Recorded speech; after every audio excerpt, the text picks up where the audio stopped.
because I thought you would have, maybe. Yeah. Woke up.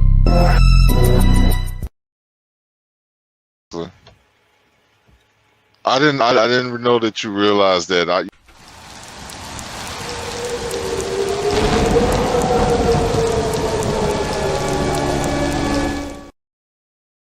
Done, son.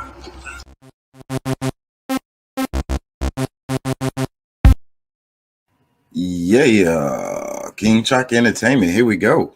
If you haven't already, like, comment, share, and subscribe. Check us live and become a part of the show on Facebook, Twitter, Twitch, and YouTube, Wednesday and Thursday at 11 p.m. and Friday and Saturday at 1 a.m. Central Standard Time. Yeah. While you're playing the game, working out, cleaning, or whatever, check out the more refined audio versions of the show on Spotify, Apple, Anchor, and more. Keyword King Tracker ENT. Yeah. Shouts out to Pat, Doc, Deuce, Curtis, Brendan, Elliott, Juanita, Jay Lethal, Tariq, my Twitch follower, Francisco, and others for always supporting the channel. Yeah. Race, spirituality, politics. Let's talk about it. We generate interest into what has happened and what is happening in our world. Therefore, creating activists. Let's go. Dale gas, baby. Hey.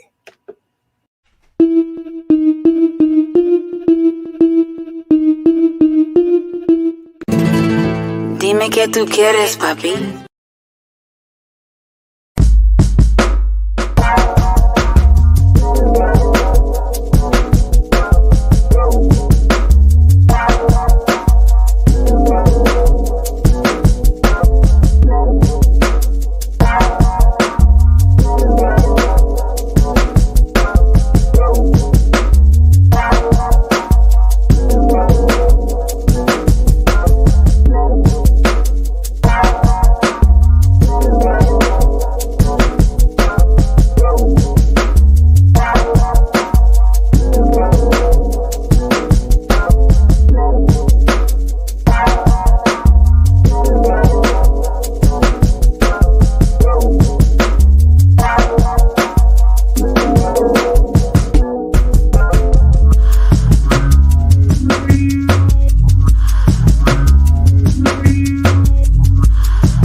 Yes, I am drinking. Recording this shit. Yeah. This damn green man, it's got me sitting sideways. This damn lean man, it's got me sitting sideways. I'm on the scene, I'm sitting sideways. You don't feel like me, that's why you looking at me sideways. I'm riding clean and I'm flying down the freeway. Nowhere to be, so I'm taking me a free day. Defensive driving, best to listen to what he say. I'm higher than a child on the first day of pre-day. Drive slow, I ain't tripping on the delay. The cup I'm sipping on is giving dumb leeway.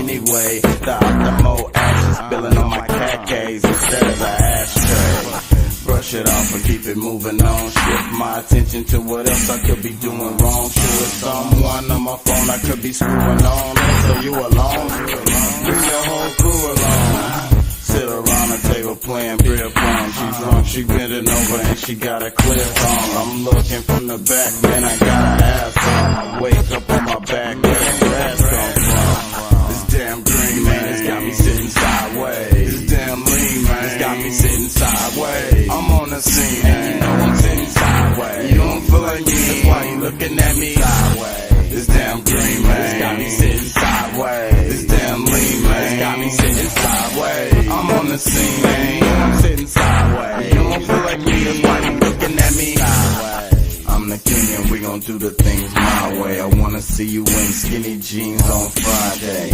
When I'm leaning to the left, you better be leaning in the right way. I'm cleaner than a washing machine. If you hyperallergenic, get your antihistamine. You're like a tight wad caught in between a full of shillatine and a pistol whipping fiend. Gotta get the cream is on top. ACE, we the team that won't stop. They calling me the dean cause I teach them what's hot. Thought you were the new thing, we can see that you're not. We have to get mean cause we're taking your spot. We wanna get a ring, sit in championship box. Call up your queens and tell them get clocked.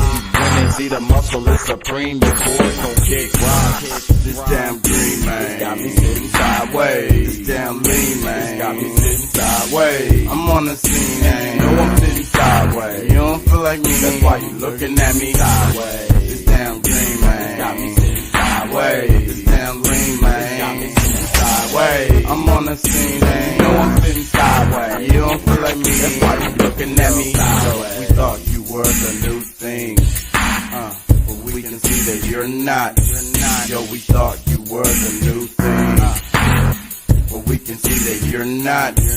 If you got your own and you clean, drop it like it's hot. If you got your own and you clean, drop it like it's hot. Everybody say wow. How you gon' jock my style? Say wow. How you gon' jock my style? Say wow. How you gon' jock my style? Say wow. How you gon' jock my style? My style. Hey, how y'all doing out there? How you feel? Remember, we want you to be an activist. And don't take my word for it. Look that shit up, please. I tried to make an ad for my Anchor, Spotify, Apple podcast, the versions of the show, and they kicked out all the ads I made, saying that they wasn't like. One of them said it wasn't. What was it? It was vulgar content or something like that, and then it said copyright content. I'm like, all of the shit I put in the ad was all my stuff. Now the part where I use my logo, so in the logo it has that. Don't take my word for it. Look that shit up, like just like that. So the word shit might be a problem. So I don't know. So maybe I can figure out a way to edit my little picture, my little logo, so that'll pass. But I don't know. I'm really trying to get some ads so that I can get some traffic going to my Anchor, Spotify, Apple podcast thing, because I'm not getting no traffic over there, like hardly any at all. And I really think those clips are really good because I take the best of the shows that we do during the week, and then I chop them up and I add little, transition clips and stuff like that. I think it's pretty cool. It's like enjoyable to listen to, I think. Like if you're on your lunch break or whatever the hell, or you got an hour to kill, you're driving somewhere, whatever, put that on and let it play. I think it's pretty cool. But I can't get no traffic over there, and I can't figure out how to do no ads. I put them on Facebook, but that shit doesn't work for shit. Twitter doesn't work for shit. I don't know. I have gotten a little bit of traffic through Snapchat, but I have to paste it individually and send it as like a message to each one of the people. And I don't really fuck with people I have a good number of people on Snapchat, but I don't fuck with Snapchat really. I don't fuck with Facebook really.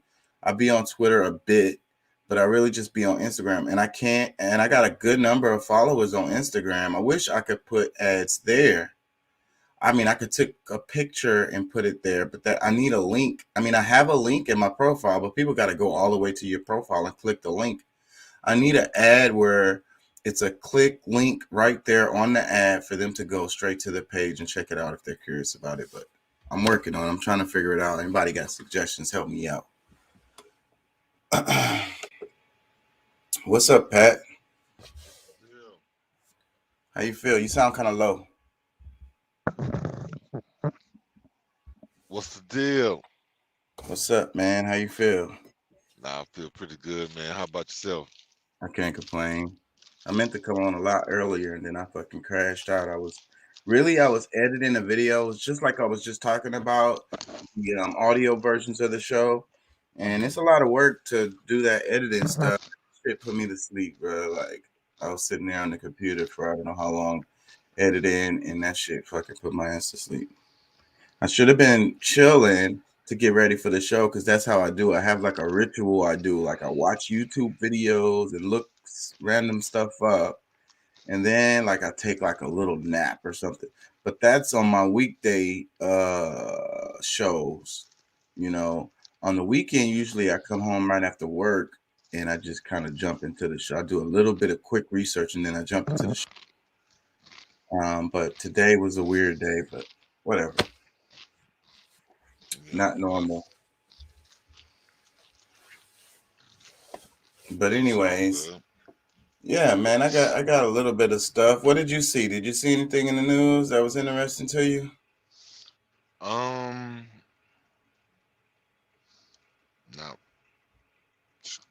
Not really. Nothing I could think of right off right now. I was kind of sad to hear about Regina King's son. Yeah, I saw that. Yeah. He committed suicide. That's what they said, right? Yeah. I don't know. I can't really think of anything. Let me play this little clip. I've played this before in the past. This is probably a clip of the clip, but I played the whole video before in the past. Surely you're not a communist. But this is... What's that you're reading? Karl Marx? Surely you're not a communist. Do I have to be a communist to read Karl Marx? Rupert. That's a valid answer. Well, if you're not a communist, what are you? Nothing. Nothing? I dislike all forms of government. Somebody must rule. And I don't like the word rule. Well, if we don't like the word rule, let's call it leadership. Leadership in government is political power, and political power is an official form of antagonizing the people. What magazine did you say he edits? A commentary on current events. Pardon me. But, my dear young man, politics are necessary. And that beginning part, let me hear the beginning What's that you're reading? Karl Marx? Surely you're not a communist. Do I have to be a communist to read Karl Marx? Rupert. That's a valid answer. Well, if you're not a communist, what are you? Nothing. Nothing? I dislike all forms of government. Somebody must rule. That's and I don't like the word rule. So, somebody must rule, and I just dislike all forms of government. And then he says Well, leadership in government is a form of political power. It's to antagonize the people. well, So, and the thought of I the idea of free thought, the idea of free speech, the idea of free enterprise. Um, and that part where he said you have to think like them to get your passport. Go ahead. What you was gonna say? um I think like I said, a lot of the stuff gets lost in the sauce because like he started getting kind of belligerent and unruly, but I think as far as leadership goes or rule is considered, I don't think it should boil down to just one, like one person. It should, if a government can agree on our rule to be based on a certain ideal, we list a certain, certain principles and ideas of what's good, what's bad. We come up and we decide that should be the ruler. That the law should be the ruler, and we uphold those laws. You know what I'm saying? If you fuck up and break the law, you accept that. Okay, you know what, I did break the law, and that's just a part of what is gonna make these things work. You know what I'm saying? But just getting upset, you know what I'm saying, getting angry and upset about how different things work. Okay, well, if your form of government, it's going to be some places that you're not even going to have the option to even talk shit about, what I'm saying, the law. You know what I'm saying? Like, over to Afghanistan, there's certain things that, shoot, especially with the women, they're not going to be able to even have that discussion because, you know what I'm saying? So, just the fact that you're able to even have the conversation about it puts you ahead of a lot of people, and it's hard to get anything 1,000% right because everything is not going to cross your mind. Like new things are going to come across that you're going to have to figure out and see what's the best way to handle it. But I don't know, man. Like I think I the agree. government. I agree with you though. The law, and I think I'm a bit of an anarchist in a way. And what I'll say to defend that is that like in the hood, you have unwritten laws, even Mhm. in the hood that niggas follow. That everybody knows. Yeah, and there's gonna be certain things that they're gonna implement that this cannot happen here, or else we done lost everything. Like there's certain ways they deal with rats. People, you know what I'm saying? Like, okay, look, you live in the hood, you don't have to be a part of this thing, but you don't have to do it yourself, but you know what goes down around here. This is taking care of families and blah blah blah. But just you trying to be above the people that you live around and thinking that you better because you don't have to do that. Like that's kind of a you know like that don't get above your community kind of Right. thing. So there should So be a it's system in place for like, let's say, policing type of, the dealing with disputes. But that's what we had back in the days with the tribes, and that's where the chief came in, and he was the one who would help settle disputes. yeah, You, but they also but he didn't do everything on his own either. Like there would be other parts of because they're still set up with different government set up as a it will government it will be the where they law, have like you other people. said.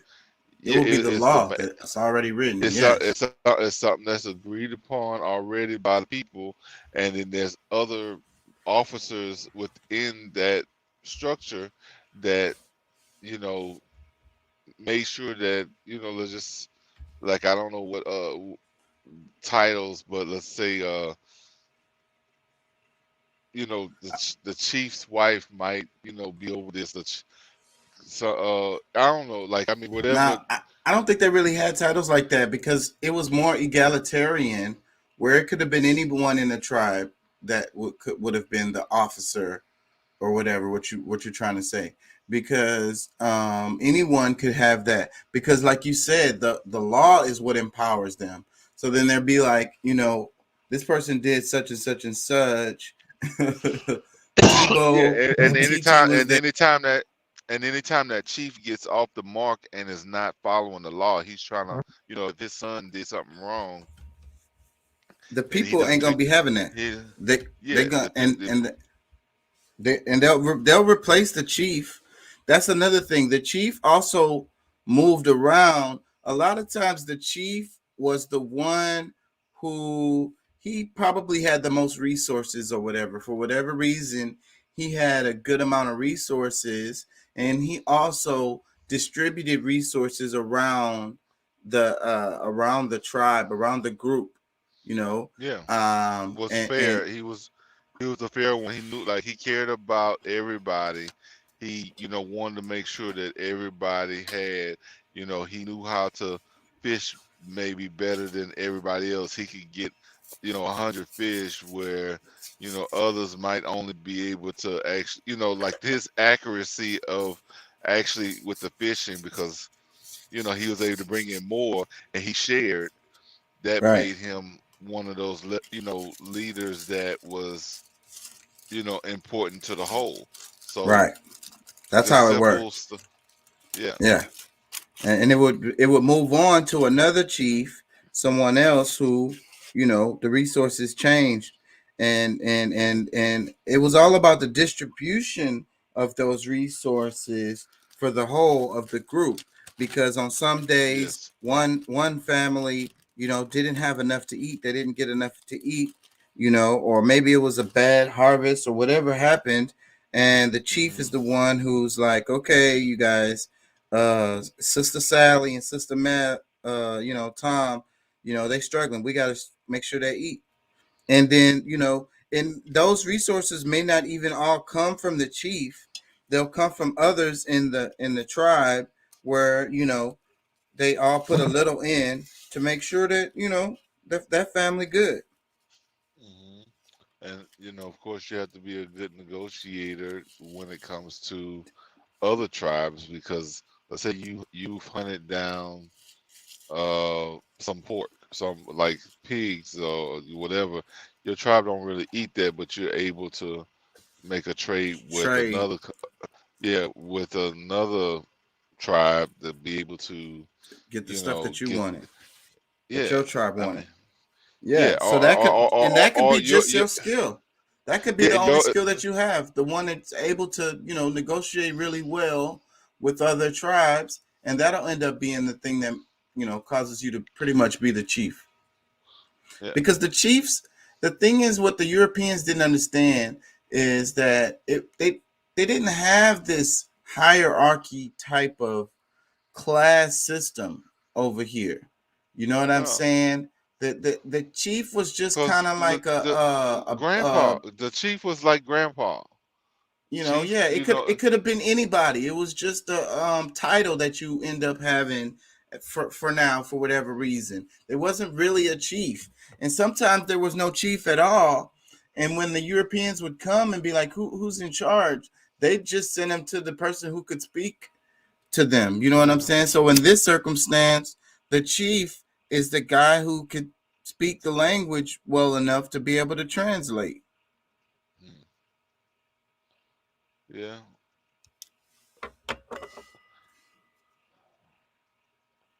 Well, yeah. I Anyways, think I think that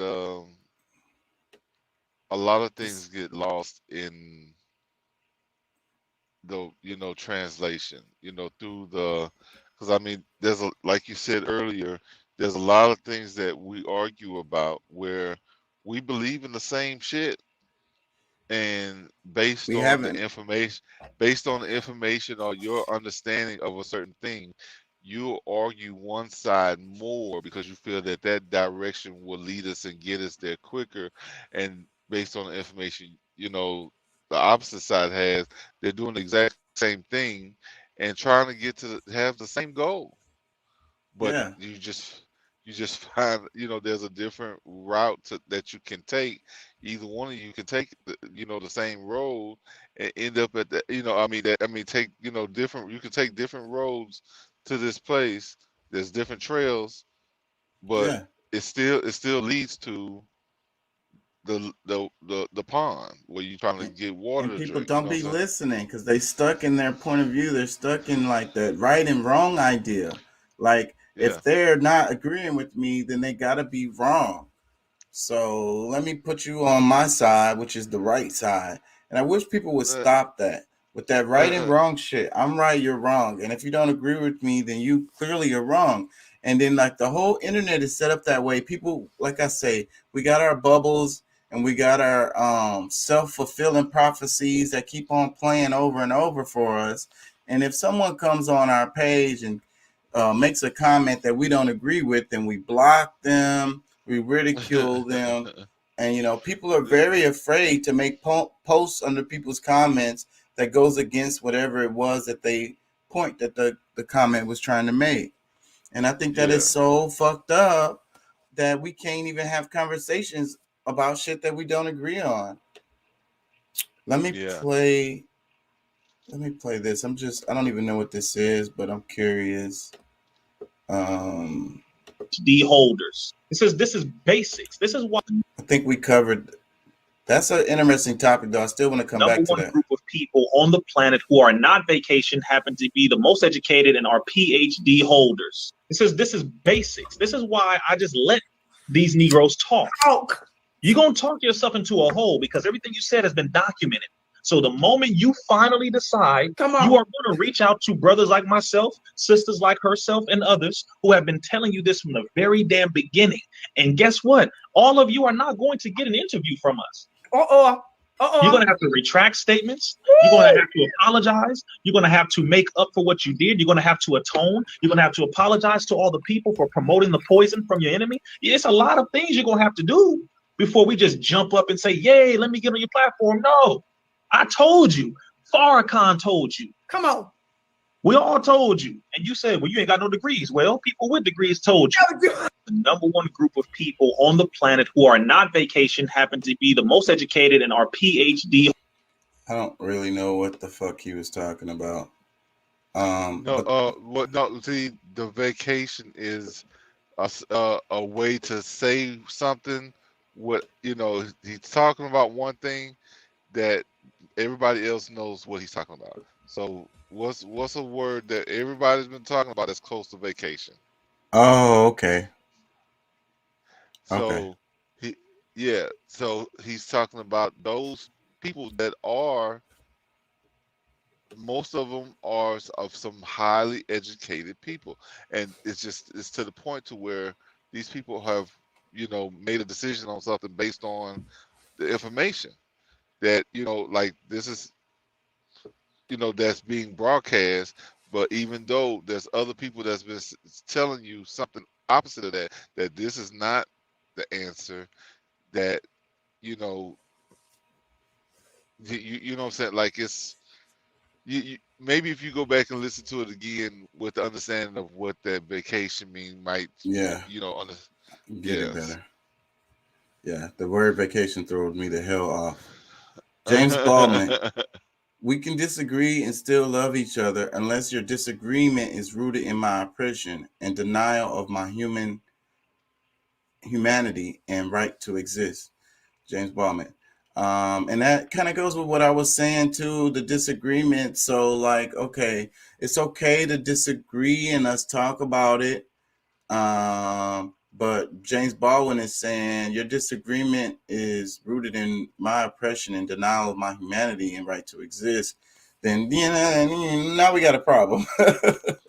Yeah, I mean, a lot of people's when they're going at certain things, it's like some I'm not sure. Some people feel so hard, have practiced this certain thought process for so long that I don't think they may even realize how you know how they're coming off on certain subjects.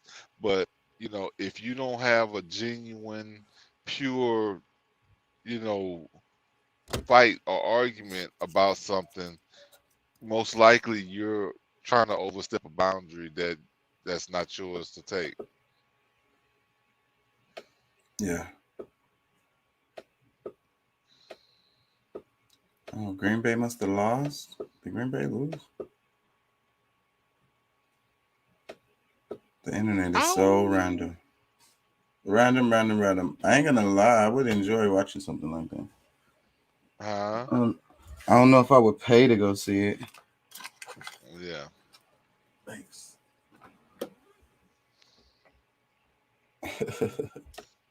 Random.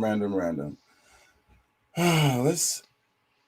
Oh, I can read this and then we'll go because I got some videos related to the left right wing. I think that's what I wanted to talk about.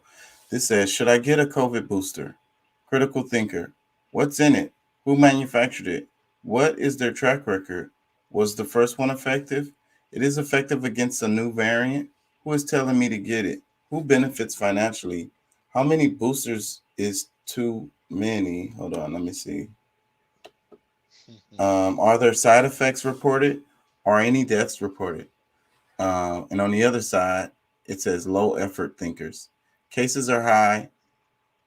Experts suggest I get it. Fact checkers say it's safe. I need extra protection. There is a new variant. Just trust the science. I need to protect others. I have to get it for my job. It prevents severe illness. I'm not a conspiracy theorist. Yes. Oh my God. Oh God. All right. Yeah, I'm just gonna leave it alone for now. Like for those who I mean, and I mean, it says it right there for those low thinkers, like don't really put enough effort into your decision making. You let everybody do the thinking for you. Well, the such and such said. Did you read anything? Did you study? Like, did you go and check any of the shit? Like, do you know the ingredients? For Comedy Hype News, Do I'm you know the effects the of numbers what for the these latest different ingredients do? variant of COVID-19 continue. There was a comedian, a guy on Comedy Hype. Uh, you probably know it's the real light skinned dude. I can't think of his name right now, but bro, he pissed me off so bad. Like he's just like, you know, and I got to the point to where, in my mind, I was like, see, that's the white part of him that's coming out of him. You know what I'm saying? Like, uh he was so because it was two dark skinned dudes that was on there that was kind of like hey, look, I never agreed with them firing, people getting fired because of not taking this and not doing that and blah blah blah whatever. And then like his argument came up where he's talking about, well, hey, you don't want to take the such and such, look, don't show up at the hospital if you need some help. And it's like, if I was close to him, I probably would have punched him in his mouth because And one the memes that was making me mad, they're not as much as they was before, but I still see them every now and then. Is when someone who was an anti-vaxxer and then they catch COVID and die, and then on the meme they're like, "Do we feel sorry for them?" Or they laugh. And I'm like, okay, so this is acceptable behavior just because the narrative that has been fed to y'all in the media to tell y'all that it's okay to make fun of somebody's death because they was an anti-vaxxer. yeah, no, that's like look, most people, they're not just like, any meeny miny mo. I'm just pick one side and I'm a roll. No, it's based on the information that some people are able to process information better than others critically, and regardless of what information they have, that's the direction that they take. So for people that are anti-vaxxers, is not just saying, "Oh, wait a minute, there's 40% people who's for it," and what, well, they need more people that's against it. So I'm gonna stick over. Like, it's not like as simple as that. People, like, you can't say that people are just, because, all right, there's so many different angles that you can see this, and um, anti-vaxxers are actually, I think, thinking about this a lot more. They have a more, like I said, they are making more critical decisions. That, yeah, it could be easy to just say, yeah, because I mean, if you remember some of the news cycles from the beginning, because that's where I think a lot of people get it mixed up. In the beginning, they were saying that this was a cure. This was gonna change everything. This was not, you know, like like the dude. He's like, oh, I don't ever remember them saying that, you wouldn't get it, you wouldn't pass along. I remember them just saying you wouldn't die from it, blah blah blah.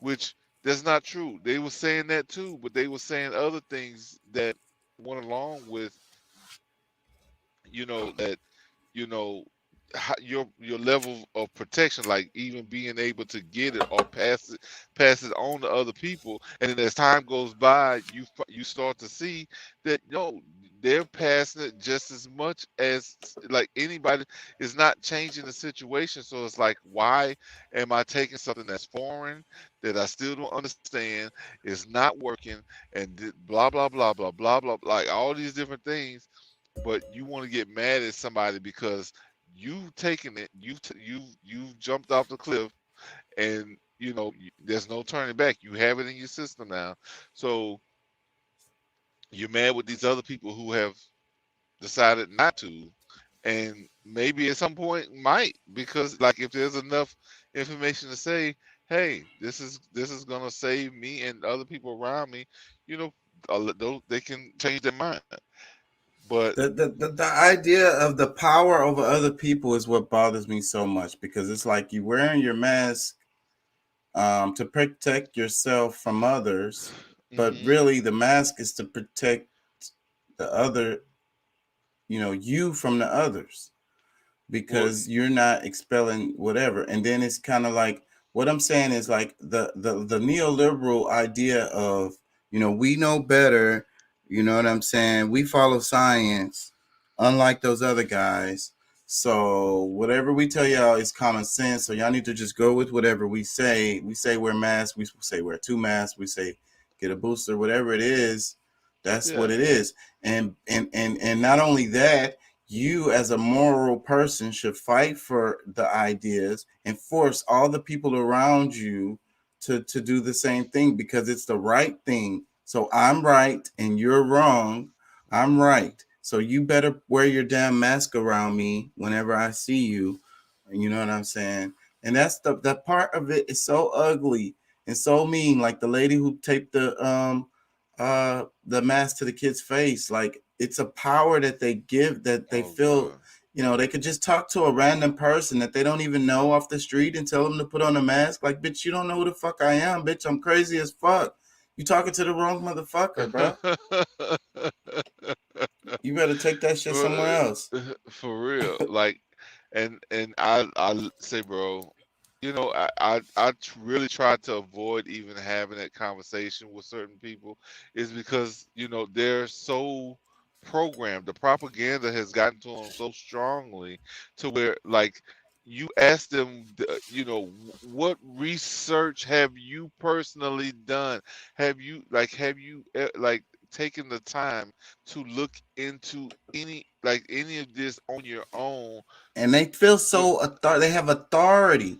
They're so sure about what they believe is true and right, and then it gives them this authority. Like, they feel like I have an authority. I have the authority over you because I'm going along with the mainstream narrative. So because of that, and you not, I have an authority over you. I can tell you what to do, literally. Because Yeah, you're a but I dumbass mean, and you all don't of a know sudden, shit. yeah, and see, my thing is like all of a sudden you think you have the right to be because I had a friend that was like get angry with me because I'm like, dude, no, I'm not just going to do this just because you think this is right or wrong, whatever. I mean, I've had so many different arguments about to what dude, like, all right, you got yours. You got your you done took the vacation and like you protected yourself and you done got your family protected. Okay, why are you over here trying to harass me? Yeah. If you protected, then shut You the should be fuck up and good. be You yeah, should be good. You good, yeah, right? Leave me the hell alone. yeah. If That, this thing works the way you say it works, then look, just let me die. Look, just think of it. Let me die. If it's really that important, and it's not or if the about them caring. It's really no, not about them caring about their it's neighbor's power. health. Yeah, it's Yeah, power. That's the point. Exactly what I'm trying to get to. It's this authority, just power, trying to tell you what to do. yeah, and I don't care about you.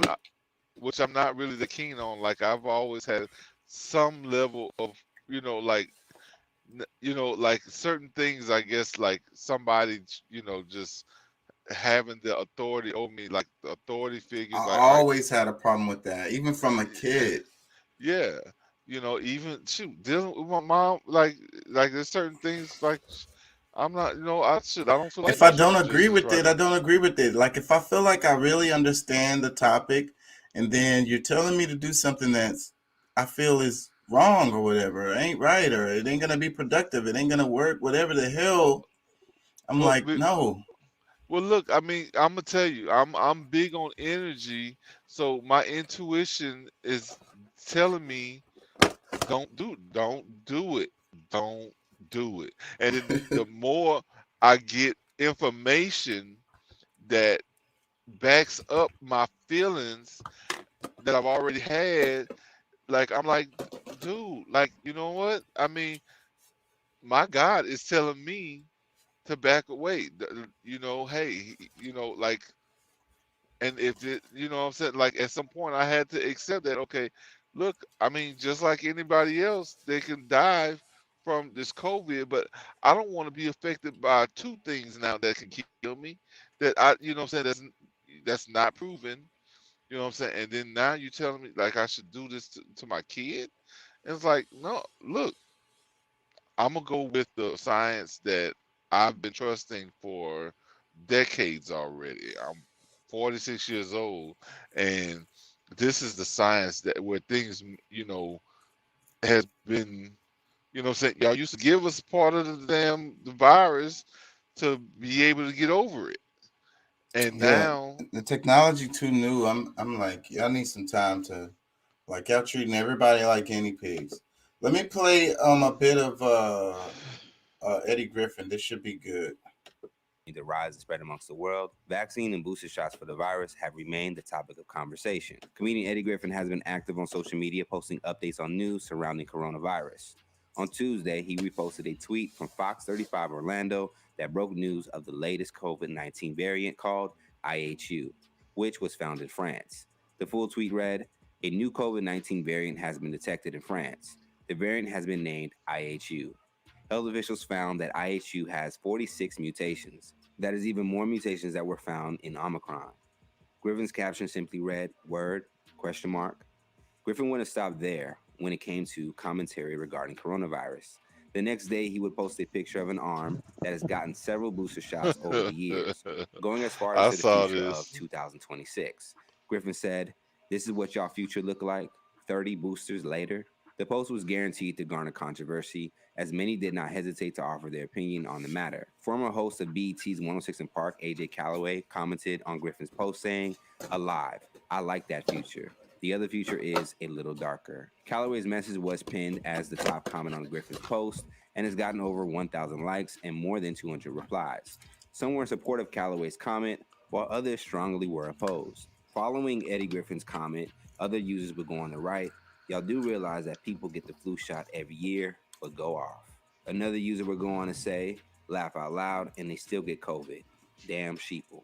And finally, I don't another get a user flu will shot say, every year. so do nothing. No, I know Over the me last either. year, Griffin has started a YouTube channel of his own called Eddie Griffin Funny Money. Griffin has spent several videos giving his own thoughts on the vaccine versus the unvaccinated and the vaccinated versus the boosted. In the past, he's called the divide the new racism and has condemned several companies for implementing mandates. In one video that was released in September 2021, Griffin has stated that he doesn't have a problem with those who get vaccinated, but he does have a problem with those who ostracize people who don't want to take the vaccine. That's exactly what Interesting we're enough, saying. Griffin consistently goes Yes. on tour with one of his close friends in the industry, D.L. Hughley, who has openly supported the COVID-19 vaccine and has been very intentional about using his platform to inform those about the virus and his vaccine. Despite differing opinions on such a controversial issue, the two have found a way to support and continue to work with each other.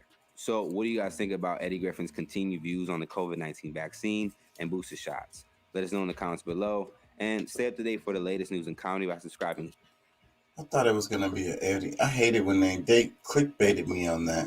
I didn't watch that video before. You Oh say well. you didn't? No, I didn't. It just popped up on my thing, so I hadn't. Usually the videos I play, I've already watched. So that time I didn't. So they clickbaited me on that. I wanted some commentary from Eddie because he be doing his little videos on Insta. I be seeing him on, I don't know if he's on what, but he be on Instagram.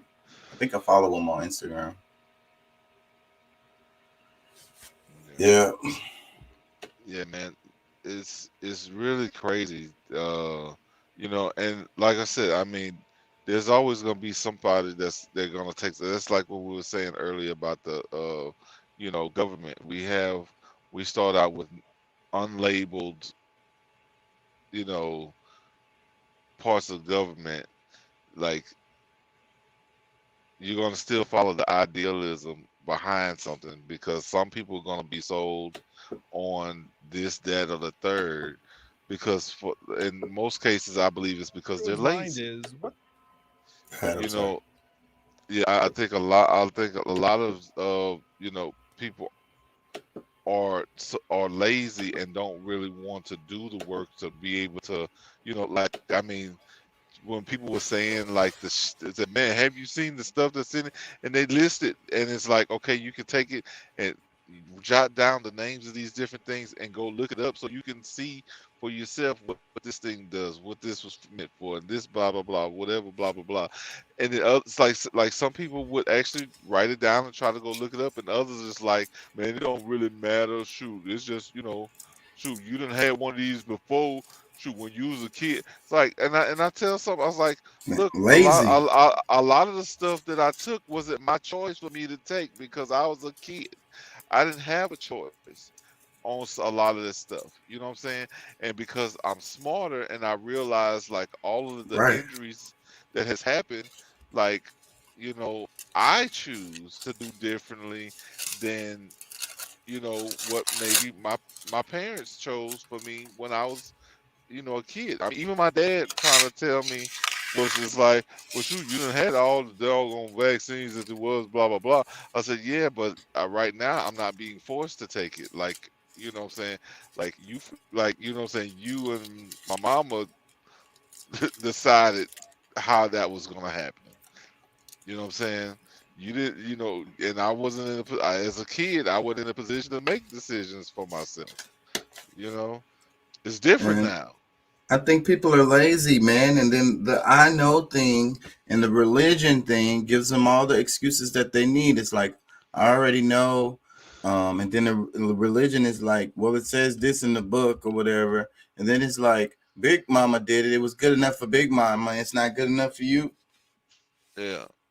And you know what's crazy to me when I'm talking to them about crypto, you know, this was a conversation with my dad and stepmom. When I was telling them about crypto, oh, I think that's the mark of the beast. Oh, that's the mark of the beast, but like you're not thinking possibly the shot is like, you know, or could be, you know what I'm saying? It's like, bro, like we done shifted from all different types forms of money over time, you know, like from silver and gold to cash, from cash to freaking And crypto is not injecting something into your damn body. You You know, know what I'm the saying? mark of the beast was putting what was it, a barcode on you or whatever. Yeah. So I mean, shit, who does it say if the damn, vacation ain't some Yeah. kind of damn barcode? Well, and I've heard different stories. I mean, I don't have the full proof of it, but they're saying like there's like nanotechnology that's gone into it, nanoparticles that can actually create some form of chip in your body throughout time. You know what I'm saying? I don't know. I mean, there's some stuff that can't say that's true or not true, but either way, like there's different things that has come about because I mean, especially like some things are meant to try to get inside the mind of the like the people who are like the non-vaxxers or I think there's propaganda meant for both sides, and you can become more of an extremist than another. So you can't listen to everything. Like that's why you have to study this shit. You have to try to become as informed as you can about certain things, and not just Look, let people's because like it can sound educated and all and right, still be wrong. and stupid. And that's why I Yeah, say, look that shit up. Let's change the subject a bit and go back to the politics because that's what I really wanted to focus on for this episode. I'm going to let's play do just it. the beginning of this video. Marianne Williams comments, bruh. I'm a fan of her. I'm not completely sold on her politics. I was very happy to see, I was introduced to her when she ran for president, and her comments were always really interesting, and it made me go look her up and read more about her. Like, I don't know about her being president, and I don't agree with her politics completely, but she's very, very, very interesting, and she don't hold her tongue for shit. And a lot of the shit she say is really common sense, but I- people don't have the balls to say the shit. If she's really good for the people, like they're gonna find some kind of way to mark her as incompetent, and and for the masses, it seems like that's like a really easy thing to do when it comes to it's like, yeah, but you can't have a redhead for a president, or like, or And they're and it's so so irritating to me how in this country we have a disdain for like academics. Somebody who read a bunch of books, went to school for a long time, took a bunch of classes or whatever, and niggas be like, so whatever, nigga, you still don't know shit. And then they'll argue with you on topics that you have been very thoroughly versed on. And they clearly don't know what the fuck they're talking about, but they think they know, and they're arguing with you and like, because in this country, academics, it don't mean nothing. It's like, okay, just because you got a PhD, whatever, nigga, you ain't, you know what I'm saying? You ain't did shit. And then they'll argue with you right on you, the shit you wrote your thesis on to get your doctorate. They'll argue with you on it. yeah. No, You're like, and nigga, I you know how get it. many thousands of hours of research I did on this topic? How much have you heard a talking head on fucking Fox News and you think you know more about the topic? No. You saw a Yeah. meme. You saw a fucking TikTok. The fuck out of here, man. Anyways, check this out. Bernie Yeah. didn't have to acquiesce. And Bernie could have made it clear that if you treat me that way, one of the moments in the Republican stage, which was very interesting, if you remember, they said to Trump early in the process on the stage, do you promise that if you do not win the nomination, that you will support the Republican candidate? Do you remember his answer? His answer was, it depends on how you guys treat me. You look back at that and think that's exactly what the answer should be. So if I was someone doing that, that would be my answer. It depends on how you guys treat me. Political parties are not even mentioned in the Constitution. George Washington warned us against them in his farewell address. John Adams said that they represented the greatest threat to democracy. This idea that they get to be the gatekeepers they are, when in court, the Democratic Party argued that they don't owe it to people to let the person who got the most votes win. We have to call the duopolistic system on what it is. And let's remember, the duopoly is actually a monopoly. We talk like how divided we are. They are not all that divided, because the bottom line is the military industrial complex will get what they want. On that, we are not divided. Oil companies, more than not, will continue to do what they want to do. On that, we are not divided. Big pharmaceutical companies will continue to obstruct any chance of universal health care. On that, we are not divided. They divide us so that we don't recognize how undivided they are in some very essential ways. I gotta run that back because this is Oh the my shit I God, be bro. screaming. I be screaming this shit from the top of my lungs, and this has to do with the right wing and the left wing, and the wind beneath their wings being the people. Let me play her Wow. comments one more time, and then we'll talk about it. Bernie didn't People, have to listen. acquiesce. People, listen. Like this And is. Bernie could have made it clear that if you treat me that way, one of the moments in the Republican stage, which was very interesting, if you remember, they said to Trump early in the process on the stage, do you promise that if you do not win the nomination, that you will support the Republican candidate? Do you remember his answer? His answer was, it depends on how you guys treat me. You look back at that and think that's exactly what the answer should be. So if I was someone doing that, that would be my answer. It depends on how you guys treat me. Political parties are not even mentioned in the Constitution. George Washington warned us against them in his farewell address. John Adams said that they represented the greatest threat to democracy. This idea that they get to be the gatekeepers they are, when in court, the Democratic Party argued that they don't owe it to people to let the person who got the most votes win. We have to call the duopolistic system on what it is. And let's remember, the duopoly is actually a monopoly. We talk like how divided we are. They are not all that divided, because the bottom line is the military industrial complex will get what they want. On that, we are not divided. Oil companies, more than not, will continue to do what they want to do. On that, we are not divided. Big pharmaceutical companies will continue to obstruct any chance of universal health care. On that, we are not divided. They divide us so that we don't recognize how undivided they are in some very essential ways. The monopoly is tyranny is also what the little boy was saying in that other video that I was playing.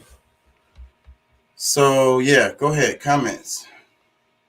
Bro, I mean, she said it's so, bro. Like, I mean, it really. I mean, that's exactly what it is. I mean, and I like the. I mean, I like the. So the word duopoly, but it's when you don't realize, or when you've been blinded so much to where you actually believe the hoax of you know one side is more for you than the other.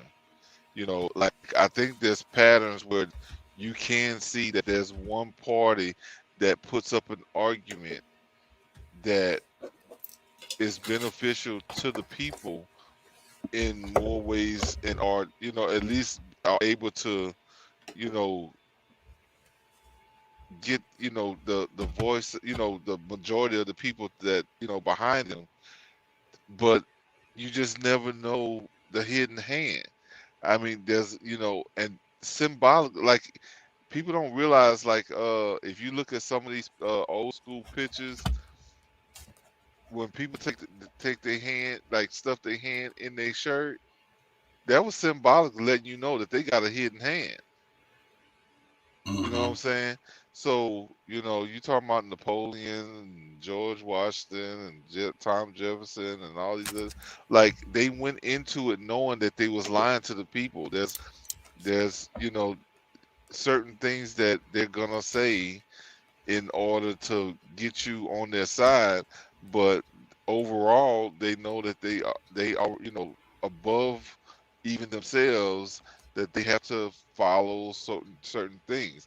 And that's what's really happening with majority of these people, because I mean I'm sure there's some people that's going into government, that's in the Senate and uh different positions, that they are purely trying to help the people.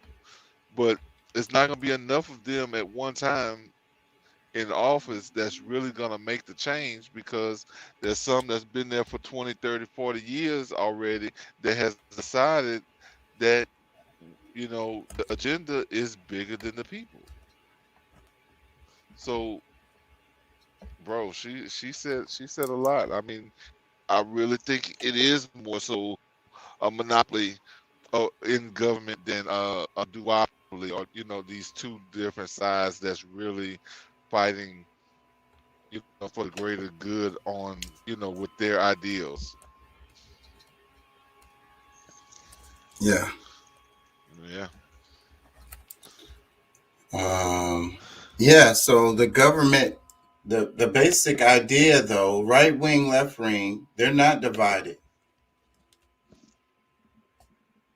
They're Well, not divided on the military industrial complex. They're not just divided well, on big pharma. well, and that's the thing. Like I was taught about the theater of law. Like in law, they like in a lot of cases, what we see as the people, this is theatrical. Like the stuff that they put on TV, and they have these arguments that's going back and forth with each other. These debates or whatever. All that stuff is for it's pretty much another form, like it's pretty much propaganda, one way to lead to have people to get on one senator side, to believe that they with the people, but overall none of them are going to break up with the system that they have in place together. Like these are people that work hand in hand with each other day to day, but they know that none of it will work without, like if everybody is, on the same page and like, yeah, you're right, you're right. You know what we're gonna do?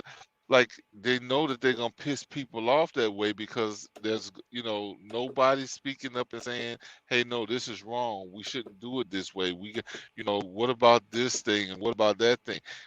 In a lot of cases, they're just as for that thing that the other is promoting. It's just that you can't trust the fact that they're any of them really gonna do what their argument says they're all about. You're not gonna really know the truth about it. This government is so far gone. You don't know who's really on your side. And I think that with those policies, though, that you're saying, and then when they're arguing, sometimes they have to submit to the party, right? They got to kiss the ring, you know what I'm saying, to get their funding so that they can continue to keep their seat and, be able to be in the party next cycle. So Yeah. one of the comments she made was she said political parties are the greatest threat to democracy. And that's kind of, I wouldn't go as far as what that, but that's kind of goes with what I was saying earlier. But that, I mean, I have a problem with the fact that we still call this thing a democracy. Why? I mean, I know, based on what happened in 1789, they came up with the extra party to where it's supposed to be, fair, fair change of, like there's gonna be every 4 years president, they come up with that kind of, law or whatever, where I think it should be more fair that way. But I think as a republic, which is supposed to be a democratic republic, but every now and then you hear somebody calling it a republic, and where the power is supposed to be there for the people, but then the democracy to me seems like it's something that's actually to steal from the people. You know what I'm saying? Like it's not really, it's something that when you really focus, or when you really looking at the plans and how they plan on doing. I mean, it's just like right now, they're trying to use democracy to take powers away, or rights that we would normally have. 'Cause I mean, it's the Democrats right now that's trying to, say no, no, you gotta go do this, or you're gonna lose your job, or you're gonna do this. It's democracy that's ruining a lot of things. If we really had as the people, and we could vote on these different situations, we, you know what I'm saying, we say how, you know, things are gonna work out as the people, or, you know, just being able to decide for ourselves how we want to handle it without people trying to say they're gonna mandate this and mandate that. Like, that's a more comfortable place for me. You know, some, like I said, I mean, you know, hey, some people gonna just go along with what everybody else say to do. They want to be a part of the crowd. But I don't know. I like a lot of what she says, but you know, like I said, that's one of those triggers, I guess, for me when, you know, you start talking about democracy. It's like, hold on, you obviously don't understand that part. You don't understand what that, you know, what part, what, you know, because some of it stands for good, but you know, it's used and exercised in ways that may not always be beneficial to you. Yeah. So a couple of other things. That part where she said the Democratic Party says, you know, who has the most votes don't matter. We make the call. Exactly. Well, see, and that whole what you call it, the That's what I think she's saying when she's saying that, you know, democracy. well, yeah, I mean, and the utilization of the when it comes down to a presidential election, the election, wait a minute, what they call it, electorals. Yeah. You know what I'm saying? That's what she's talking about. The electoral college is like, you know, that's another way for them to say the people aren't smart enough to decide that this is a better president or this is a, you know, better way of doing things. You know what? We got to step in and say who really, you know, like to make this deciding, you know, to decide this overall. And in theory, that's what she's saying. And in theory, that's a good idea. But in practice, it just be a bunch of insiders, you know, friends and shit like that. So it's not the right people that's in that room to make that decision. The group of people that's in that room should be the regular folks, like a jury, like some people who freaking got sent some shit in the mail and had to show up. It should be, but I mean, do we ever see who the electoral who's at the top of those electoral votes? You can see a lot of that stuff is out there, man. I was following like a lot of, to know what she's talking about, because she touched on shit, but you have to know what she's talking about when she said, because what happened when like Hillary Clinton was running for president, when she was just trying to get the nomination, they gave her all these delegates up front to make it look like she had a delegate lead right off the bat. And because like those were her buddies and they're gonna vote for her regardless of what their constituents say. Well, yeah, no, I mean, she started off with knowing there was a certain level of people who were definitely going to be there on her side. But yeah, as things closed in, I mean, because if you're talking about in the primary, where you know, when you're talking about the DNC primary, who's actually gonna, you know, take it to the end of the road. I mean, most of them already decided. So it's probably was a very few that was like, you know, there's. I mean, as much as I would like to see you in office, I think we're gonna have a problem here, and then because of, you know, what's going on with Bernie and this blah blah blah blah blah blah. You know, if we want to win overall as the DNC, you know, maybe we should go this route. But there's some that was just like, no matter what, they hadn't sold their, you know, like, yeah, that's what I mean. They kiss the ring, and that's what gives them their power later on. Because if she ends up making it, then you know you're gonna get all kinds of favors, and that's how it fucking works. Well, see, well, overall, I mean, yeah, the people are voting, but the same kind of process that they do between the Republican and Democratic votes, where they got the electoral decision, like the DNC is overall deciding who goes, because that's the problem. Bernie was ahead. Bernie was the leader. he had more support than she had. I mean, even with like people thought because she was a female that the female vote was gonna be in her favor. No, they thought she sucked. You know what I'm And her saying? her rallies were all propped up, and a lot of these politicians do that, and a lot of the stuff you see be like publicity stunts if whatever when they're taking pictures. It don't be real. And that nigga Bernie was pulling these big, huge ass motherfucking crowds, Say, bro, and Hillary Clinton was having a hard time filling like little fucking college gymnasiums or bro, she was so deflated, bro. Like she had started. I think she started believing the hype that all right, you know what? We've been so crooked for so long. We gonna make this happen the way we want it to. Blah blah blah. Like I think she had drank the Kool-Aid and believed that she deserved it.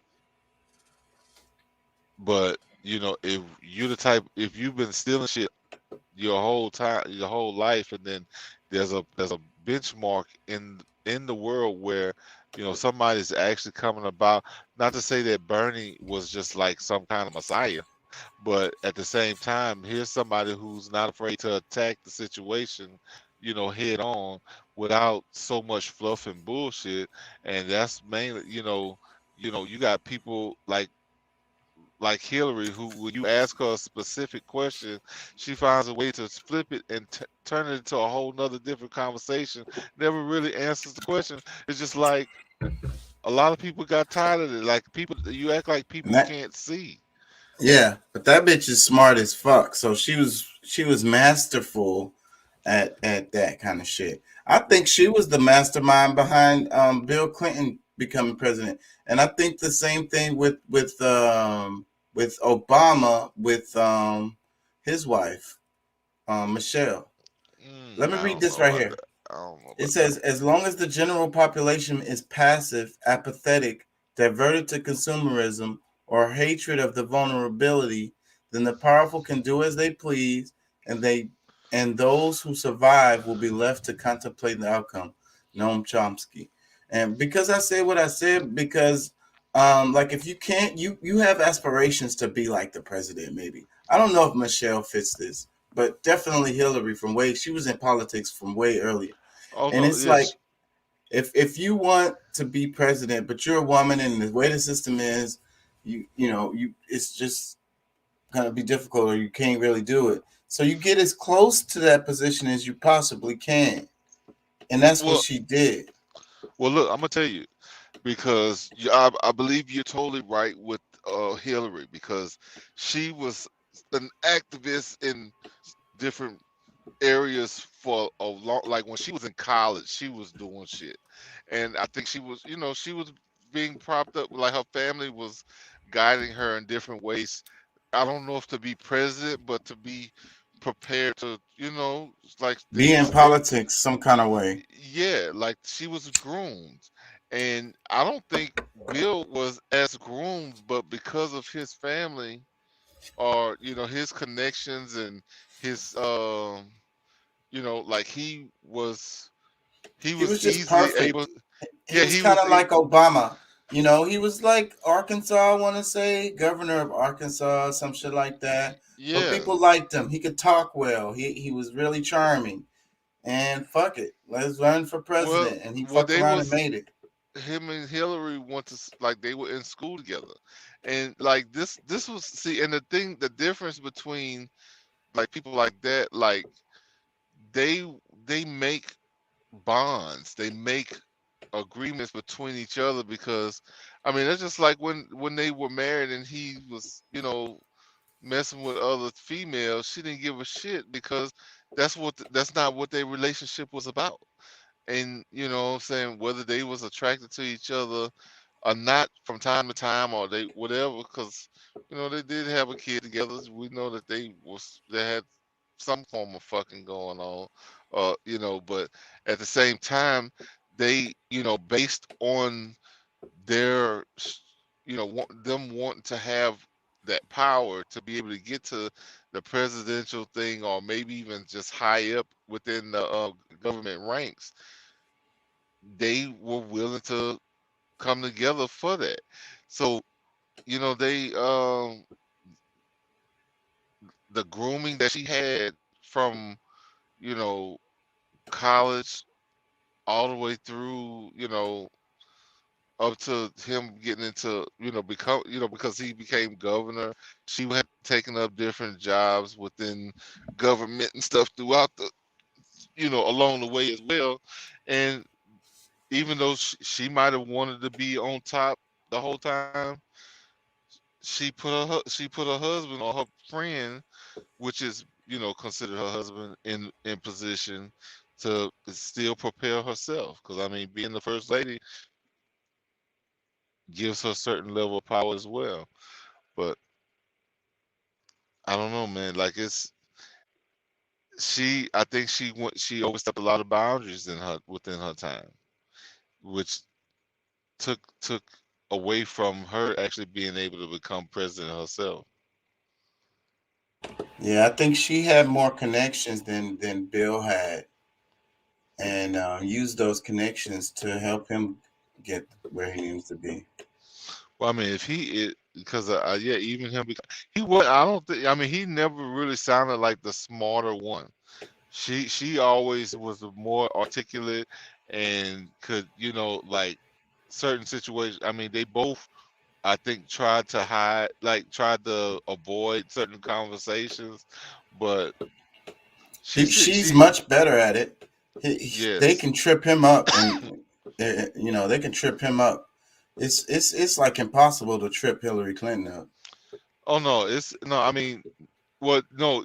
The difference is like just being able to identify the bullshit, because yeah, she can seamlessly tell you some bullshit, some lie or something where you know, the majority of people won't notice, or things like, oh man, she's so awesome. But then I mean, at the same time, there's some people that's like, she didn't answer the fucking question.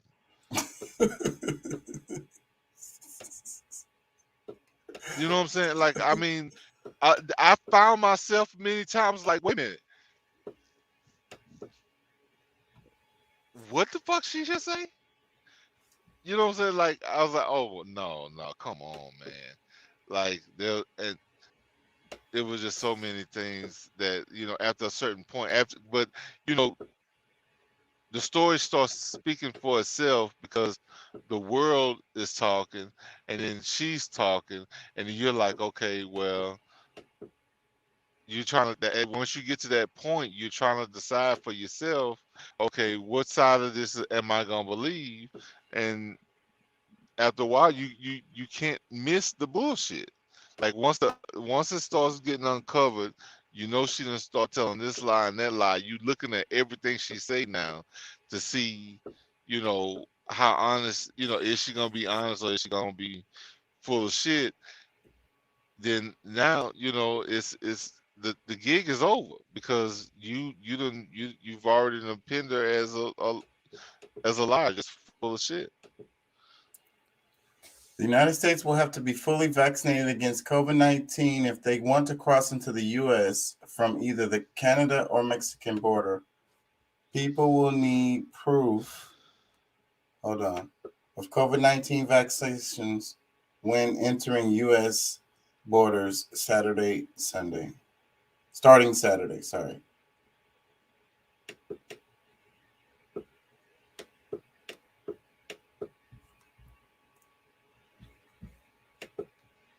That's interesting. So now now they're mandating other countries. They weren't worried about all that when they was freely letting people in the southern border, just coming in, and even though the ones that they were able to catch and stop, they wasn't worried about them getting the damn vaccine at the beginning, all through last year, because like, and that's one of the things, like, bro, COVID could have been way more under control than it was by the end of this year if they hadn't been letting just people come in. That was all, you know, that they're already saying that these people, you know, that there was some high rates of COVID coming in. It's like, what did he say? She had her girl on the side as well. She was only upset he got caught. Yeah, I think she's a lesbian. I don't know why I think that, and that's why I think I think that Bill is just, you know, he wasn't. That's why you can't judge anybody's relationships, anyways. But No, they probably had a fairly open relationship. It was probably okay because I'm sure she was yeah, fucking, and I'm sure he was fucking. So yeah, yeah, they wasn't exactly. I together. believe that. Their I believe relationship that was whole. bigger than that. They like fucking. We presidents and shit like that, bro. Like who you fucking and shit. But if it's embarrassing because everything is political, that's the only thing. But you see, she stayed by his side. Not necessarily. I don't think she really gave a fuck. The only thing that bothered No, her she was the didn't. political embarrassment. Yes, that's all it was. But at the same time, she got kudos from a lot of people for, you know, not, you know, like In the keeping long it run, traditional. it helped her Like, image. yes, because it's like, okay, you know, you can deal with difficult things, blah blah blah. You know, like I really feel like, you know, when she, you know, she got a lot of credit from people. Like I remember that time, the times I lived through it. I saw a lot of how Yeah, all that I stuff remember played out. too. I, yeah, I remember when people were just like, "Oh, Hillary, yeah, see, she ain't the type. She ain't going for no divorce and this, that, and the other." Well, I mean, when you already come into a relationship with, you know, like, you know what it is, you know what I'm saying? Like, you know, we'll have a kid together, but at the same time, you know, hey, this is what I like. This was, you know, but we both want this, and I mean, that's what marriage was about a long time ago. Like our grandparents and great grandparents, you know, it wasn't all about just this lovey-dovey. It was like, no, what we can do together, we can put, Yeah, you know, let's we can build pull something. together. Yeah, we can pull together and create something that, you know, like you want to make this deal or not. You know what Yeah, I'm and saying? we've gotten so far away from that, you know, and I think that's why the relationships, the households are all broken up and busted up, is because we're forgetting about the whole point here. And that's where it goes with the polygamy too. The point of the polygamy is to pool these resources. You got somebody, you got an extra person around to watch the kids. You know what I mean? You got an extra income possibly coming in or whatever. You got somebody that can be there at the house and keep the house straight and in order, keep all the bills and stuff straight. Extra person to do this. Handling a household is a lot of fucking work, especially Yep. when you have kids involved and multiple kids. If you want to do a good job at it, let me hear what she has to say just because I'm a fan. They drop it. Ooh, and don't let me. Just because I'm a fan. I've noticed that a lot of Black women that claim they're about sisterhood are only about sisterhood when it's convenient for them. When it comes to working on relationships with women, as soon as it gets difficult or there's a glitch in the road, they drop it. Ooh, and don't let me get started on when polygamy is brought up and how it can benefit Black women. Thing is, if you support sisterhood so much, why don't you work on the relationships with the women that you have instead of just talking about it, be about it? If you're told, a lot of Black women don't find other Black women valuable enough to work on their relationships. That's got to change. I've noticed that a lot of Black women that claim they're about sisterhood are only about sisterhood when it's convenient for them. When it comes to working on relationships with women, as soon as it gets difficult or there's a glitch in the road, they drop it. Ooh, and don't let me get started on when polygamy is brought up and how it can benefit Black women. Thing is, if you support sisterhood so much, why don't you work on the relationships with the women that you have instead of just talking about it, be about it? If you're told, a lot of Black women don't find other Black women valuable enough to work on their relationships. That's got to change. Yeah, that's pretty good I right mean, there. if you think about a lot of these sororities, you know, because I ain't gonna lie, I mean, guys, you know, when especially when it come down to frats and stuff, like I think they are more united. Like they don't really have the same kind of vitriol as some females may have throughout that that type of thing, and I think it would, like, for the overall community, women working together honestly, and accepting each other's faults, working around and helping build up the other, will truly make us better people. Because one thing we can't forget is who, when it comes to our kids and stuff, if we live by the proper principles, our kids will be raised, living, you know, under those principles much easier because they saw the examples of it, Oh, but my what? bad, bro. I got distracted by the video. My bad, bro. Go ahead. A mouse ran up this bitch's leg, bro. She didn't even see it. Oh wow. And then went Okay. up in her jacket. Oh my fucking god, bro. I hate them motherfucking things more than anything, bro. Mice, especially Yeah. rats, though. Rats more than mice. Mice don't bother me as much as rats do. Rats fucking bother the shit out of me, man. That was a little mouse. But that's why she didn't know where the fuck it was at. It was all in her fucking jacket. It probably got in her shirt. Nigga, dirty little dirty motherfucker. I'm sorry, y'all. But I'm yeah, sorry, y'all. yeah, no, yeah, it's cool, man. But yeah, I mean, I guess just to close off my point is just that we do need women to work together more often than not. I know there's a bunch of women that do. So don't, anybody that might be listening or eventually hear this, I know it's a bunch of y'all that actually give a great effort for it.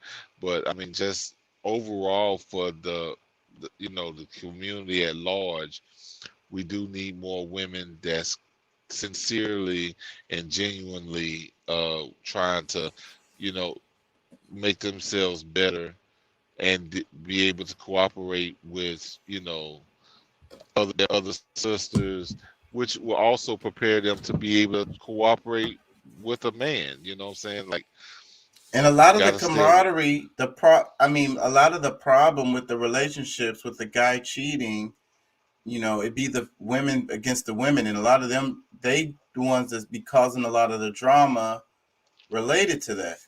Let me read Doc's comments. He said she had her girl on the side as well. She was Oh only yeah, we read upset that. he got caught. Oh, I read that. And her Yeah. aide that was with them for 20 plus years. If you look at the pictures, she was in a lot of them in the edges. And divorce would have brought too much scrutiny to their current status. For her in politics, it better to be a cheated on wife than a happy lesbian. Yeah, that's pretty much what I said.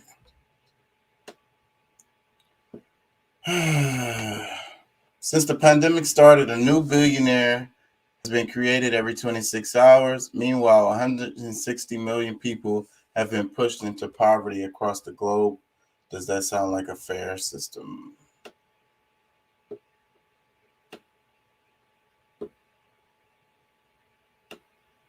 Yeah.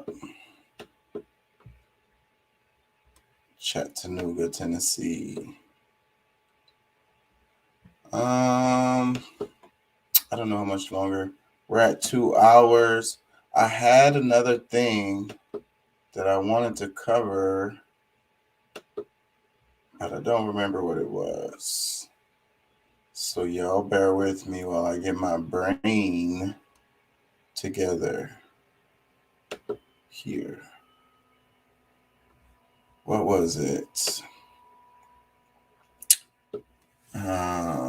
Breaking Bad.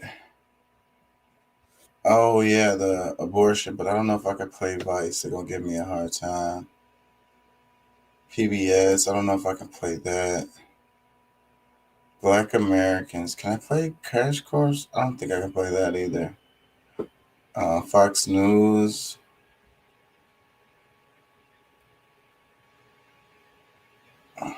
Oh yeah, the cops and the trains in California. Russia, Ukraine tensions. The NATO thing with this Wait, this is heavy. Hold on. Let me go back. I'm going to make sure I got somebody here. Oh, fuck. What did I do? I'm going to make sure I got somebody here before I play that one. That's pretty heavy. The NATO thing is the reason why. That's what people, we're only looking at it from our point of view. Russia, of course, is not cool with NATO putting bases in Ukraine. It's right off the border of Russia. Ukraine used to be part of Russia. There's a big population of people who live in Ukraine who really identify as Russians. And also, you know, how would America feel if Russia put a base outside of, it says, my green screen is fucked up. The device is not connected. Maybe your battery is too low or something. If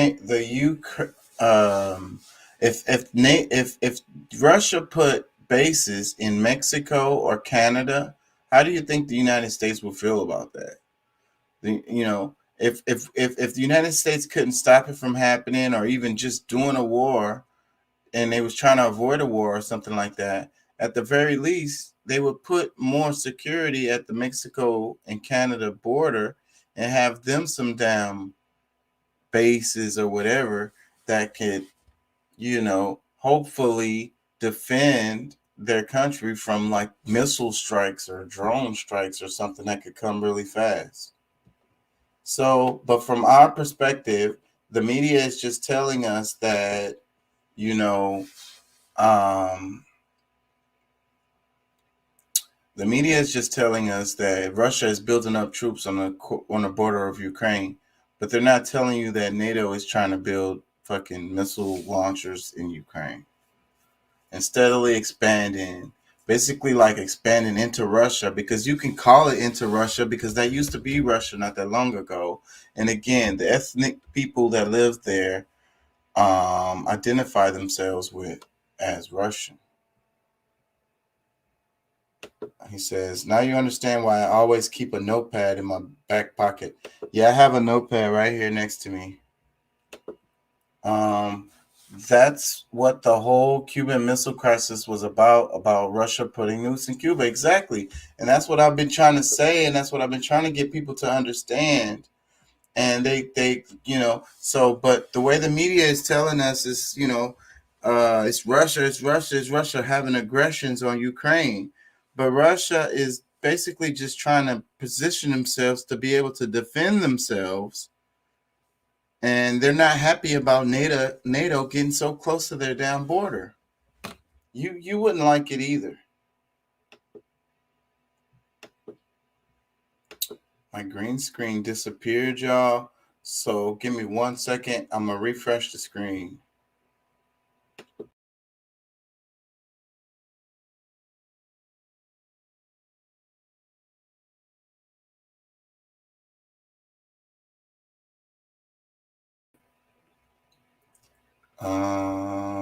It's still not doing it. It says none. Okay, there we go. The green screen matter. That's my other character to the show.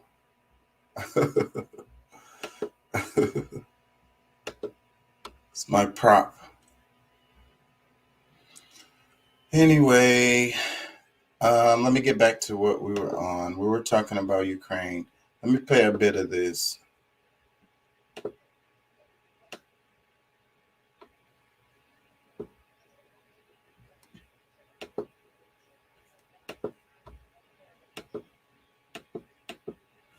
And you sending a bunch of military equipment to the border of my country. That's really an aggressive move. And that's what I'll be talking about, the posturing of the United States with the Cold War with Russia, the Cold War with China, and the posturing they do. They kidnapped the fucking one of the VPs in China. And like that's really kind of an act of war. They kept her for no real reason, like put her in jail and shit. Because they mad at China behind their tech being better than ours? The fuck out of here, man. has arrived in Ukraine. The shipment includes nearly 200,000 pounds of military equipment, including ammunition for frontline defenders. In all, President Biden approved $200 million in security assistance. This comes nearly one day after the U.S. and Russia's top diplomats met in Geneva in an effort to de-escalate tensions between Moscow and neighboring Ukraine. CBS News correspondent Christina Ruffini has more. Those meetings here yesterday lasted about 90 minutes. Both sides called them frank and productive. And although there were no major breakthroughs, they agreed to keep talking. But this comes as allies are rushing weapons to Ukraine in case diplomacy fails. We have made clear and done a number of things in support and defense of Ukraine that will continue. But speaking to reporters in Geneva Friday, Secretary Blinken made clear that support will not include U.S. ground forces. Ukraine is not a member of NATO. It's not covered by the Article 5 commitment. Following a high-profile meeting with his Russian counterpart, Blinken said the U.S. is doing everything it can to help Ukraine in other ways. We think that's the best and most effective way to convince Russia not to engage in further aggression against Ukraine. Overnight, 200,000 pounds of lethal aid, including ammunition, arrived in Kyiv. Lethal aid. And the U.S. has also given permission for other NATO allies to rush U.S.-made weapons to Ukraine's eastern front. U.S.-made weapons. Then there's the diplomatic front.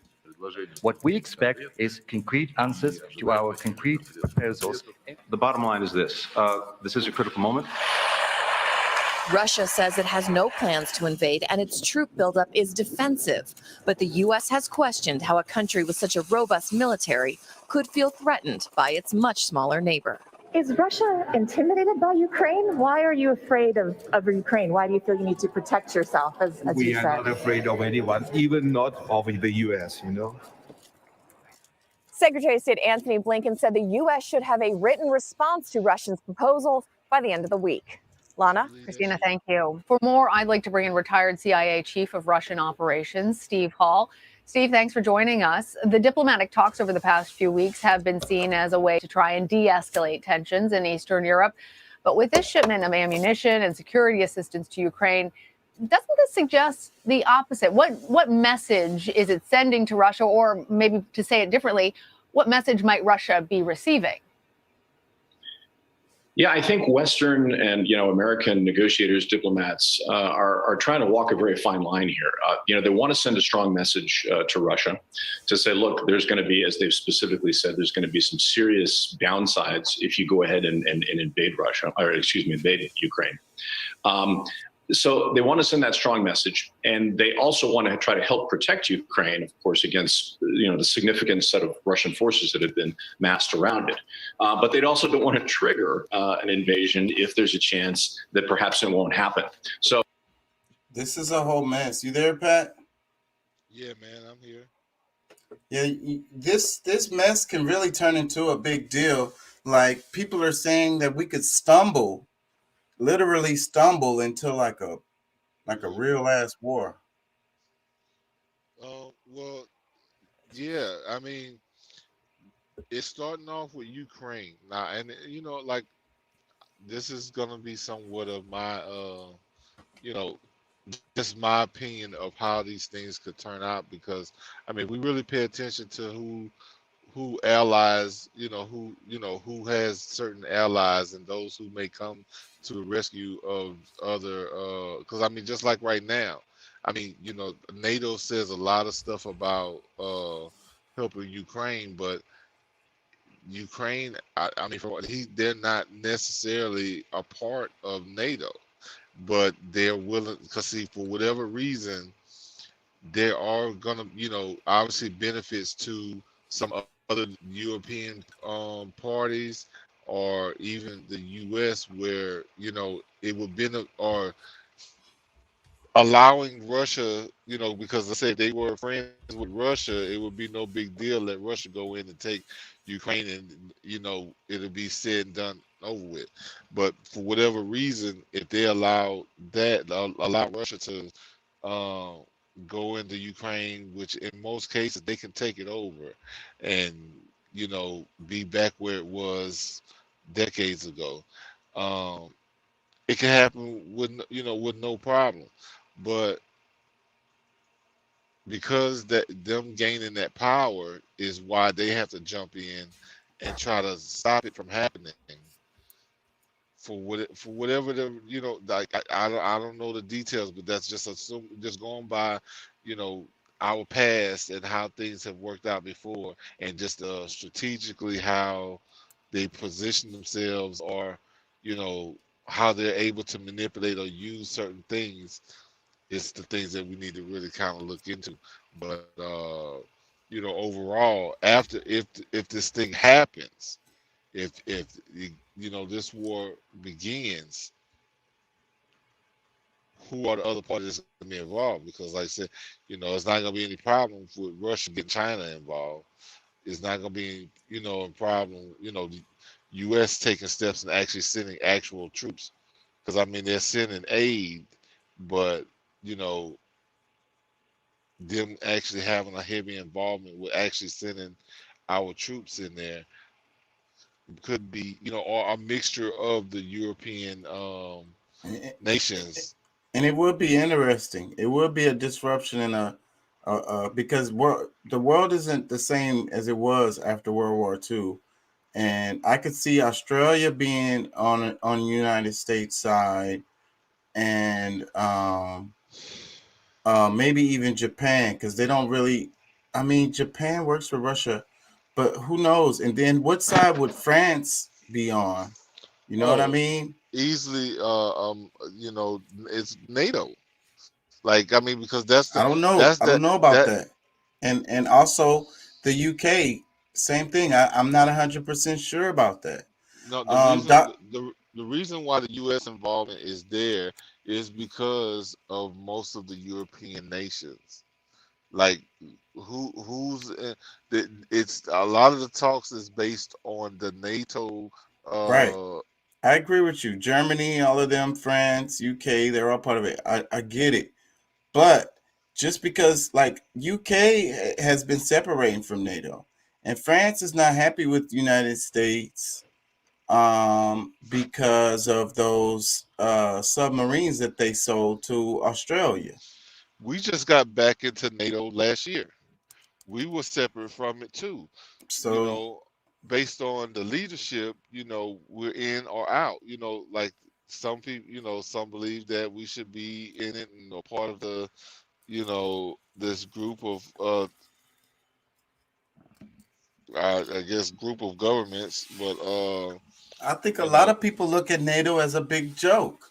Let me read Doc's comment. It says, Ukraine's sovereignty and borders, worth sending aid, military assistance, U.S. sovereignty and borders.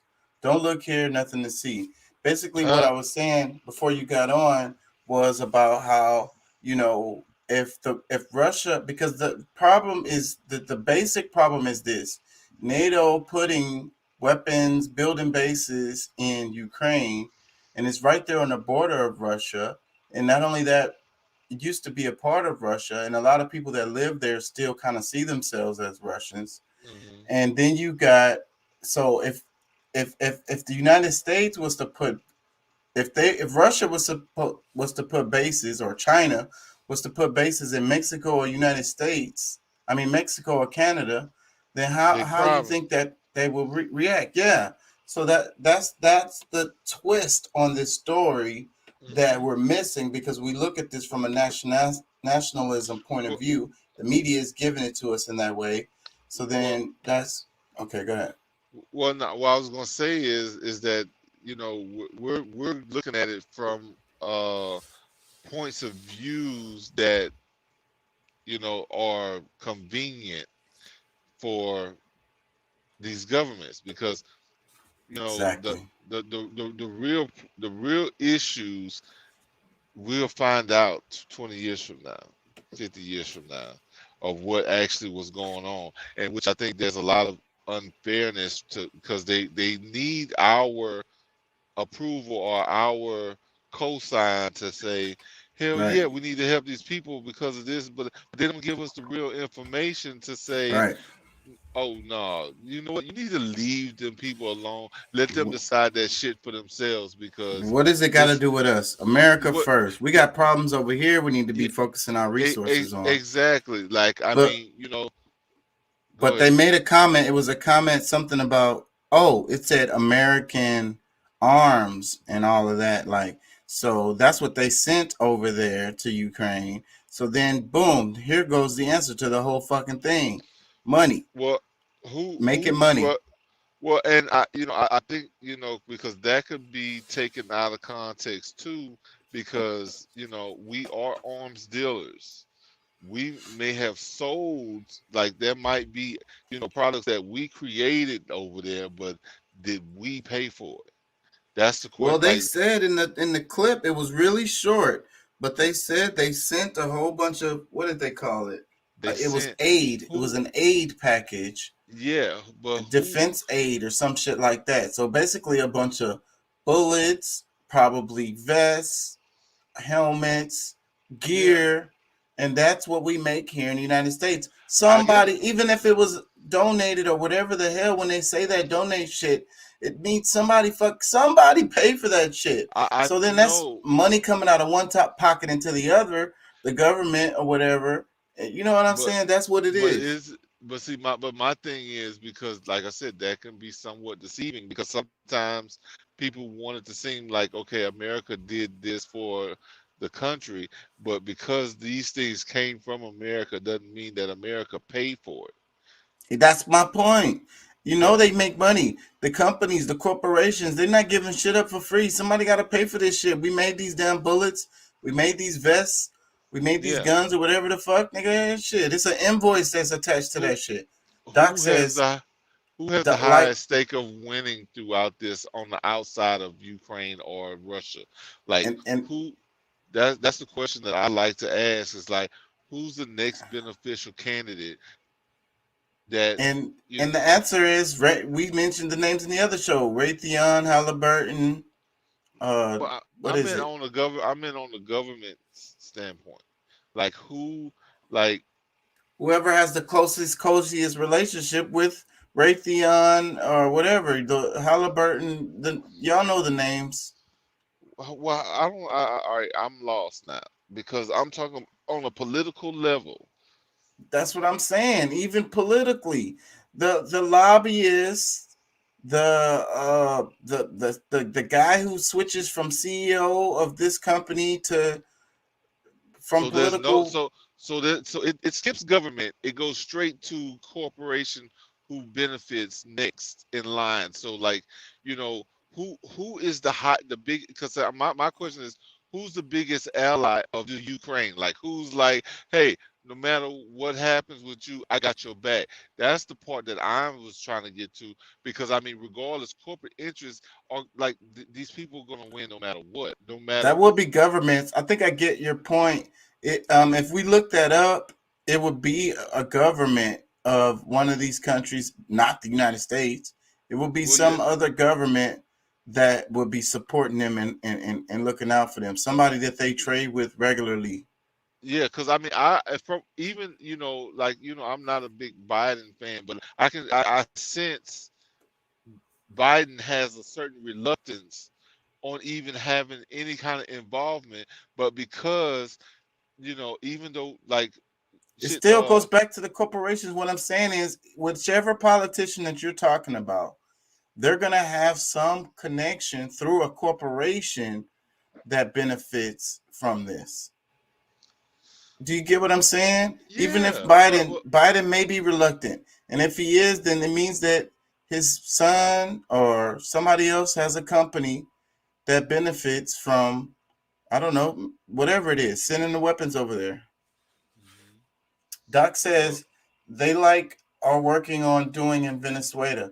Venezuela. And I love that comment, Doc. I didn't know you knew that. And a lot of people don't really realize that because the propaganda on Venezuela is so heavily skewed that people don't understand what's really actually happening. Doc says, remember the Ukrainian pipeline too, the one we just gave billions to help build when we killed our own, and the one that provides to 60% of Europe. That might be a key factor here too. And I forgot to mention this, and thank you, Doc, because I was thinking about this and I wanted to mention that because you said just a minute ago, what is the incentives? And that's it. They got these oil pipelines, and you have to remember that Putin is an oil baron. You know what I'm saying? And he has competing pipelines.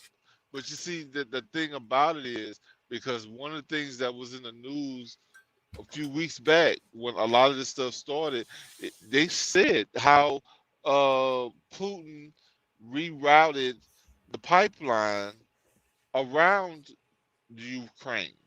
Yeah. So that could be a reason why the Ukraine is pissed, is because that was their leverage against Russia. Or in benefits, because they probably was gonna pay them. They always have, these things are really complex. They lease some that kind of property. money. Yeah, they lease that portion of the land, which that all stuff would have to pay, a whatever percentage in order to be using that land for the pipeline to run through. And then because of all of the sanctions that had been put on Russia over the years through the U.S. and all these different things that has held up that pipeline, and then he's like, all right, you know what?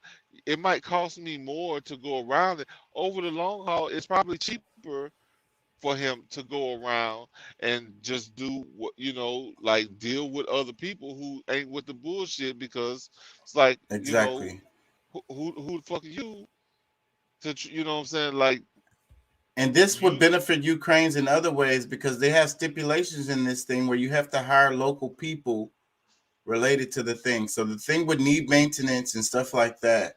And you would have to hire local people to do that in those areas. So many ways. Yeah, and that was, like, I slightly forgot about that, but when he kind of brought it, it refreshed my memory, because they said that, like, in the beginning, they talked about that rerouting of the pipeline, and now there's really no control. Like, they don't really have any power. They're mad. They're mad. They're pissed off about about that because, and he's making a killing because he's selling a lot of it to Europe and shit. So he's literally competing with the American companies. But also to see the involvement of others, that's wanting to be able to manipulate or use that, other direction, I guess, is where the problem lies. For everybody's involvement, all of NATO, all these people who's willing to risk whatever, a war or whatever for this, that decision that, Putin made, like, that's it overall, because, like, they started encroaching on him. I remember exactly. That's my point. That's exactly what I'm saying. And they're not doing nothing but defending themselves. Like, bro, y'all bring that shit. Just know we gonna bring the shit. So we got some shit over here waiting for y'all. It's not that he wants to invade Ukraine. He's protecting Russia. Doc says they got the truth about Hunter. That's one part of it. Like, I mean, look, no, and it goes even deeper than that, because, like, I mean, just his involvement with the cabal, if whatever that that term, if it means anything to any of y'all, like, I mean, there's way more to it, the international things that they've done all over, that all of them know about, that not necessarily others would be can be criminally implicated for. But yeah, they're using that in a lot of different situations. So, I mean, maybe that's where the reluctance, because, I mean, normally he probably, Biden probably wouldn't want to have much to do with it. Maybe it helps as far as negotiating, a resolution. But as far as actually his involvement, he probably wouldn't, because he knows there's no win for him or United States. And I mean, we're already in we got the highest inflation ever. Like, our money, like, our country is at in, not like in, these inflations haven't been fixed before or can't be fixed, but we're in such a tough time right now as a country that's probably not the best thing for us to do. But I was watching a video where the guy was explaining 60% of the inflation is not even real. He's like 40% of the inflation is real. 60% of it is just these companies setting prices because they know they can get away with it just to make more profit. Doc says, follow the money. Another comment, he says, I've been watching the Russia thing since China started building islands in the South China Sea and putting the airstrips on them. What were you saying? Well, no, I mean, I would like to see some of this evidence that you're speaking of, because maybe it changed my viewpoint on inflation. Because I mean, regardless, I mean, you say 60% is this and 40% is that. Well, I'm gonna tell you, 100% of it affects my pockets. Well, I don't think anyone can argue with that. I'm just saying. I mean, you can say it's real and it's fake and this, that, and the other. It ain't fake when it's time for me to go buy groceries, or when I get to the gas pump. But we have to the corporations have these monopolies, and the people have to be able to put pressure on them in some kind of way to force them to be fair.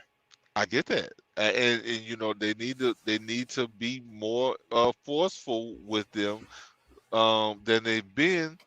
But obviously they're benefiting somewhere, somehow, so they're not as as forceful. They take the period of time where they can extort Americans. You know what I'm saying? Like, used by the suspect was a stolen Glock 45 pistol with a high-capacity magazine. My bad. I'm going to play this, but go ahead. Yeah, no, they're going through a period where they can force Americans to give up their fucking bread, and like, with no choice. Like, I mean, in order to have a remotely, normal life, you gotta spend more for everything that you got. I mean, those are things that you can't, like, you can't. The average American don't want to hear the bullshit you talking, because it's like, bro, look, this caused this caused that, and whatever. I don't care about these imaginary lines. You know what I'm saying? I don't give a damn about state lines. I don't give a damn about borders and like, no, my motherfucking pockets are getting hit.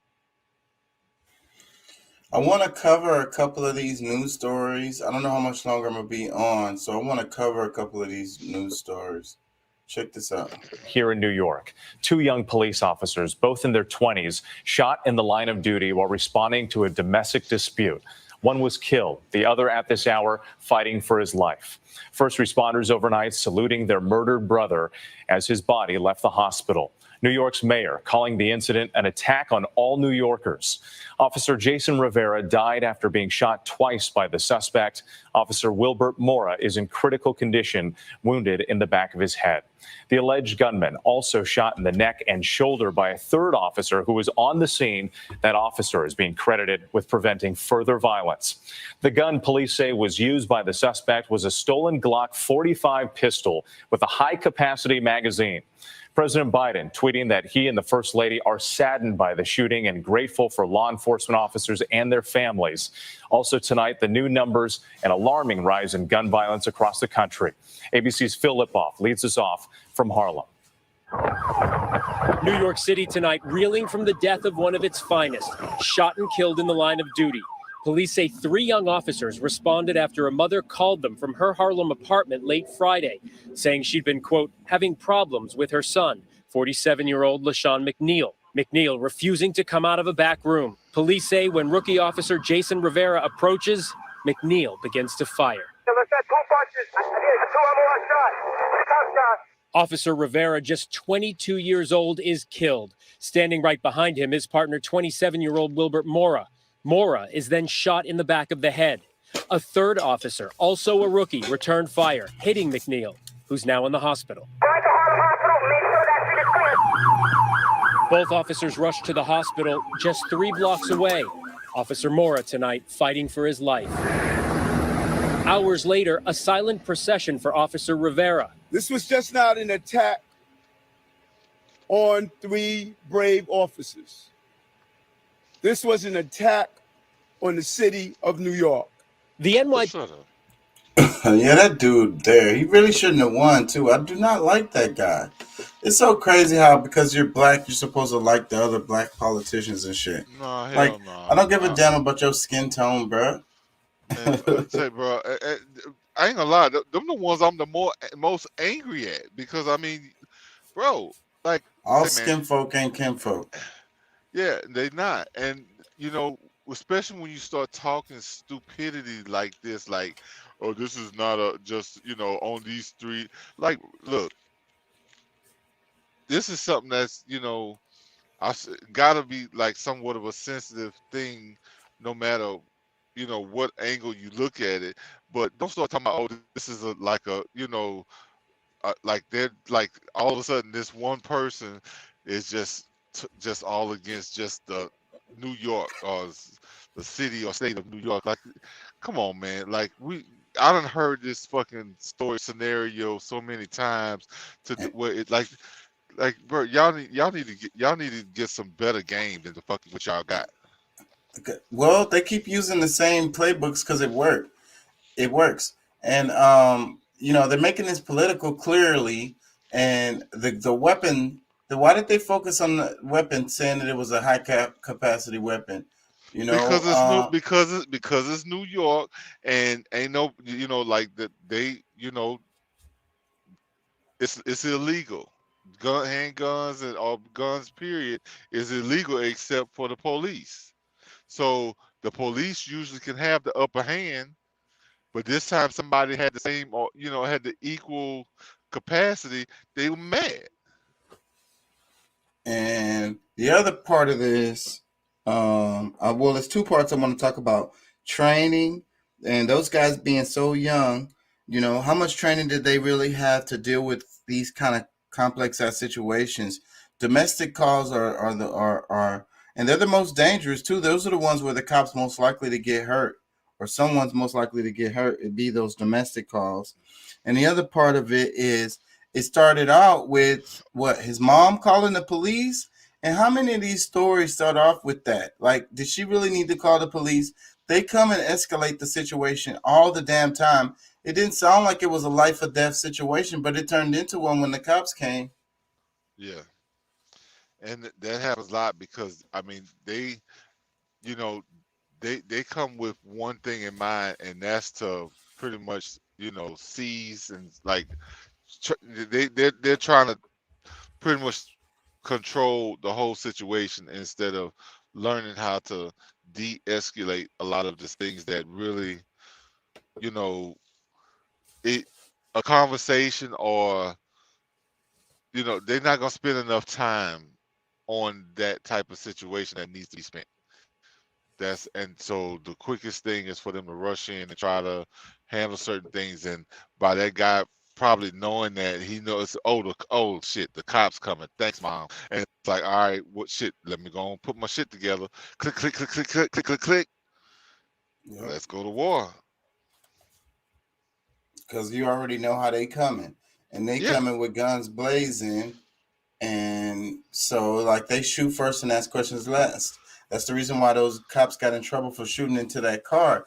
And they feel so emboldened by, the protection of the law, the protection of their gang, that they can just and then they say, oh, we're just looking out for the community, but you're literally just killing the community. Yeah. Because, I mean, even the mom, I'd have to even say, is playing a heavy part in this because, I get it, like, shit, call his uncles, call one of his best friends that will reason with him, or, call somebody else. Don't call, man, like, how these people get down. I mean, unless you ready to see him dead, you may not want to call the police. You know what I'm saying? Like, there's certain situations, some people, and she should know her son better than anybody. So, I guess if she did call, maybe she felt a certain way. I mean, I can't really, but as far as once the police is involved, we kind of know what direction that's going in. So that's why I think shouts out to the community, please, you guys, if you could find a way to deal with the situation before calling the cops, because they're coming with hammers. So when you got hammers, everything looks like a nail. So you deal with all your situations with your hammer. I And guess that's one way to put it. and if your psychological, if it's some kind of psychological thing, the person is going through a mental breakdown or something. If it's not like they can hurt somebody else or themselves, please don't call the police. Yeah, I mean, I look. I know he probably got on your last damn. What a brave and You know, her son probably got on her last nerve, and like a lot of times people feel like, the cops are the savior, but at the same time they coming with a certain level of force. If you don't, like I said, if you already you want your son to get through this thing, be creative and call somebody else, or y'all form some kind of alliance between other moms, or I don't know, like something needs to happen other than And that's what would be great. That's what we really need, and that's what I be talking about, community centers, and that's what the money needs to go into, because we need other avenues, other groups, other organizations that we can call in these situations that can come and they have skills and they've been trained and they know how to intervention and they know how to de-escalate and don't wait to situations. I would say also don't wait until it gets that bad to start trying to have somebody that might try to identify with them, because like if you just allow them to be in the room all by themselves and just developing certain crazy mindsets, it's gonna be harder. Like you can get somebody, let's say one of your friends has a son, you might be able to have them to be like try to get cool with him and to help him get out of the mindset that he's going into. Like, I mean, these are certain things, like when you start identifying issues and you saying, hey, this could be a problem, don't just sit back and look at it. And that's a part of how we're separated in society, because we're supposed to go to the corporations for answers with these questions, answers or solutions for these problems. But as a community, we can build institutions within our little neighborhood to deal with a lot of this kind of stuff, because somebody in your neighborhood knows something or whatever and knows how to do something or whatever. And, and they can help with this, and we can all as a group help with our problems that we have within our community. There might be something that you could set up where it's a nonprofit where, That's this exactly is something that, what I mean.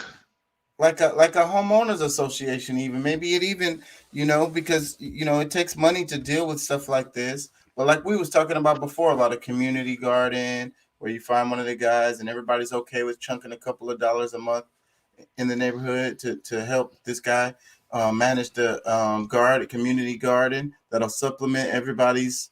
And so they're really kind of making money out of the deal. And then it will be something like that with this. I mean, like I say, it will cost money. But as a community, we put a couple dollars in a month, for some kind of psychiatrist, psychologist, some kind of but this can't be a person that's in this for money. It's just somebody in the neighborhood that knows their stuff. Maybe they do have a job and they have a day job. And when they're off, they can help the community with the skills that they have. I'm a capitalist. I don't care if these people are in it for the money or not. As long as they're being effective and they're helping the community, them getting paid for it is not a sin. I don't disagree with that. Let me play a little bit of this. This is a random story. Quick-thinking Daytona, Florida man saves his dog from a bear looking for a dachshund dinner. Walter Hickox says the bear bit and scratched him as he tried to save 12-year-old Pepper. He used a bench to block the bear from entering his home. His partner and two other dogs were inside. Hickox suffered puncture wounds, but none of the dogs were hurt. Police say it's the second bear attack in the area in the past week. Hey, Sean Hannity here. The bear was hungry. Yeah. Hey, I mean, what can you say? I mean, nature is going to run its course, I hate it for those dogs, or even the pet owners. But you should, I mean, you know, put them in jail.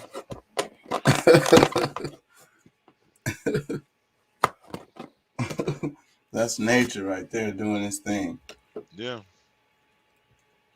October. But that's pretty gangster how he was, like adrenaline rush in the middle of the moment. How many of us would have fought the bear to save our dog? I've been like, Fido, run.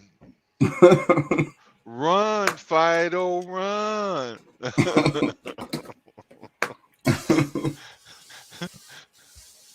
That's pretty gangster though, because if the bear probably would have got a hold of one of the dogs if it wasn't for what he did.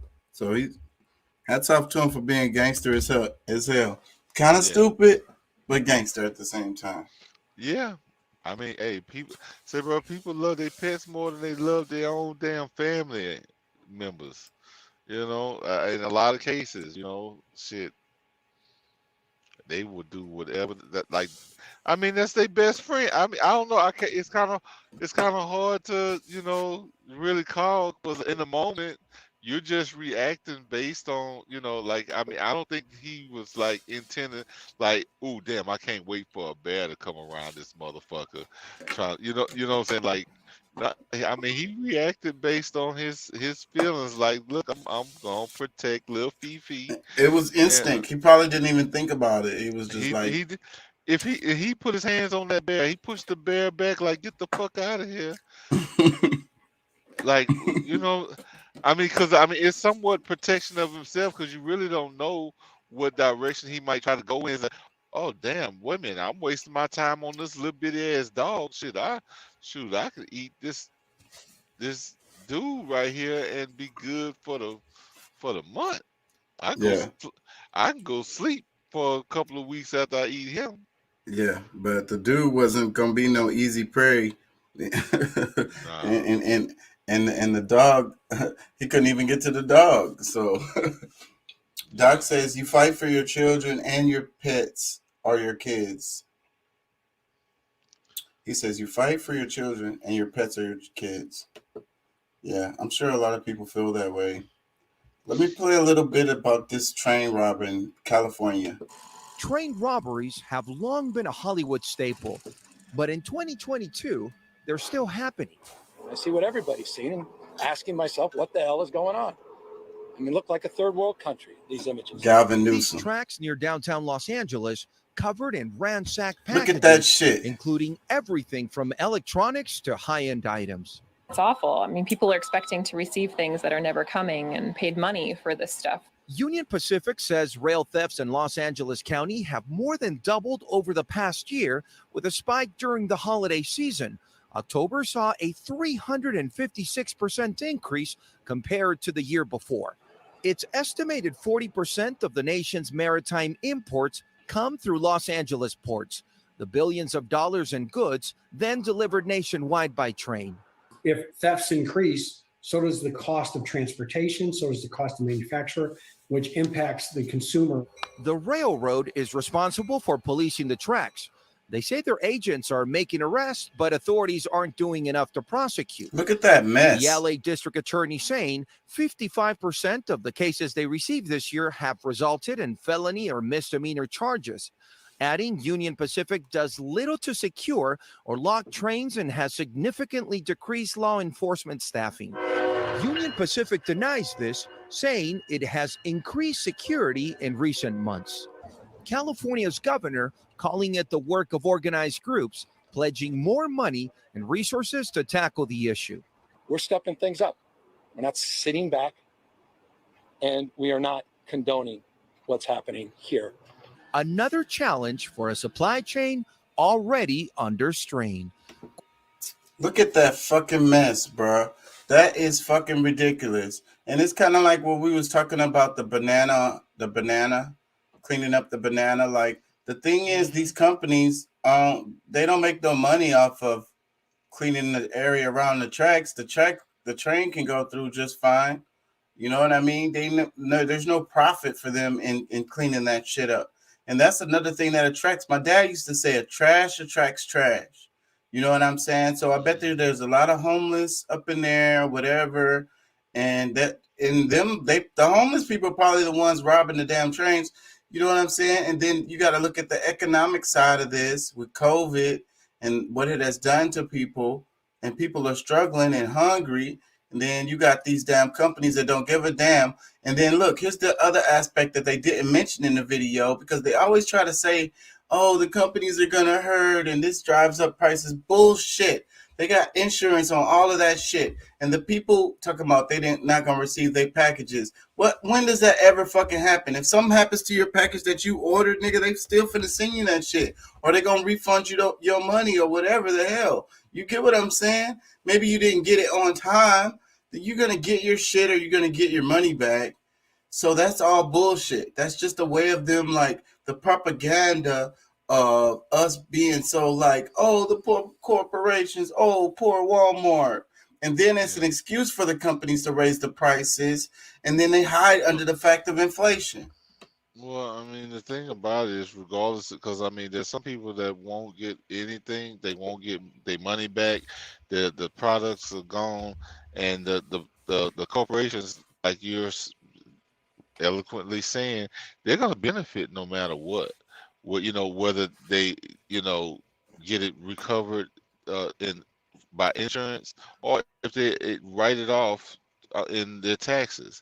So I mean, either way, it's gonna, they're gonna be fine.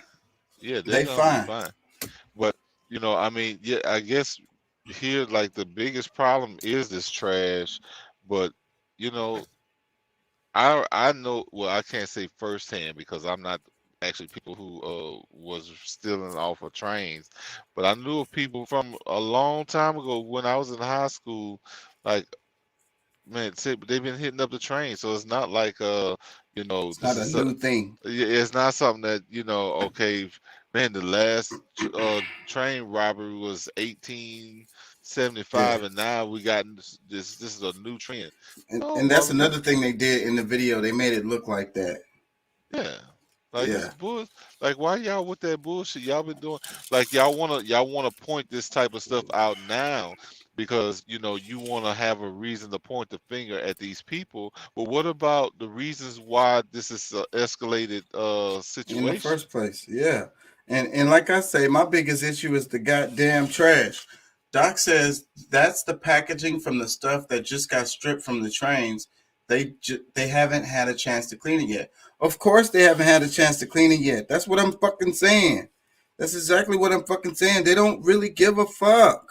And I saw a lot of pictures of these trains in California where it's a mess like that all around the fucking trains. Look at the graffiti and all of that. They obviously don't give a fuck. There's no like nice shrubbery or anything around it. And like I say, and I bet you those trains, they always go through hood communities too. They like to go through ethnic communities, blacks and Hispanics, because they do the eminent domain, and they because the people, the nice neighborhoods, they don't want no fucking train driver. And who lives in a nice house and has a train driving behind it? I mean, very seldom. I mean, Baton Rouge is so small, and that the only route that that could come through. But I mean, it's not like a fancy, like a bunch of mansions, but it is like a middle,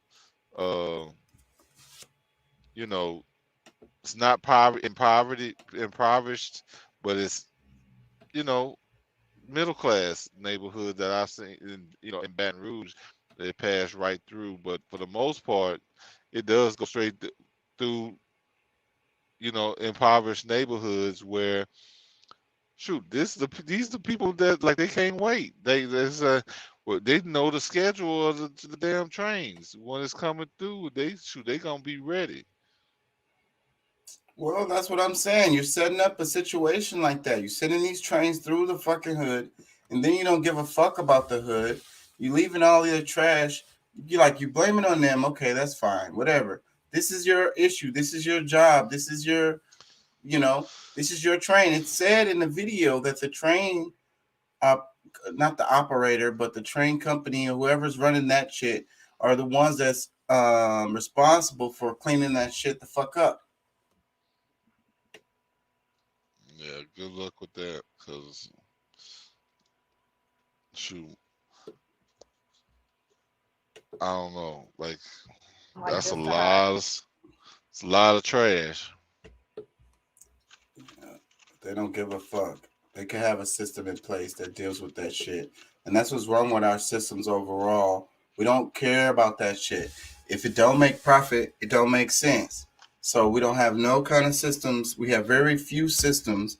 And then the thing is this, whenever there's a system or a policy in place that helps everyone here in the United States, people have a problem with that. They really want everyone to have this class system where I've got my Blue Cross Blue Shield. What's your problem? You know what I'm saying? I've got my ID and my passport and my driver's license. You know what's wrong with you? I have my insurance on my car and my house or whatever. Well, how come you can't do that? You know, I have all the functioning stickers and license plates and brake lights and everything on my vehicle. What's wrong with you? You know what I'm saying? That's what it is. I have a house. I have somewhere to live, you know. What's wrong with you? I have a bank account. What's wrong with you? Well, and that's the, one of those separations between the people that, unless you've lived it, you don't really understand it, which, we should be way more sympathetic than we are.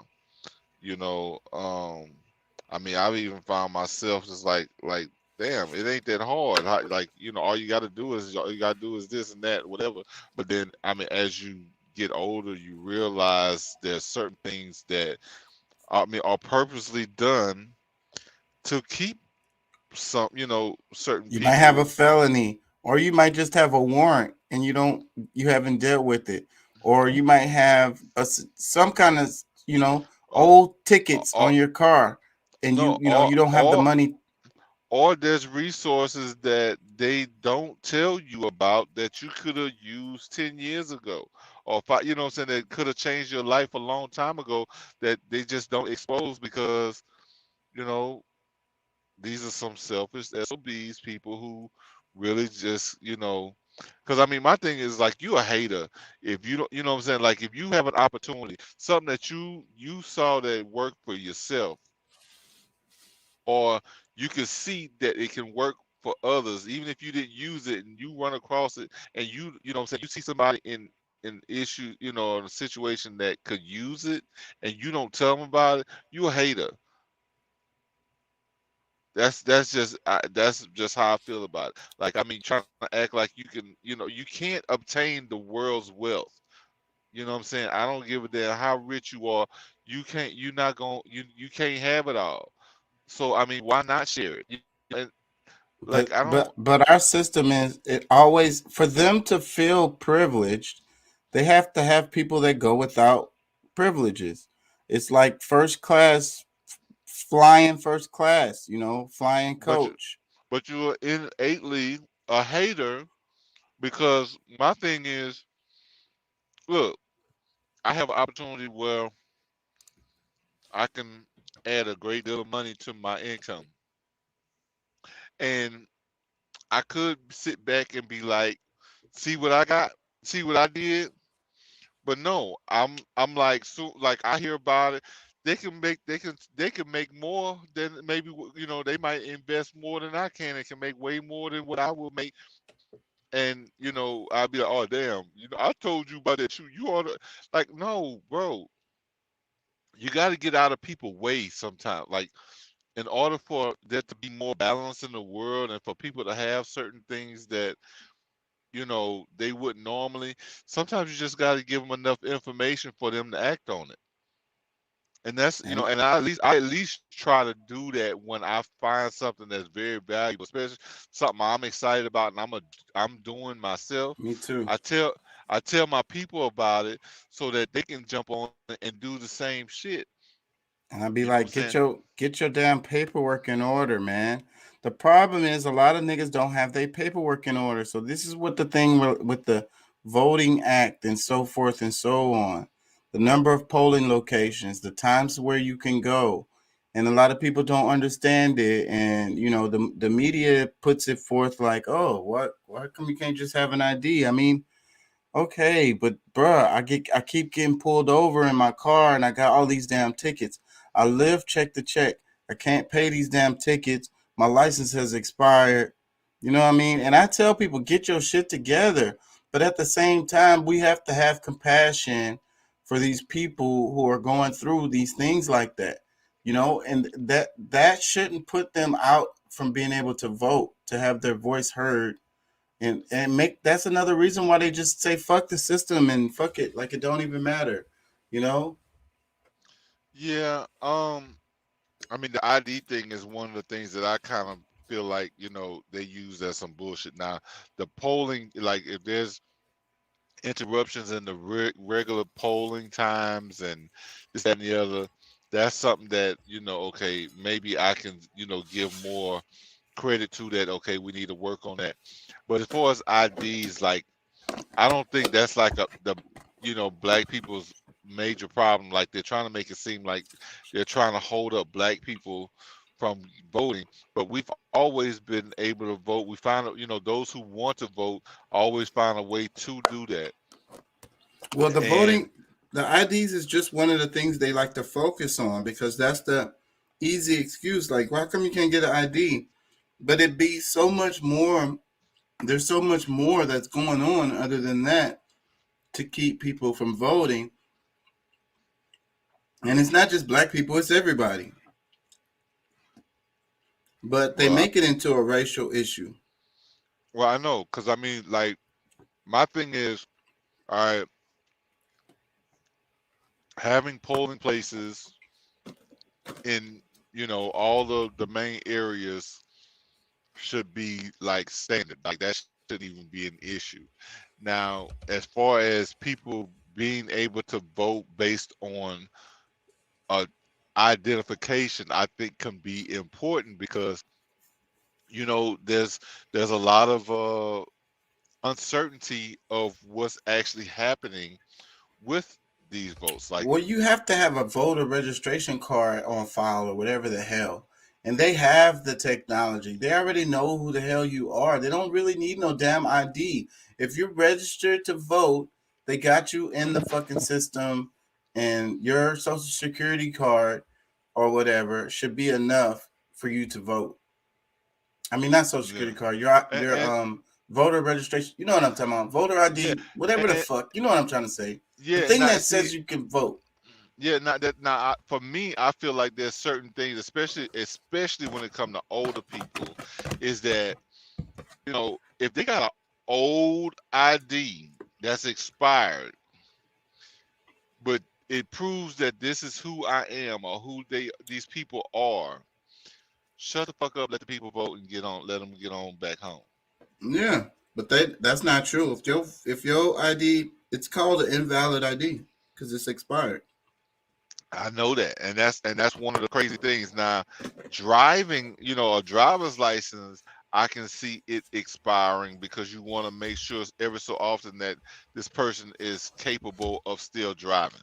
You know, for whatever reasons, you know, some people have health reasons why they may or may not need to be driving or this, that, and the other, which they don't even check that when you go and get your license and stuff, you know, what your help, unless you're a CDL driver, you know, you gotta go through the physicals and this, that, and the other.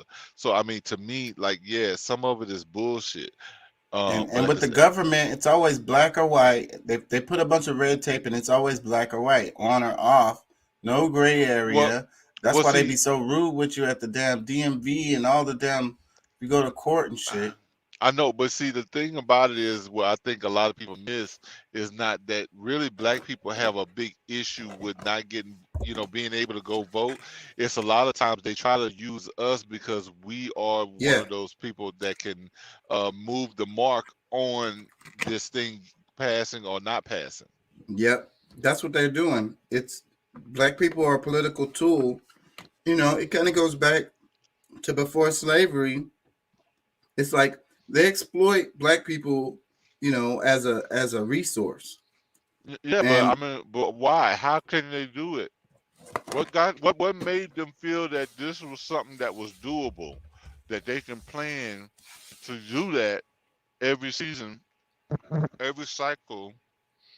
Because they spent so much time cultivating black folks and the media that we consume. Like we're not supposed to watch. Like my mom watches a lot of Fox News, and my mom and her dude then watch a lot of Fox News. Because I think the reason is because we're overly emotional, and we can get stirred up quickly. You know what I'm saying? Get riled up about something, an injustice that we don't take the time to look back. Okay, is this shit really affecting me? Yeah, and we don't even really understand it. Yeah, because MSNBC, that's what they do. Is they're so Rachel Maddow, she's so sensational. You know, she's so emotional, and it gets you emotionally attached. What's his name? Carson. Tucker Carlson, super emotional. Yeah, you know what I'm saying? Like that's like they use these people against us every day. You know what I'm saying? Like, and by us not recognizing the patterns, you know, only a few of us being able to recognize the pattern is a problem.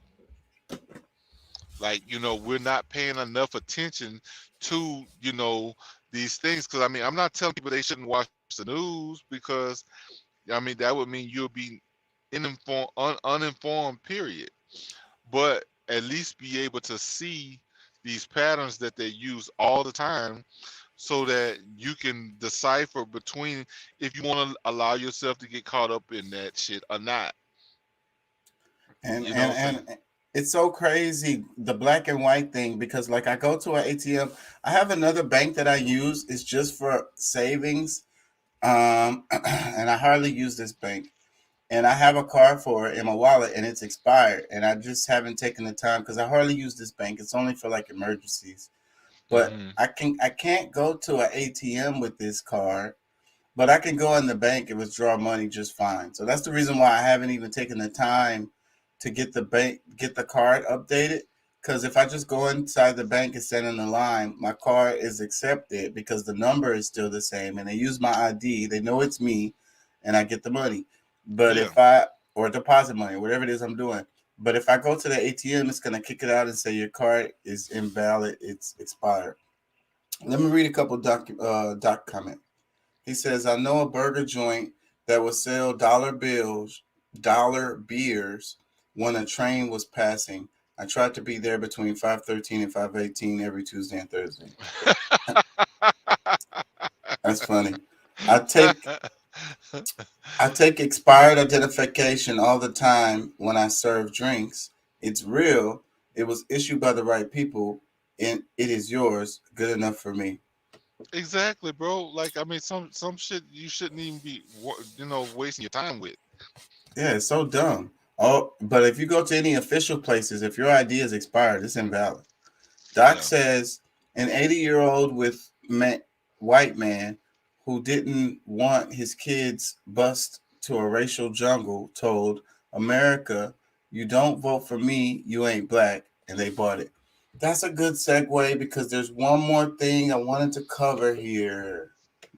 Thanks, Doc, again for bringing it back around.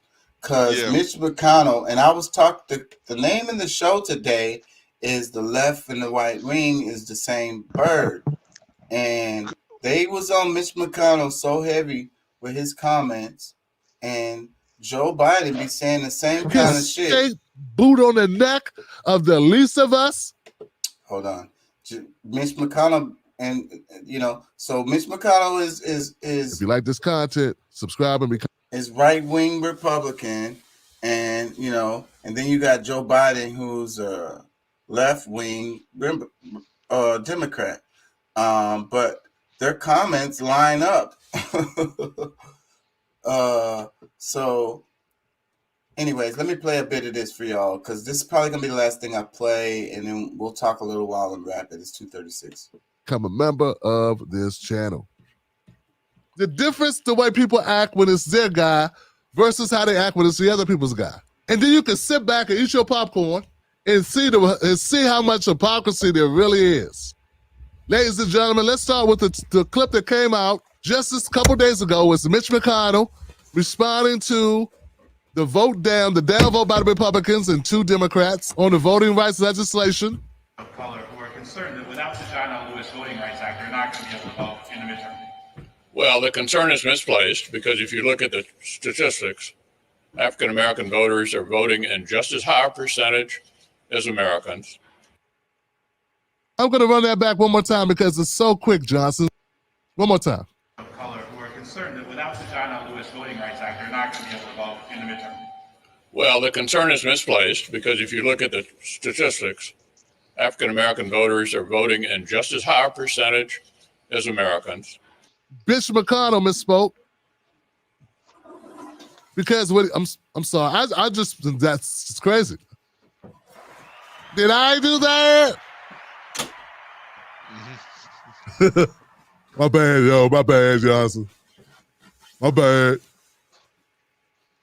So Mitch McConnell, he said he was responding to a reporter who said African Americans should be concerned they're not going to be able to vote because the John Lewis Act is not going to pass. And Mitch McConnell said, something very concerned about African Americans are being concerned because African Americans are voting the same as Americans. Some say Americans. Come on. And it came out really jacked up. It was like he was saying he's cold. Black folks aren't Americans. I was gonna skip it because he gets. And you know, we know what he meant. But I can't remember. I don't want to miss. I guess if you want to give him that credit. See, when we give people credit for stuff, what we're really saying is we don't want to think the worst of them. That's what credit means. I'm not going to just accept or agree that the worst thing about you could be possible. But to do that, it may not be true. You may actually be worse. It's possible. Mitch McConnell could think that Black people and Americans are different. Now, aside from the occasional racist on Facebook who told me, yeah, well, you want to be called African Americans, so what you want? You wanted to be called African Americans. You don't want to be called Americans. That was your choice anyway. So why you mad now? His little country accent is funny. Great point. No, it's a great point. He's so funny. That's what he said to me, man. In public. Under his real Facebook profile.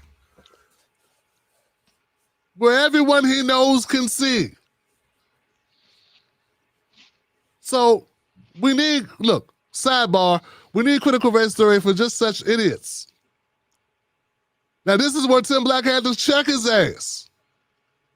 We weren't African Americans, motherfucker. We were Africans and we were in Africa. We weren't even black. When you came and got us, we became black and then we became niggas. These are names you gave us. And instead of making us Americans, which is what we wanted, which is now that we're here, we want to be equal, which would make us Americans, you made us African Americans, motherfucker. You're the ones who did that. Embrace it, bitch.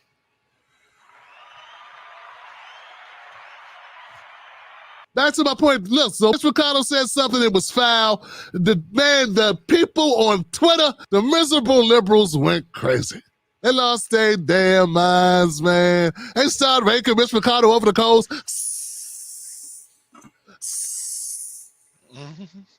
They were dragging Mitch McConnell for that one, man, because they did not like that. Now, and then some of the performative Black people were also upset. How you say that about me, man? You say that about me. I'm black. Black people built this country. Black people did this. Black people did that. Blah, blah, blah, blah, blah, blah, blah. There's a lot of neck movement, a lot of MFs, F-bombs dropping. Somebody said something about his mother. A lot of Ninja Turtle jokes and shit. They was roasting turtles on Twitter everywhere. It's roasted turtle. Call him David Duke's uglier brother, older brother and shit. They were going for it, man. I didn't feel bad for him at all either. I thought he deserved it. I'm glad they did it. All of the Republicans were defending him. Oh, well, obviously. Oh, here you go playing word police. Here you go being word police. Obviously, what he meant to say was black African Americans, like any other Americans, are voting. That's not even the point. African Americans can vote. What do you say? You can't afford an ID? Come on. That's not what he meant. This is so Democratic Party. This is such liberal stuff. And we try not to cuss because, you know, they're patriotic and Christian and shit. You know? They're defending Mitch McConnell on this thing, man. Calling black people something other than American. Then when we don't support the flag, they're all upset. Oh, God, how can you not support the flag? Why aren't you standing? You just said.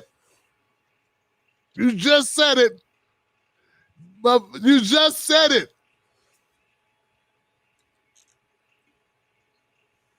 So, and then the Democrats, he finna get on Joe up Biden. in arms like this. The most.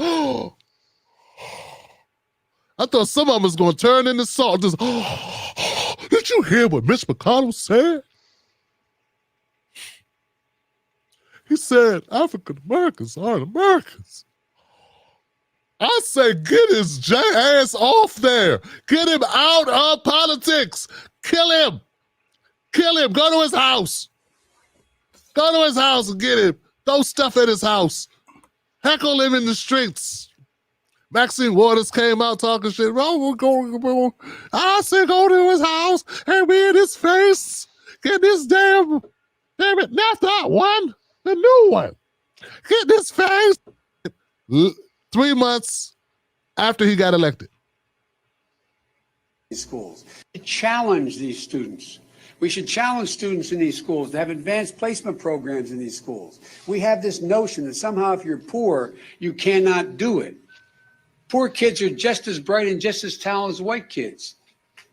Wealthy kids, black kids, Asian kids. No, I really mean it, but think about it.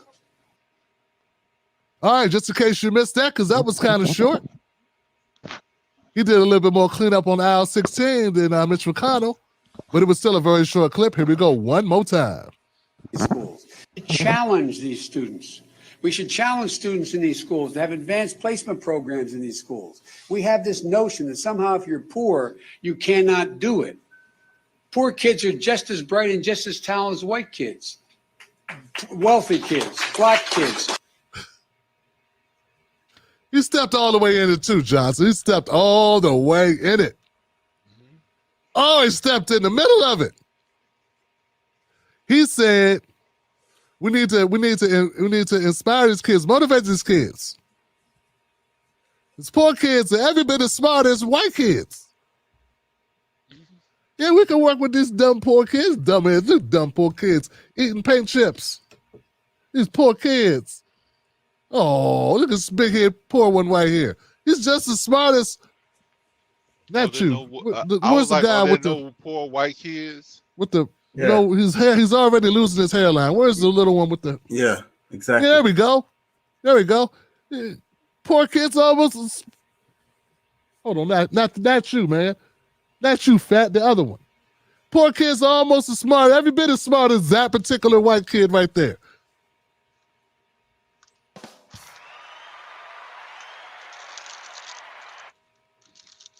What Joe Biden said was white supremacist as hell.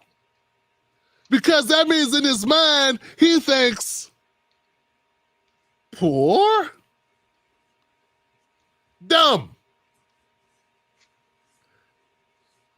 white, smart. So he thinks white is smart. That's what he's saying. Now, that's what he's saying. Hey, look, I ain't got to make a judgment. Now, once again, you can if you want to. You can give him the benefit of the doubt. You can give him credit. Because that time you went to a Joe Biden fundraiser and you met him and he shook your hand and he looked in your soul. You knew what he was by looking in his eyes. You know, when you went there and looked at his eyes, you saw what kind of man he was. You could see the pain. He knows how to live through pain, survive pain, and deal with loss. Like another minute. Understands the human frailties. Less than a minute. We having tacos tonight?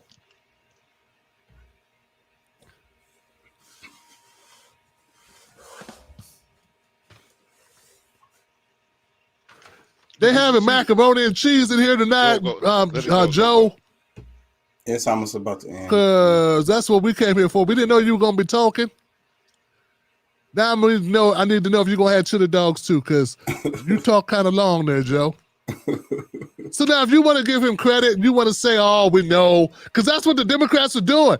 An obvious gaffe that you can take it and run with it and make it bigger, and some people did. Because it was. It cuts to who he is. It cuts to how his mind thinks. What's on his mind. Now, unlike Mitch McConnell, Joe Biden has a track record of he's had more power.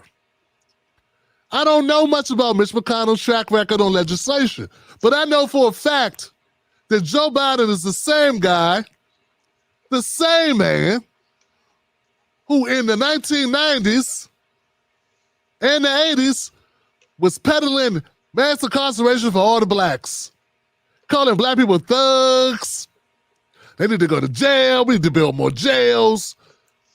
We need to build bigger jails. We need to give them more time. We don't need to hear their problems. We need to lock them up, lock them up, lock them up, break down. Huh. Huh. The super predator. So he has shown his anti-blackness. He has shown his white supremacist mentality. He has shown his state boot on the neck of the least of us. But people were defending it. Now, the people that were defending Joe Biden when he makes this statement about white kids being smart, those same people condemn Mitch McConnell when he said black people, African Americans vote just like Americans, which ain't even as bad. Not to me. And I'm black, but I know he's probably a sellout black because he doesn't know the D's and the R's. Now I know the histories of the D's and R's, man. But I'm just telling you how I feel, honestly. They both bad. I got on both of them. So my thing is go after both of them. They're both, if the issue is you tired of black people getting run over like roadkill, you should go after both of these guys. Both of these guys are in power. Both of them need to retire. Neither one of them should work anywhere except maybe, and I'm using this loosely, no disrespect to Walmart, bag checkers, and greeters. No disrespect. But that's the level of job they should have. That and the guy that gets the balls at the golf course, or a guy. Basically, both parties suck, Johnson. Mm-hmm. But we're always forced to pick the greater of the two evils. And that's where a lot of when I pick a side, if you can really say because at one point I was a Democratic all the way. But then, I hate that better of two evils shit. It's like choosing between stir-fried shit and baked shit. Coke and Pepsi. It's the same fucking shit. I understand. Now, even though Pepsi is better than Coke, we have to choose or just don't even have a dog in the fight. You know what I'm saying? So at some point you gotta go with the people, because you still don't want to be that type that just go and vote for just a party, whoever it's on your favorite party list. No, you need to find about these individuals that happen to be in different parties that's gonna, be more beneficial to the progress of what what you want. What, of course, I mean, I know all of us don't want the same stuff, but if it's more beneficial, you believe in what they're saying, okay, go and vote for that person. Maybe it should be a mixture. You should be voting for Democrats and Republicans. You know what I'm saying? Or like I said, or don't vote for neither one. Don't go vote at all. That's an option as well. So I think a lot of people pick that don't vote at all thing, because that's what I did the last two major cycles. Like, I vote almost every time. I always vote for the small ones, but this last two presidential cycles, I couldn't bring myself to do it, because like I said, stir-fried shit and baked shit, I'll pass. Yeah. Let me read Doc's comment. He says, even in Star Wars, the ultimate villain was a career politician. Red and blue are just colors of lifesavers. And he was also, the ultimate villain was also, he was a leader of a corporation. He was like the president of the corporation. Yeah, all that stuff is, say, bro, if you're not paying attention to the subliminal messages, you missing the whole message. Like, if you just listen, going by the surface stuff, like if you're not looking at the symbology that's listed there, noticing the red and the blue lightsabers, or even deeper. Some of that stuff you go back and as you progress, you can realize other things that you might have missed before. But if you're not paying attention and getting at least some of the symbolism each time you watch, you're not getting the real story. Like, you're not really understanding the depth of the story. Yep. These damn earphones are not the best. I have some earphones. I might start using them, but I bought these earphones especially to do the show, and that's the only time I use them is on here online. They're like USB earphones. The earphones I really like are they don't have their they don't have no cord. These have a cord, and plus they're not as soft. Like, after I've been on the show for a while, my ears start hurting. That's where I'm at right now. And those other earphones, I can wear them all day and my ears will never start hurting. So I've been thinking about maybe if I can get them hoes synced into this. I guess I could. They're Bluetooth. It should be a way. I just don't know how to do it. Anybody want to leave comments under there and let me know how the hell do I sync my Bluetooth earphones to my computer? It's supposed to be the settings. I looked at it a couple times and I didn't get the option. I didn't see the option. It's in there. I have to maybe open mine and look it up, and I can kind of guide you in the right directions, because I've done it before. I can hook my computer up to my truck stereo through Bluetooth, so headphones are usually easier to do. Was that I'm gonna go back. What was it? For real? I'll be going fast. Where? Oh yeah, right here. Yeah. Look like he's wearing makeup. Girl showing off glasses and stuff. He's selling something. He's either selling the glasses or that jacket or the hat or something. Yes, like that. it look like he on them glasses. That's what he's trying to show off. Yep, they all be selling shit always. That's one thing that happens and in a celebrity, because people feel like, okay, rich and famous kind of go together or whatever. You can be famous and have no fucking money at all. But people they leverage their fame to make money. Let me hear what this nigga does say. I've been to the Celestial Court. I got here through fasting. Oh, One of the wait. big complaints that many of us have. I'm a fan of this dude, bro. I've been to heaven, what people call heaven. I've been to the Celestial Court. I got here through fasting.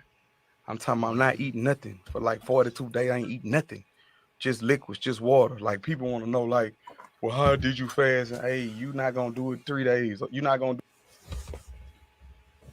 What happened? It stopped. Y'all can hear me, right? Yeah, I can hear you. The 5th time I had went, I was laying in the bed with Drake one day, and she was like, "Where you went?" And I thought I had a dream, but I knew I wasn't having a dream. You know what I'm saying? This is physical. I ain't talking about no my spirit left my body, not that weird shit. I'm talking about you, us, death. Wow. Man, it's like they're cutting the videos. The 5th time I had went, I was laying in the bed with Drake one day, and she was like, "Where you went?" And I thought I had a dream, but I knew I wasn't having a dream. You know what I'm saying? This is physical. I ain't talking about no my spirit left my body, not that weird shit. I'm talking about you, us, death. Wow. That's heavy, bro. It's like they're blocking it. So, bro, that's Gates is my say, bro. That's I love Mike Boosie. in the building. Sorry, go ahead. Yeah, I love Boosie, but as far as Baton Rouge or even Louisiana rappers, like he the one that's more like I guess I give more credence to because I mean his honesty, his openness, his just being able to like I mean in order you gotta accept fault in order to be able to fix things in your life. You gotta, be paying enough attention to yourself to be able to say, all right, you know what, I could be doing this differently. I need to change how I'm doing this. So I mean accepting where you're wrong allows you to be able to truly grow in other areas. But I don't know, man. He just a Yeah, I'm a fan of that guy as him as a person, as a human. I like his music and stuff too. I don't listen to a whole bunch of his his music, but he have these videos, whether it's YouTube, Facebook, or wherever, or even TikTok. I stop and listen because usually he has something profound to say, or something that can at least allow me to think on my own situation to grow. You know what I'm saying? But yep, yeah, I'm a fan of that guy, big time. He's been with the same chick too since before he blew up. Kevin Gates, yeah. Yeah, I don't know. I remember in the beginning of when he came out, people were saying that that's his cousin. Yeah, the girl. Yeah, she's so beautiful too. She's very pretty, and she's he really cares about his family and shit. Yeah, she supports him. I think that's a big part of his success, and I be saying that shit all the damn time. Fucking all the big names you want to name, they all like Cube. He been with the same chick since way back. Snoop, he been with the same chick since way back. E40, he been with the same chick since way back. That he said you got to accept me for who I am, because what I'm not, I'll never be. I was like, man, shut up. You said, a lot of people ain't gonna really get that, but people accepting you for who you are is just really what it is. I mean, he's like, I'm not sorry. Like I did what I did. I was like, I am who I am, and and what I'm not, I'll never be. And it's just like that's something people don't get. And then in relationships, it's been politicized so much to where you can be judged on shit, like, okay, his wife knows that he fucks around and be done stuff with other women or whatever, but she done made it like that type of stuff don't reflect on her. Like they still individuals. Yeah, they might be married and they made an agreement, which a lot of people forget, bro. Like that's the part that really kind of like I really feel their relationship, because it's really built on who, what they are to each other, and not what, they do when they're apart from each other. They live their life fully, or to the fullest when they together, but when they're apart, they still themselves. I don't know. It's deep. I ain't gonna lie. I mean, I don't know if I could fully explain it, how I want to express it, but Yeah, we could do a whole show on that topic. Yeah, this comment says Florida House Committee passes Don't Say Gay bill that seeks to ban discussions about sexuality and gender identity in schools. well, maybe, I mean, because in high school, I mean, that's where most of the kids are getting, are starting or really having sex. I mean, I guess I don't know, when I was growing up, that's when it was really happening on a regular. Elementary school and junior high, I don't think it's appropriate to be talking about sex in any form. You know I what don't I'm know saying? I don't know if I agree with that. I don't know if I agree with that, because they start having sex really early, and the more education they have about it, the better, I think.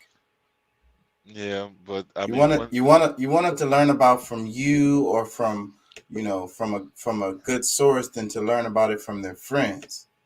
So their friends gonna tell them whatever the hell, and they're gonna go by that, because that's all they know about the subject. Because that's another thing. Like we be talking about Santa Claus, how we lie to kids from, like, kids need to know where babies come from and all that shit. I understand, but you're not gonna be as graphic and talk about it. Like you'll gradually give certain things that you feel that they're prepared for. You know what I'm saying? You're not gonna start talking about somebody who done had some kind of surgery so that they don't have to be a guy anymore. They want to be a girl, or vice versa, where a girl wanting to be a boy. This, like, I mean, there's certain, now when they see something and they're asking, their curiosity is there. Like, but just and I don't think school is I would prefer that conversation is had at home.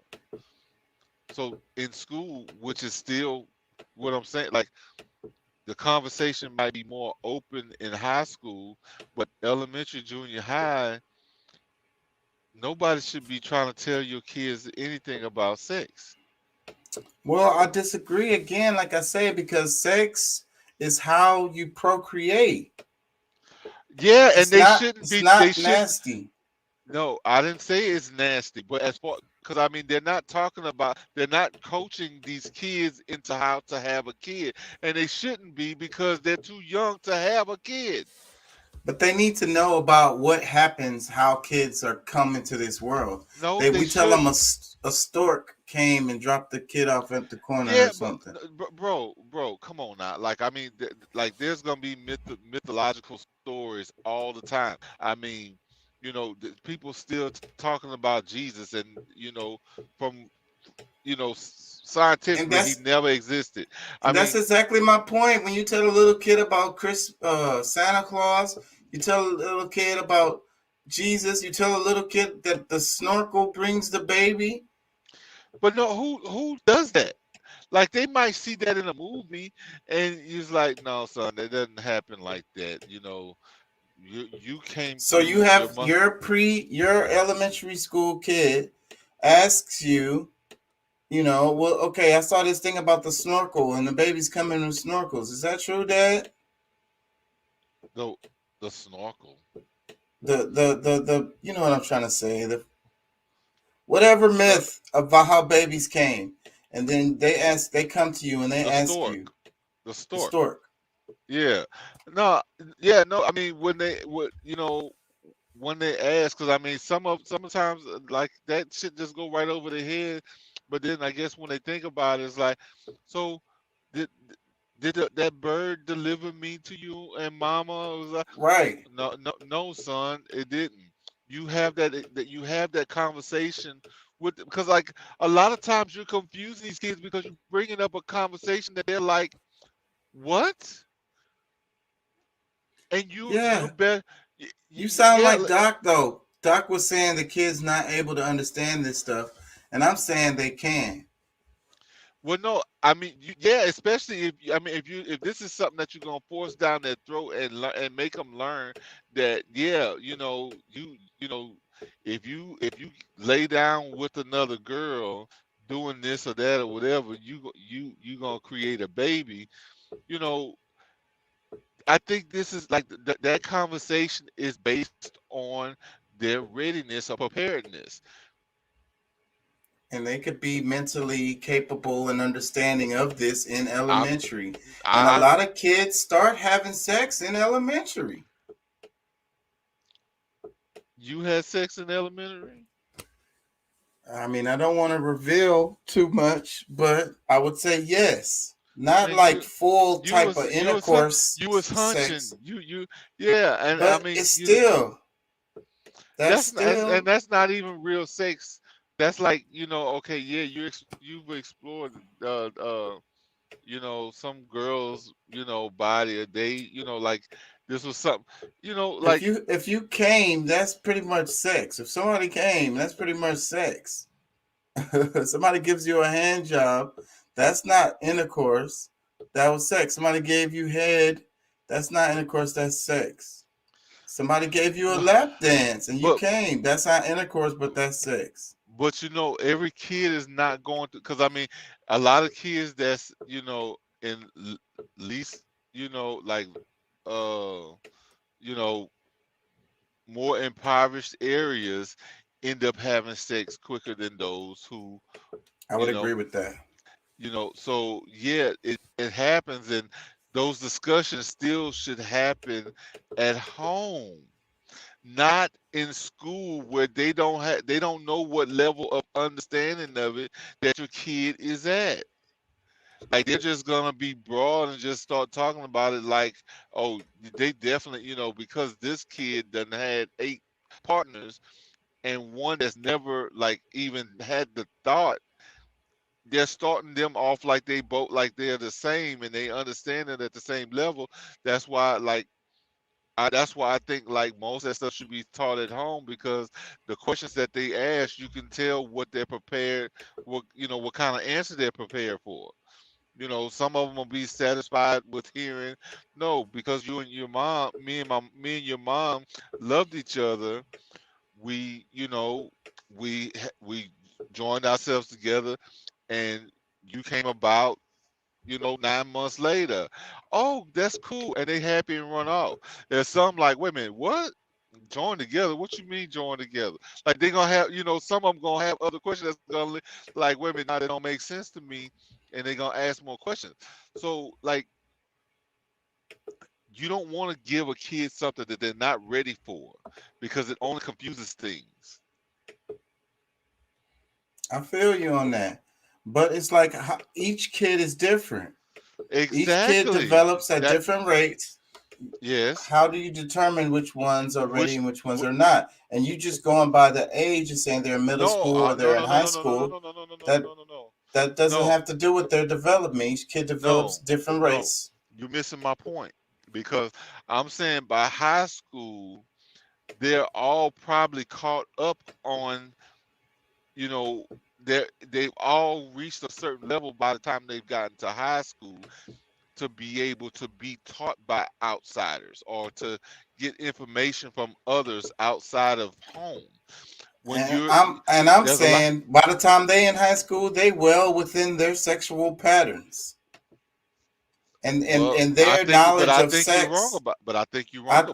They've already come up. They've already have their ideas of sex, and they got it from somewhere outside of the home, probably. Well, see, what you're missing is high school is a safer place to say that you can begin having this conversation with outsiders, where not that you don't have that they don't get any kind of conversation about it in elementary or junior high. It's just that it's more up to the parents to have those conversations based on their kids' understanding. Because, you know, there's all, and you know, I think the people that's the kids that are learning it, there's more neglect, where there's not somebody taking the time to have that conversation with them, but there's others that will take whatever time is necessary for them to understand. And I agree with that. The only thing I disagree with the whole conversation is that, I mean, it's talking about sex with these kids. People are afraid that we're going to put these ideas in their head and have them going out and having sex. And I don't think so. I think it's the opposite is true. When you make it this taboo subject, then that makes them more curious about it. And then they're going to find out their information from other sources, and these are going to be unreliable sources. Well, see, I think you're speaking more, you know, from, you know, what you know, like maybe your situation, or you know, things that you know, maybe grew up with. But you know, when a kid, like, you know, when a kid knows that they can go and ask and somebody will give them answers, a lot of times they're not, you know, they're not worried about or trying to figure it out other places, because there's an openness at home where somebody, you have any whatever questions you have, you can go there.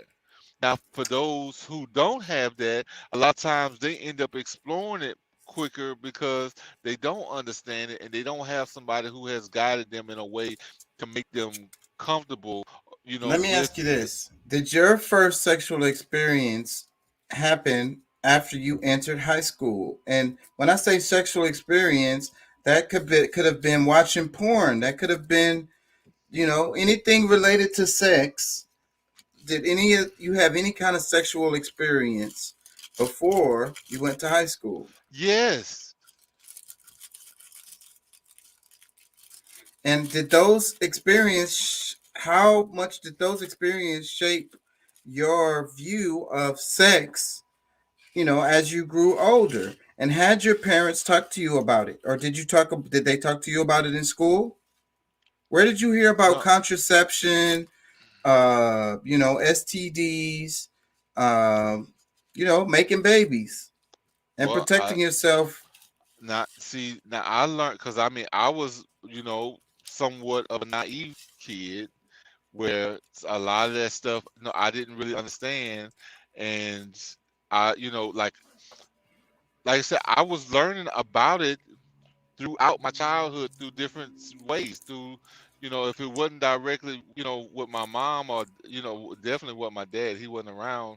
But however, you know, until I got older, then, you know, there was more of a conversation when we did have more of a relationship. But, you know, my older brother was around. I had cousins. I had, you know, people that, you know, that were still older than me that, you know, I could have some of those conversations with, but it wasn't in school. Whereas I know for girls in elementary school, because they might, you know, because some of them, they knew that some of them would be having a period. I don't know if it was the full sex conversation, but it was to help them understand their body. So they had a class in elementary school for them to, you know, understand that part, but it wasn't a full-fledged sex class. So that's where, you know, I think that, you know, the responsibility of your kid understanding these things, because I don't think that sex is a bad thing.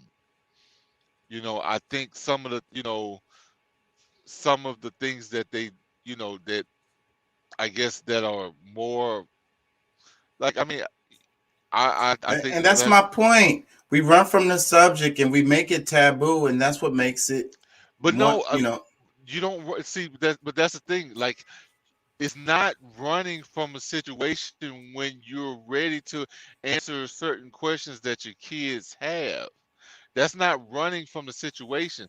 It's just not embedding, like giving them thoughts of things that they wouldn't have had before, allowing them to still have a purity at heart.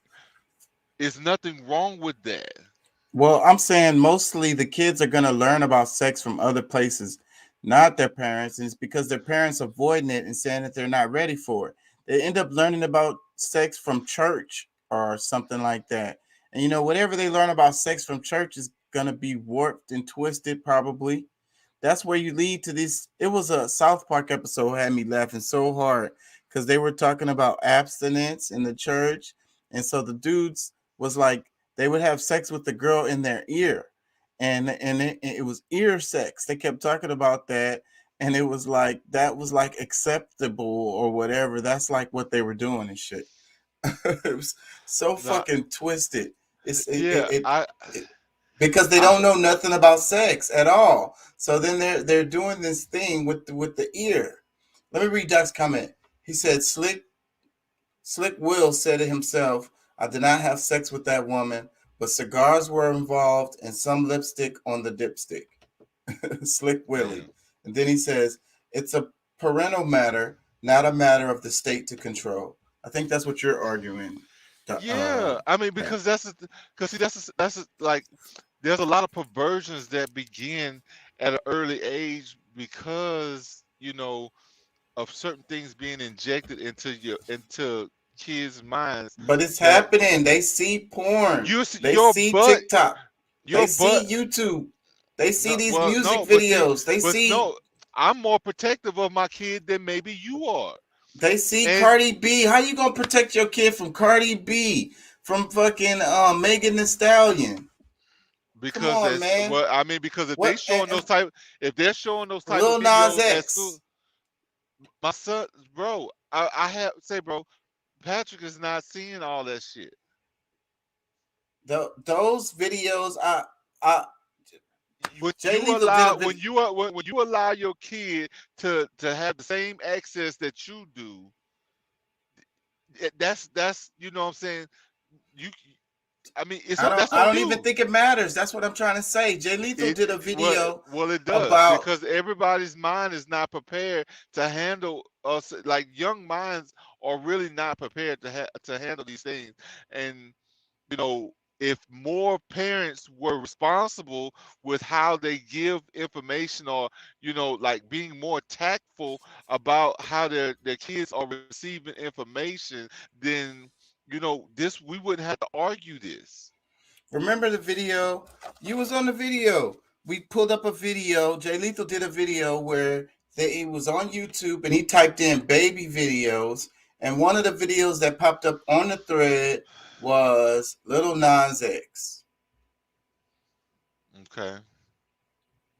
And the video of Lil Nas X was him being like, it was like nude dudes and dudes sitting on dudes' laps and kissing and all of this stuff. Yeah, my son doesn't see that shit. That was under baby videos. What kind of filter do you have that's gonna keep that from popping up on his screen? It's not parental advised, whatever the hell. I don't think. Well, I'm gonna say this. And I saw a lot of videos that I saw that was inappropriate that's on YouTube that is called kid videos.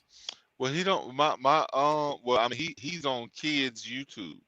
So I mean he ain't on regular YouTube with kid, just to be able to do kid stuff. Like he's not on regular YouTube. So I'm trying to get you to understand that you don't understand the internet. These kids I understand the internet. Like I can see whatever the fuck they want to see once they're on the internet. Those damn screens that we have on there means nothing. Okay, well, I'm telling you.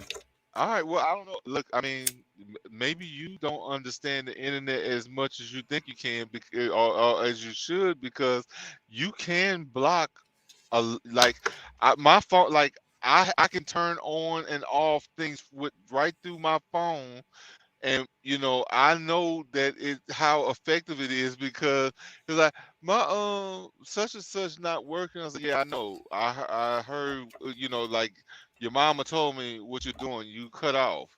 You can only get to educational things right now. You know what I'm saying? Like, and I'm that involved with how he receives information. Not saying that he ain't gonna. I mean, he's got friends. They probably have conversations about certain things, but it's based on what they might understand between each other. And if my son is more confused than not, he'll come and talk with me, which he has done before. Like, I don't need somebody through a curriculum to try to say that he's got to be up to this sexual speed by a certain time because this is what we say we want him to know.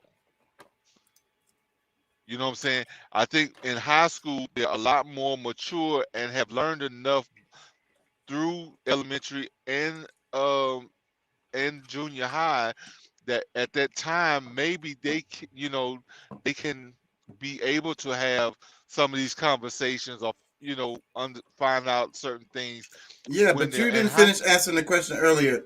How much of sex did you know about when you went into high school? How Freshman in much? high school. No, you Yeah, asked me did I did I know about it before high school, and I said yeah. yeah. I answered your question at the time, but how much? I mean, shit, bro. Yeah, I saw porn. I saw My like argument I is these kids, most of them are pretty much already done had a sexual encounter before they even enter high school. well, you know, I'm gonna tell you, I don't think that.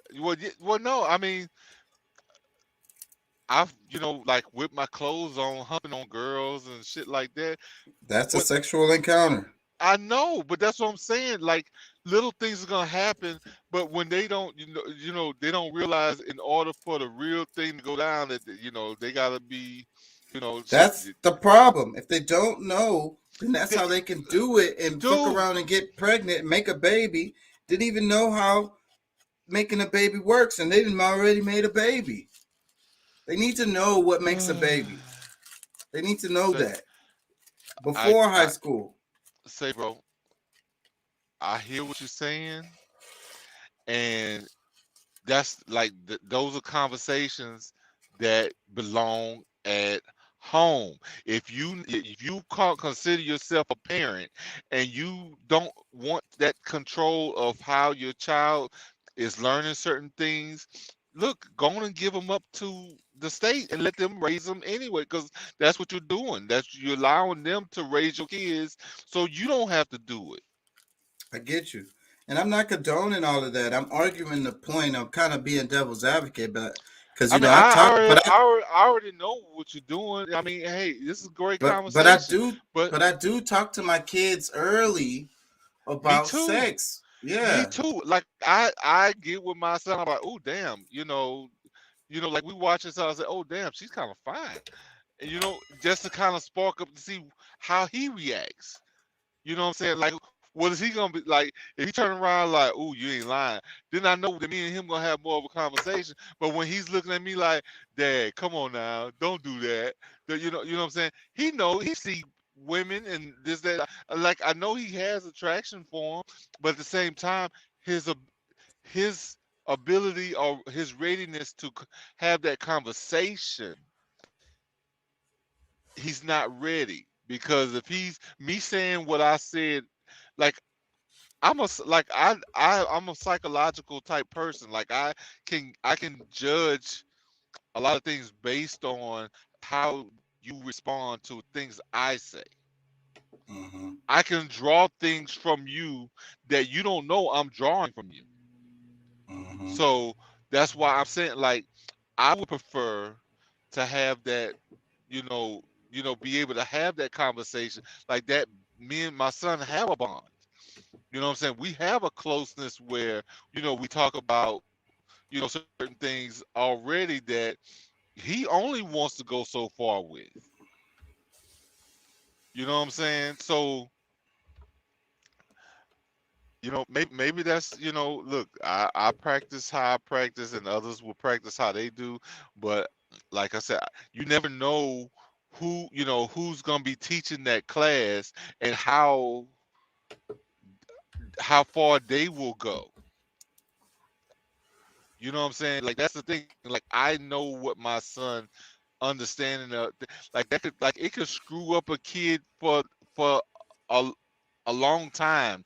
It could give some depravity because of their misunderstanding of it, and like Exactly. the shit will still come back on me because, or you know, or my son because of his misunderstanding of the whole situation. So Right. leave So leave the responsibility on me, because if I got to deal with it anyway, I don't want you to be interjecting bullshit that, you know, I don't know what you done told them. but these parents aren't teaching the kids, and the kids are mostly learning from other places, other kids, porn, stuff they saw on the internet, stuff they heard from other people, movies, magazines. Kids are not having this having kids in high school as much as they used to. Well, we got a lot of access to day after pill, birth control, abortions.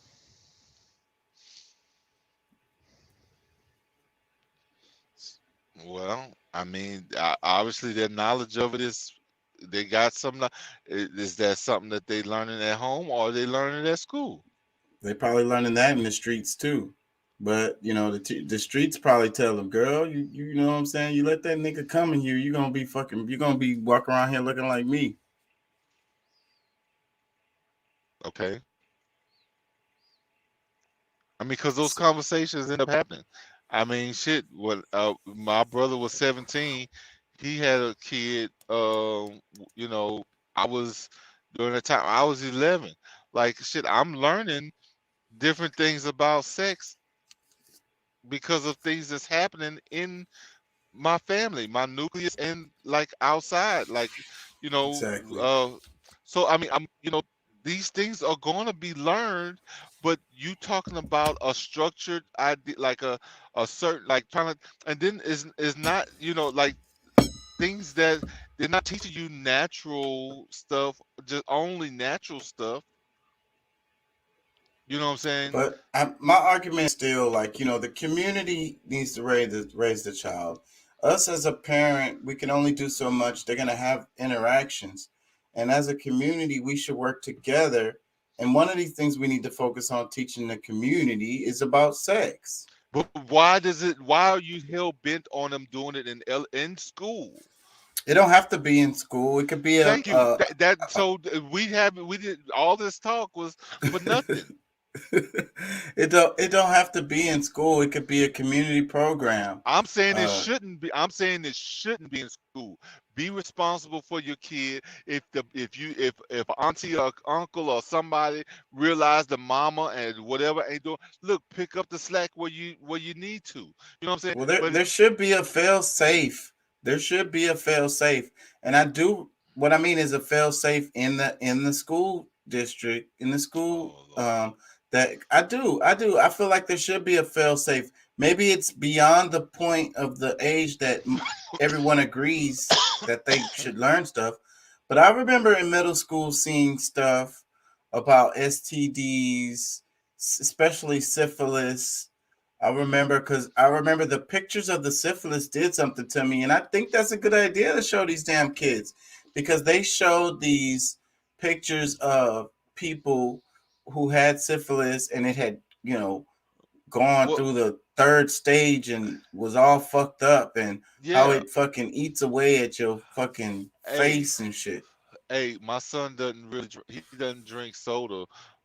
You know, well, every now and again he might get a Sprite, but ever since I showed him Mountain Dew Mouth, you can pull it up on the internet.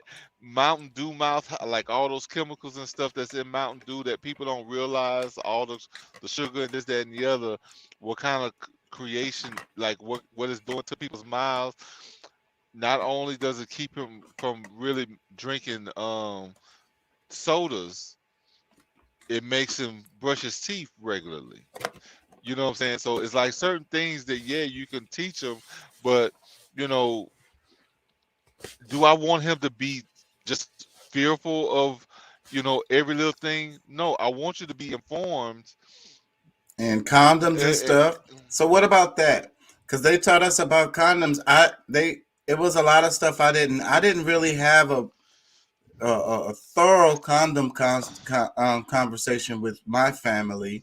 I learned a lot about condoms, and I think I was in middle school, and I think it was some kind of sex education class, and they thoroughly talked about condoms.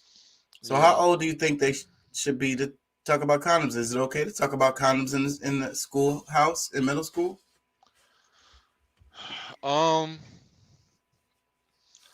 You know, there's gonna be some kids that's gonna slip through the cracks. So I mean, I'm kind of uncertain about that because, you know, I think you know, any kid that feels that they're getting to a point to where they want to have sex or this, that, and the other, that they can reach out to somebody. Like, even if I have a nephew or somebody that they feel they can talk to that's older than them and experienced enough to be able to have that conversation, I would prefer that over school, because I don't know none of, like, some bro, I don't know, I mean, the school, even like the high school, but I think even at my junior high, there was, like, especially coaches were having sex with students.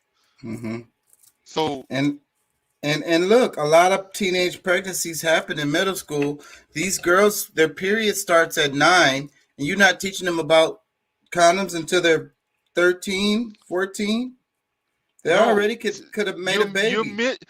You're missing it. I'm not saying that you don't teach them. You teach them, not. But what about all the parents? What about all the parents that don't? Well, I mean, you know, maybe they're busy.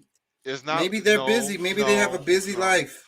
No, maybe. They don't care. They like the ones that don't, and just like, well, if they get pregnant, oh well. They're uncomfortable. They're scared to talk to them about it. No, that's not it. No, they want their kids to have kids so that they can get some more government assistance. I don't think that's a fair thing. I don't. I mean, hey, that's my opinion of it, because the ones, you know, because either they talk about it and they, you know, it's like, well, I don't care if you have a kid or not, but most kids that's like, no, you fuck around and have a kid, that's gonna be on your ass. You're gonna be responsible for that kid. You're gonna be out of school. You going to work. You gonna like give them all the list of things that where their responsibilities are gonna begin and end. Then those kids begin to think more about allowing themselves to be in that position. Yeah, and I agree with that. And there's some horrible parents. Jay Lethal was talking about parents who, where the mom lets the boyfriend sexually abuse their child, and then and like look past it and act like it's not happening, and then blame the child for it as like some kind of competition. But that is an extreme. And like what you're saying, I think that is an extreme. That's not most people. That's not even average people. I think the average person is uncomfortable and afraid to have these conversations with their child. No, look, bro, I'm from a lower middle class family. I done hung around a bunch of impoverished neighborhoods. You know, I grew up around where the mama would have the conversation with them and tell them, but it wasn't like something enforced where they are in trouble if they have a kid. And almost some of them was like, you know, like they'll be happy to have this kid. Where, like, I mean, old school stuff, like, I mean, you know, I know that there was like 14 to 15-year-olds that was getting married 100 years ago. You know what I'm saying? Which a lot of these things have changed, and for our, you know, kids, you know, I don't, you know, like wouldn't know how to really judge it for the masses. But for me, that's not something that I want my kid to go. I want them to be able to have a full childhood, like be able to live their childhood. But look at this. Let me tell you this. I grew up I went to Dunn Elementary School and Teague Middle School, and then transferred in the middle of middle school to Ryan Middle School, and I eventually went to Yates. And now, at the time when I was young, the area of Dunn Elementary and Teague Elementary was mostly white. It was a nice area. All my students, I was one of the few black people in the whole damn school. But what I was having a conversation with Jay Lethal. I was like, these white folks, they teach their kids, man. They teach their kids in their school. Their schools teach their kids, and that's like a big deal. And so, damn it, I lost my point. The teenage pregnancy in black communities, inner city communities, is much higher. And I think a lot of it is related to the school systems and the way that they teach the kids. In these nice school, we talked about sex really early in elementary school at that school. So that's what I'm saying. So like, and these kids aren't having babies young. These kids in inner city schools are having a bunch of babies young. And I think a lot of it is they didn't even know how to make a baby. They didn't fucked around and made a baby, and they didn't even know how, you know what I'm saying, till afterwards. That's how you make a baby? Look, and wait, let me read Doc's comment. He says, if I remember correctly, the sex ed class was 7th grade, 12 or so years old, last year of preteen. Okay, I mean, but that's also at the end, like that's at the end of junior high. Nope, you go to junior high. No. That's the second year of junior high. Yeah. All right, so you're in the middle of junior high, and you're starting to be in, and that's fine. I didn't have sex ed class in my school, but I still knew about it.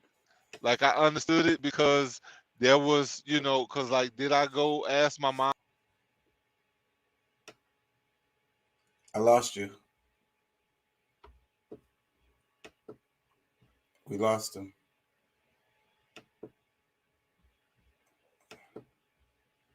Live TV, y'all. Things like this happen. Michael Rappaport. Oh, we're back. All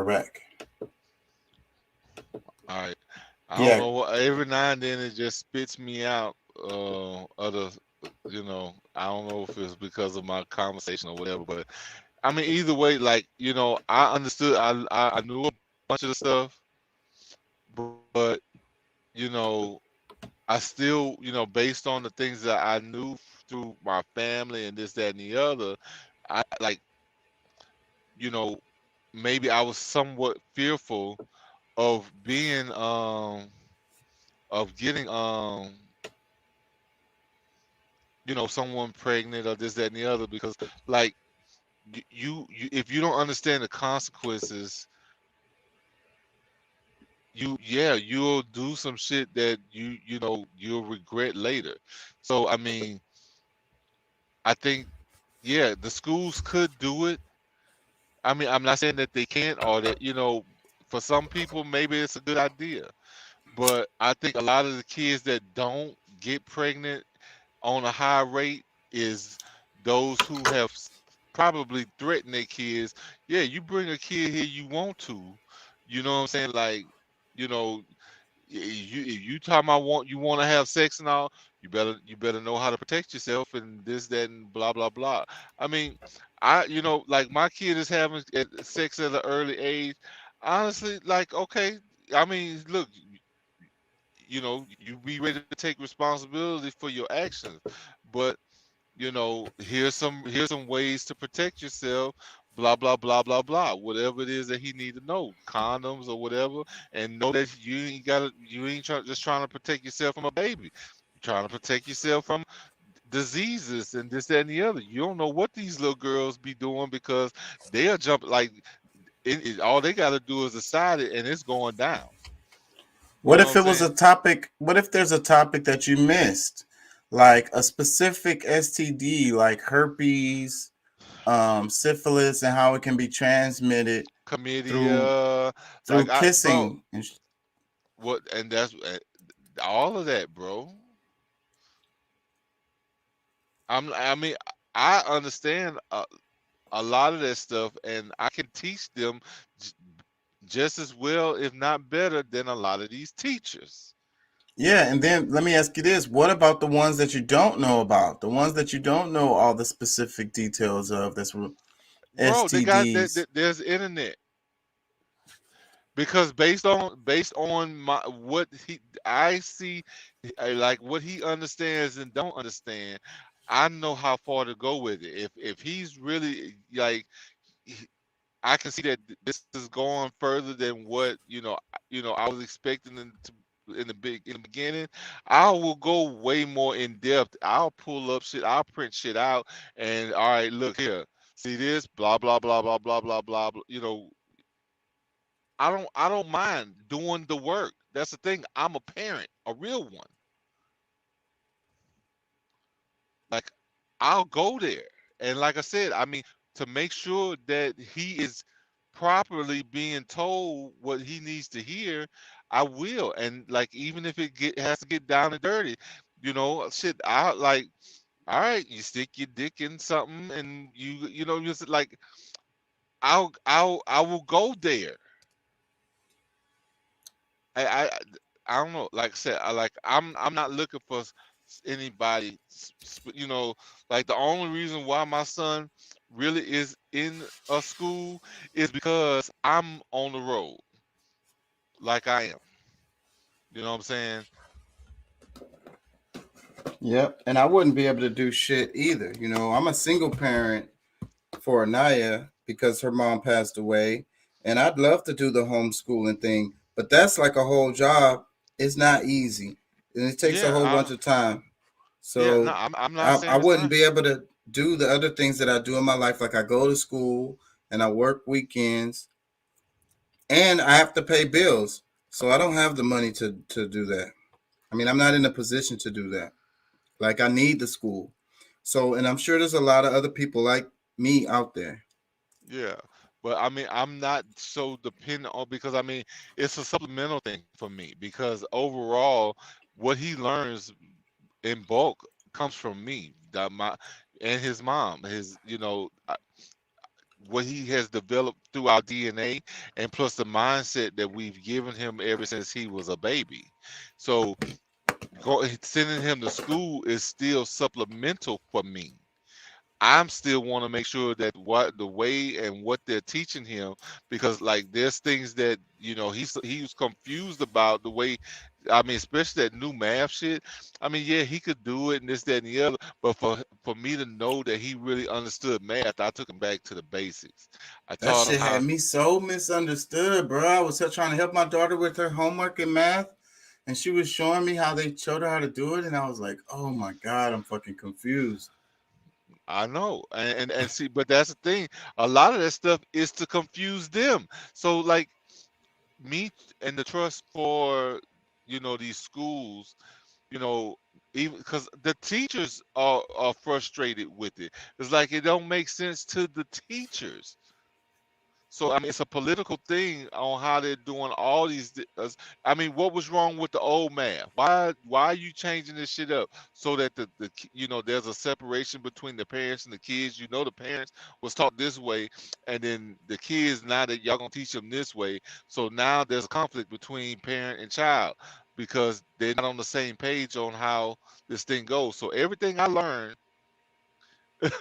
And I want to teach my son, you trying to tell them that I'm wrong. And I want to mention on a sidebar, just because I'm thinking about it, Texas have a huge influence over academics across the nation when it comes to below 12, K through 12. And it's a weird thing that has happened over time.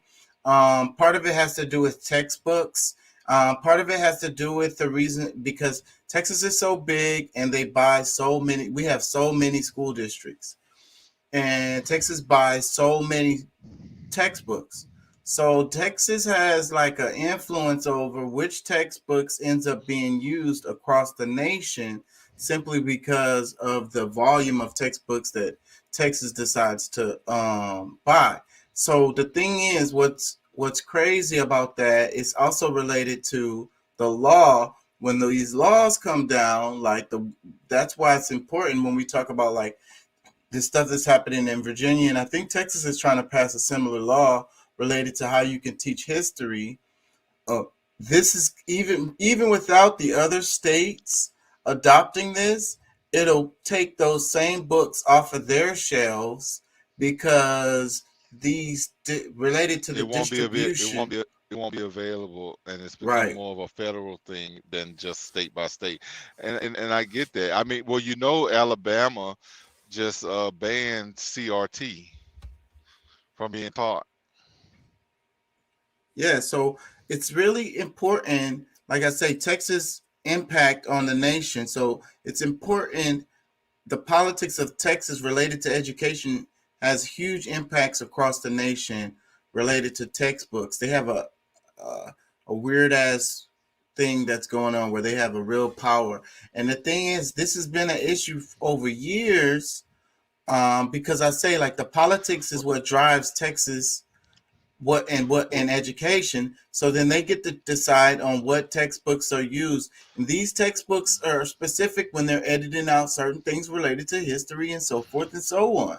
I know, but you know, one of the things about that is, and of course, numbers can be manipulated, but the scores in which Texas has, like, they're one of the highest of as far as like the national scores of kids throughout Texas, they have a higher percentage, a higher average of scores or whatever. So that's, I'm sure, plays a role in how they're able to say that what they're doing works. Yeah. You know what I'm And saying? they're probably So manipulating that shit, like you said. Doc says, yeah. destroy the family union, change the language, rewire their thinking, ostracize them from older generations, control them with their lack of insight and critical thinking skills. Damn, Doc. Another really, really good comment. That's kind of what I be saying all the time. That's exactly what I just said. You know what I'm saying? Like, to a certain extent, you know what I'm saying? Like, but that's why we still got to keep a certain involvement, regardless of what they're being taught at school. Like, we need to still have that involvement with them to make sure that you can still curve and mold that information more tailored to how you want your kid to be raised. Like, I mean, you can let them go to school, because like I said, I mean, my son, he knows their way and he knows my way, and he knows my way. He uses my way as a way to check their way because it's simpler. Like, I mean, it's less time. You can, it's just easier math. You know what I'm saying? But either way, he knows these different ways to do it other than just that one where he I don't know. I just think that he'll be more well-rounded the more influence that I have in his life than these people that's going to keep changing every year. Yeah. And my only argument to what you're saying is that we also need a fail safe, because I be saying about everybody, we got to think about the community. Your son is going to go to school with some kid, maybe his parent didn't teach him nothing about sex, and you think that you have you do have a great influence over your child, but your child's peers also have a great influence on them, and some little chick is all rubbing up on him or something. Well, I'm more worried And he like it. about. Well, yeah, I mean, I hope he likes it, but I do, I do want him to be responsible about, how much he likes it, and how he handles, those feelings. You know what I'm saying? And like I said, I don't think that they're gonna get into, emotional maturity with all of that. You know what I'm saying? Like, that's something that you're gonna morality and all that stuff ain't really in school. Well, it should be. Yeah, but it's In not. China, they teach their kids about etiquette first in elementary school, like pre-K or whatever. Like their first class, their first years of school before they teach them anything is about etiquette, cleaning up after each other, taking care of each other, learning how to be nice to each other type shit. Yeah. Well, and Behavioral type shit.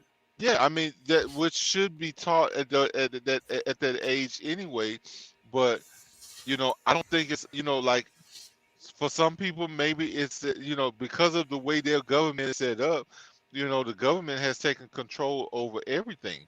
Like they have more rights over the kids than our parents. But here I have more rights for my child than the government, and what I allow to happen is what happens instead of the other way around. So And, I'm and I, being responsible. and that's I'm a being basic argument. And I think that me and you have a lot, because it's like freedom versus liberty. I mean, not freedom versus liberty, freedom versus security. That's it. So, and then what is the quote? Man who values security over liberty deserves neither. But what my point is, taking care of the others, making sure that the others are okay, is also what helps you be okay. Is what I'm trying to say. well, no, I'm not against.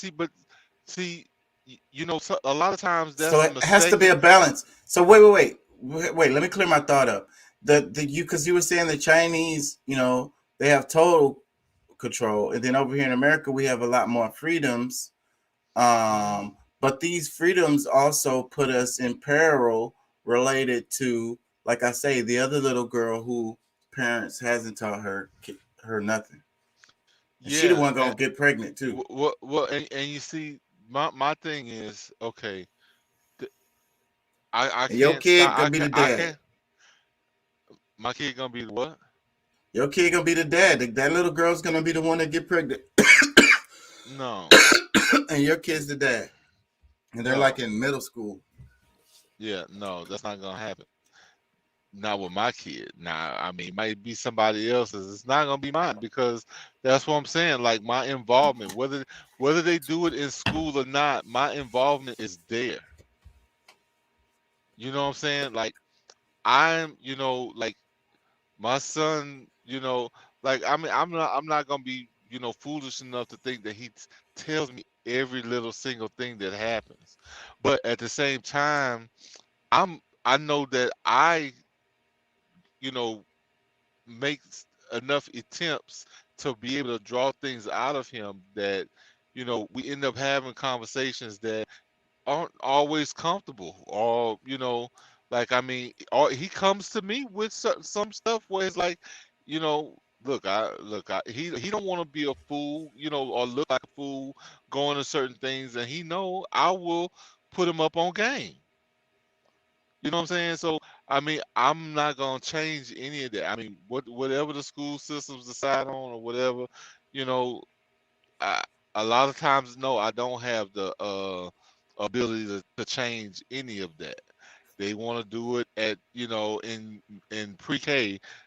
I mean, I can make a big fuss, but you know, I could try to take my kid out of school, this, that, and the other. But some things I'm subject to just because of my position.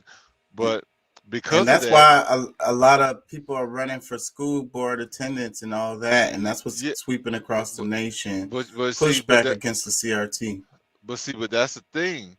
I'm putting myself in a position where I can do that. I want to run for whatever it is that where I can be effective at in my home.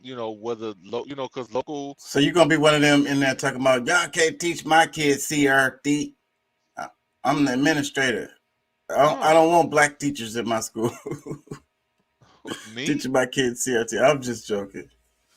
Like, that's what? That's what the guy said. The trustee guy said. Sci-fair guy. Anyways, go ahead.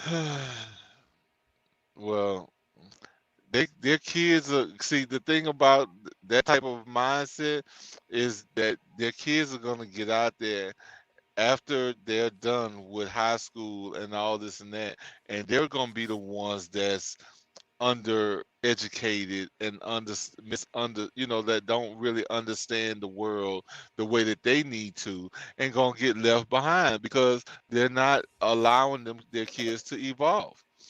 You know what I'm saying? They're not allowing, like they want them to be ignorant to reality, where there's gonna be a whole another group of kids that's gonna be on top of everything, understand more, be more compassionate, be more loving to their other people that are around them, because they can understand the world a little better than others.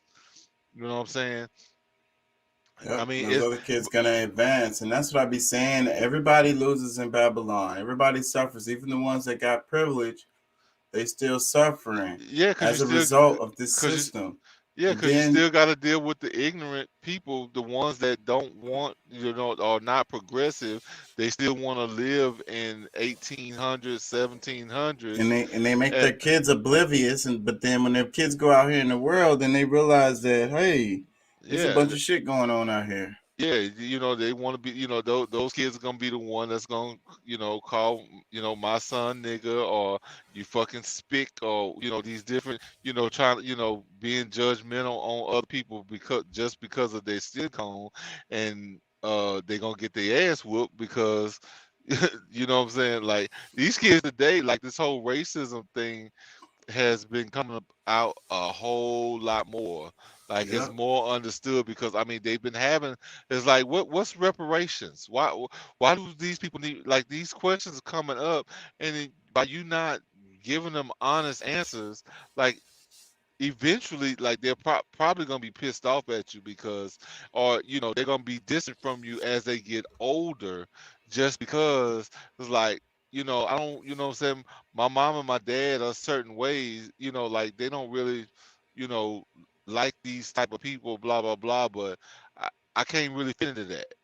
That's happening so much right now, because like these kids are realizing, I mean, say, bro, most of my son's friends are white, and they follow behind him because he's not racist, and he loves all kinds of people, but my son is just cool as shit, and they want to be cool too. Yep. You know what I'm That's what it saying? is. Not following the crowd, you become a leader. Doc says it's a fifth generational war. Yeah, but it's mostly psychological. Like, I mean, and that's where, like, people who are ignorant to, or don't really understand the fight and what it is the fight is, are left behind.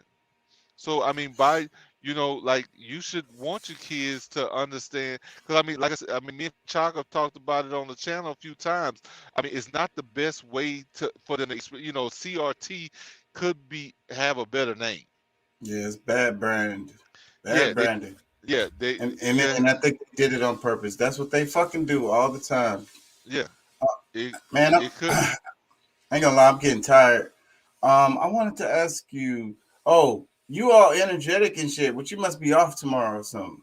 Yeah, I'm totally free tomorrow. I will be. I have. I can sleep till 5 this time tomorrow if I need to. Yeah. But, yeah, you all energetic and shit. I'm the one tired this time. Well, yeah, I mean, because I mean, my body and my mind reacts. We at 4 hours and 37 minutes, bro. And you came on right at the beginning. Yeah. Yeah.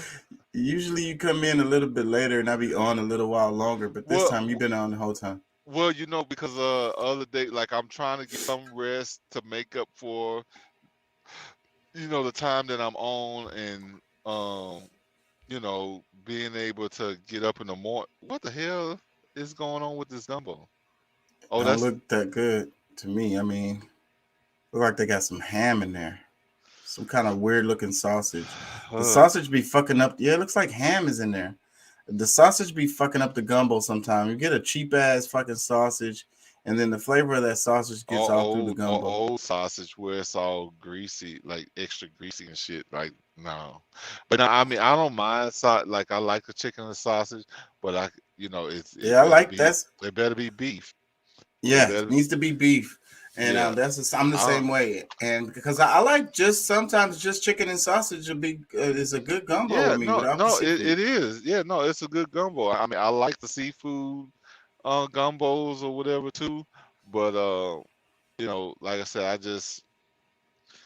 either way, like I said, no, it can't be no pork. I'm gonna tell you, smoked turkey, like smoked turkey leg, smoked turkey, not wing or neck or something that's smoked turkey flavor in it, and then say some sausage and chicken or whatever, bro. That's when it's good. Doc says venison sausage makes a good gumbo. Well, the problem I have with that is most times the venison is mixed with pork. That's why I don't fool with it. I mean, like I can't. If it was all like totally just deer meat, then yeah, I would definitely take part in it. But most people they're feeling it with some kind of pork, I guess, to stretch it or to make the texture more, because it's those cases, the venison don't really have the fat in it. Go ahead. It's kind of dry. The cases are almost always made out of pork. It wasn't my grandpa, but I looked at him and kind of like grandpa. Anyways, because it was like my dad's girl's mom, my stepmom's dad, and he made sausage, and it's those cases that they use to put the sausage in. That a lot of times that's pork. It's made from pigs. That's where they get that skin that they put on the sausage. He says the brand I get at Kroger is venison and beef. Cool. Now, I would love to explore that. I ain't gonna lie. I'd be all over that. And when I buy sausage now, I buy the skinless sausage. I've seen that too, and if I can find it, I go for that as well. But the casing, I'm sure, I mean, I probably shouldn't, but a lot of times sometimes it's plastic, mostly plastic. Like you really shouldn't even be eating it at all. Yeah. Like your body don't even process it; it just poops it back out. Well, there's no nutritional value. There's actually more substitutes than really having to go with a sausage or anything like that, because I mean, like I said, I mean, you always have the choice to, I mean, go with, because I mean, I'm a gumbo guy. Like I grew up on gumbo. Like we don't wait till the winter to cook gumbo. We cook gumbo all year round. You know what I'm saying? Whenever we get the taste for it, shoot, it could be hot as hell outside. Shit, don't even matter. I feel like I want some gumbo. Yeah. Man, and I think soups, I think we need to get back to that. I think gumbo is one of those things, even though people try to, because really what gumbo is, and a lot of people that don't understand, I'm sure you understand, the gumbo is really for like making something where you can feed a lot of people with maybe a little and what you have available. And it's about stretching the meal and making it enough for a lot of people to eat, or more people to eat, or It began as a poor man's meal, but shit, I mean, you can't get. But it's ethnic. It's ethnic though. It's also heritage thing. When you look at the Asians, and that's why we're talking about Asiatic man and so forth and so on, and we like to separate ourselves from the Asians in a lot of ways. No, but that's us too. That's us too. Those soups. That's what it is. And like I say, I remember specifically my dad took my Aunt Lodi's house. He was sick and he went over there. He had like a cold or something. And Miss Lodi, she would make chicken feet soup for him. You know what I'm saying? And so that's kind of like a ritual type deal. But what I'm saying is that these soups are really come from our heritage, and we're really supposed to be eating more soup. The beans and rice is kind of like that. You know what I'm saying? You can make that soupy. What I'm trying to say is that these soups are kind of like the Mexicans, the Hispanic soup. Anaya's mom used to make it. She was a white girl, but she grew up like Hispanic, and her first baby daddy was Mexican. And anyways, she knew how to make that soup with the whole corn in it and the chicken. It was just like a chicken. I don't know how you call it. Hispanic people could tell. But leave it in the comments. but that soup is ethnic too, you know, and it's like that's us too. And it's healthy and it's good for you, and that's the kind of shit you should be eating all the time. Most of the long-standing ethnic foods, no matter what ethnic background that you go to, was originally us. And those soups are cheap too. The chicken soup I'm talking about, the Mexican chicken soup is cheap, and the beans and rice is cheap. Say bro, I'm gonna tell you something. I ain't gonna lie, cause Alero can cook almost anything. But she used to make a vegetable soup, bro. A vegetable soup, and I'm telling you, it was banging. You know, shit that had cabbage, broccoli, carrots. Did that come from her African heritage? What part of Africa was her people from, anyways? Well, Warri, which is they call it it's the Delta state, Warri, but they're Nigeria. Okay. Yeah, I guess you could say is just say overall from Nigeria, but and we was having an argument in the comments. I think it was with Doc, talking about how I was trying to explain how, within Nigeria, you have all these different ethnicities, but they call themselves Nigerian, but that's because they're from Nigeria.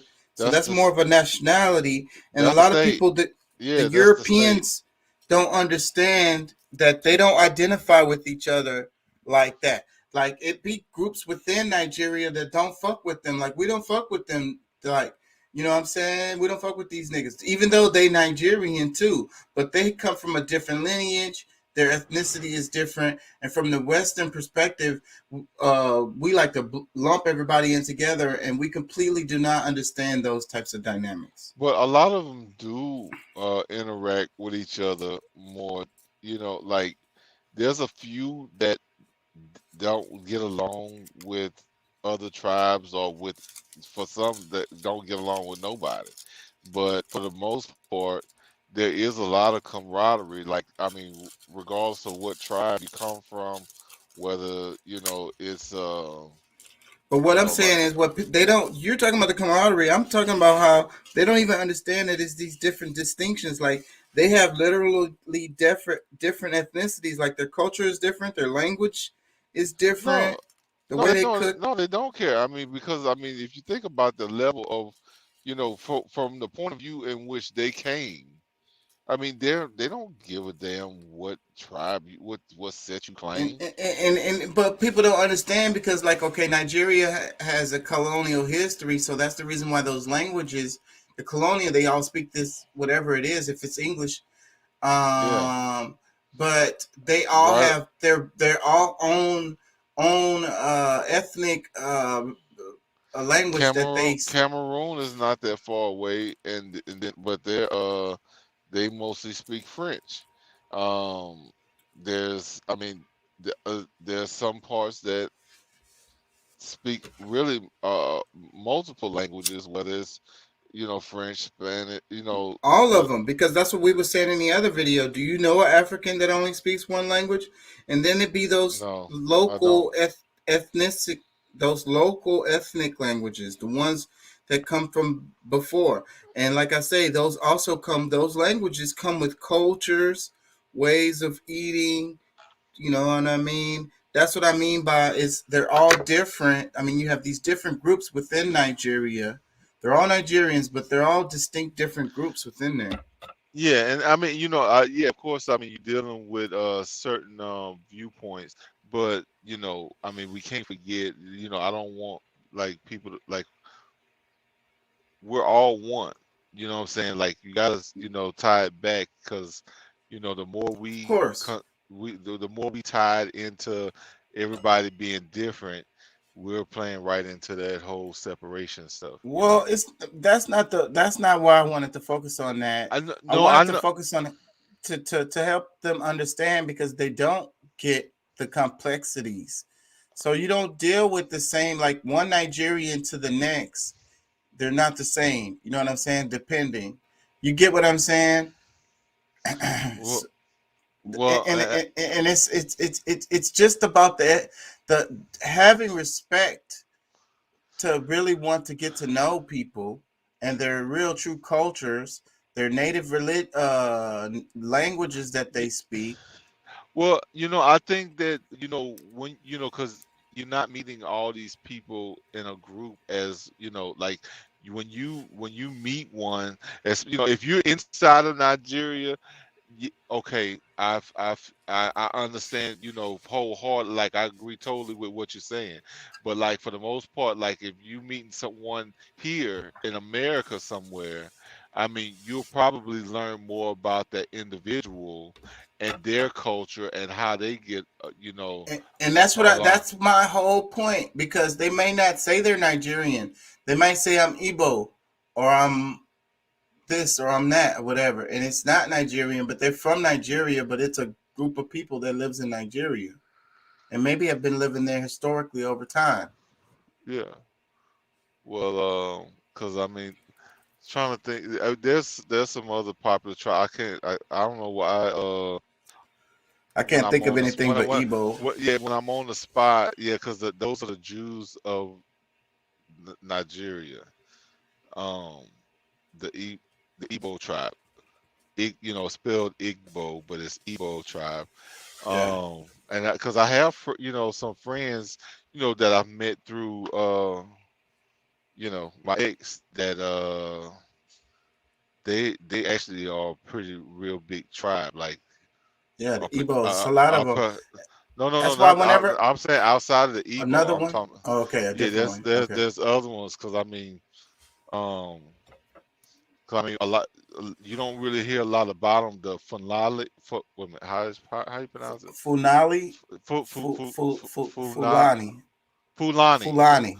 Yeah, the Fulani tribe. Though that's the one that they're saying had more control over the slave. A big hand in the slave trade. You know what I'm saying?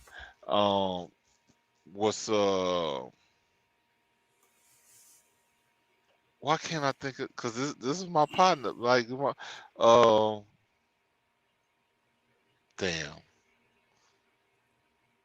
man, I'm gonna have to wrap it, bro. Yeah. All right, that's cool, man. What was I gonna say? We'll wrap up the week. Yeah, and I gotta get going for Monday, so I'll probably. It's almost 5 hours. Yeah, man. I don't like doing them this long. You got more shit to chop up though. Yeah, I always. Yep. I love that, because I'll make 3 episodes out of this thing. I try to keep them at about an hour and 30 minutes or so, because I feel like the podcast longer than that, people have a hard time to really just sit and listen to something long, especially something that's 5 hours. They are not going to listen to that shit. So no. I mean, I'm the only foolish one. Well, I ain't gonna say only, but I'm probably like one of the main ones. I know in my crew, I'm probably the only one. Like I see a video that's 8 hours. I was like, oh damn, I want to, because I know it's content. Like, right, and I've watched really long YouTube videos too when it's the subjects of the stuff that I'm really, really, really interested in. So I'm okay with watching a long ass YouTube video, and I'll break it into pieces and just watch some now and the rest later. I don't watch TV anyway, so it's whatever. And but I can't see myself really listening to a podcast for 5 hours. I'm a truck driver, so I'm on the road for between 11 and 14 hours a day. I consume a lot of information in those periods where I can just turn it on, I can listen to it while I'm running down the road, and you know what I'm saying. So, well, I've been trying to get, at the beginning of the video, I was telling them how I've been trying to get an ad for my Anchor, Spotify, Apple podcast show, and I'm having trouble doing that shit. So I don't know, man. Tell your friends to try to check it out or something. I'm not getting much traffic on there. Trying to get some people to check it out on there.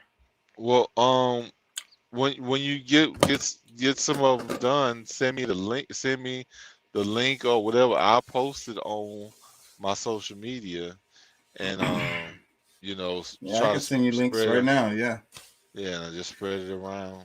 that way, that maybe that'll get some clicks. Yeah. Doc says, I can't pronounce this first one. Hausa, Yoruba, Igbo, Yoruba. Fulani, and Ijao. Yeah. Now, Yeah, he's now I right. hadn't. Yeah, I hadn't heard the last one or the first one.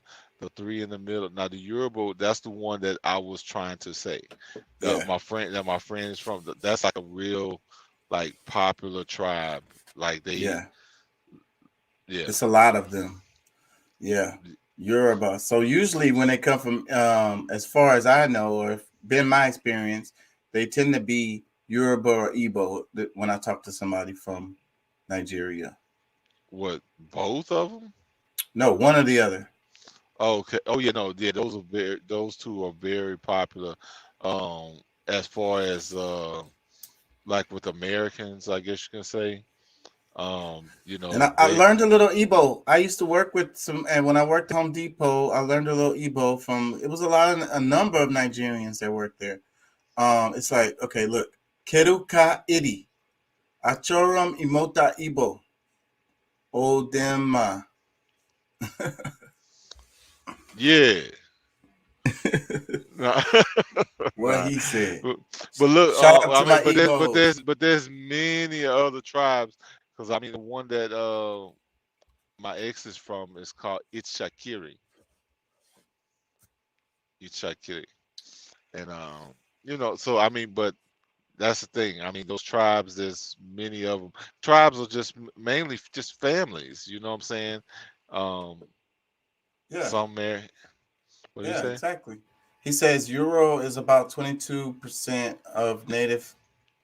Hausa is the biggest tribe. I don't know that one though. That's weird. That's what I'm saying. Like I've never heard of that one at all. It's probably the way we're pronouncing it. I probably heard it before, pronounced the proper way. Possibly.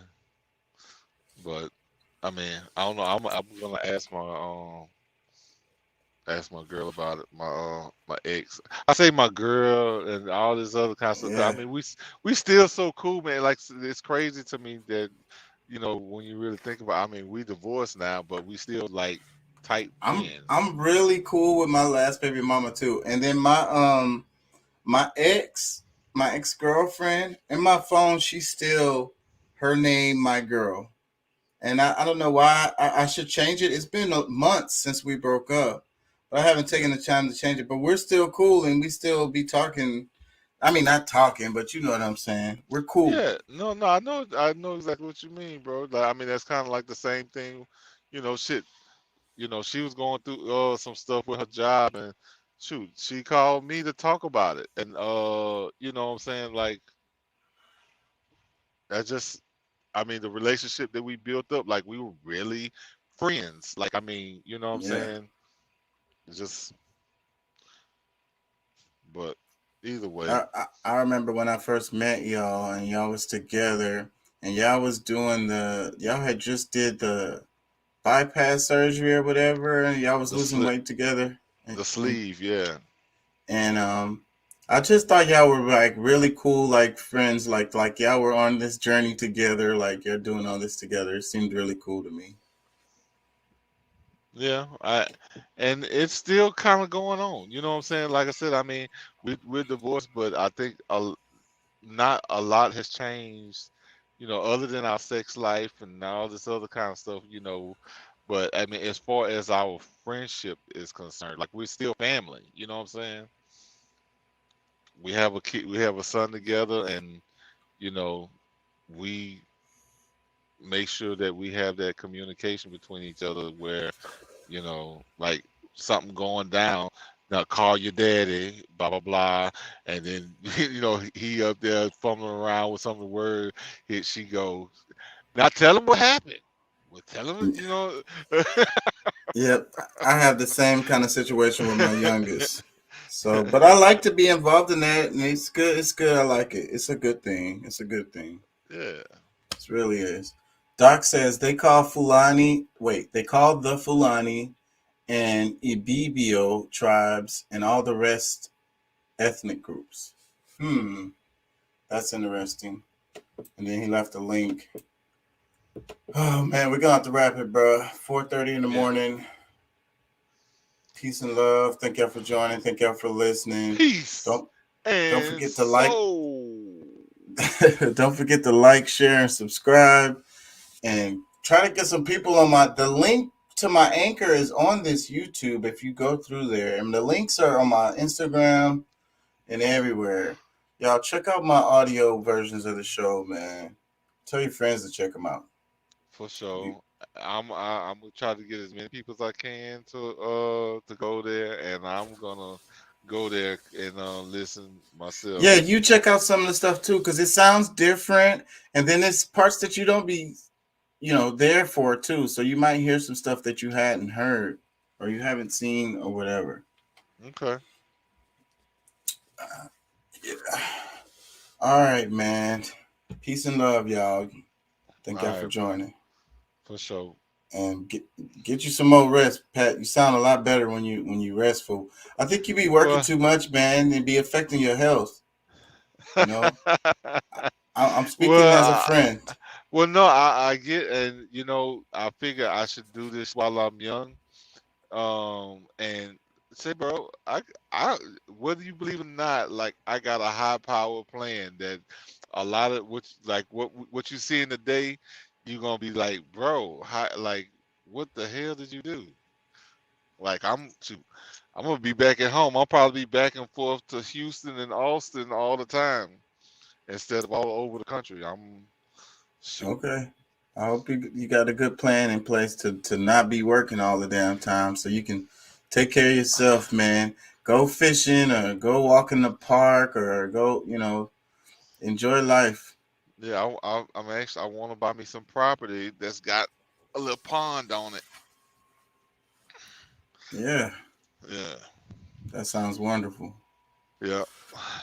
All right, man. Get you some rest. All right, bro. You too, man. All right, bro. Peace. Peace. Let me play my little outros.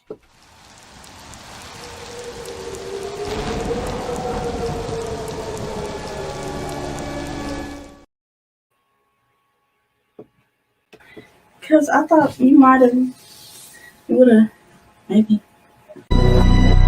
Yeah. Woke up.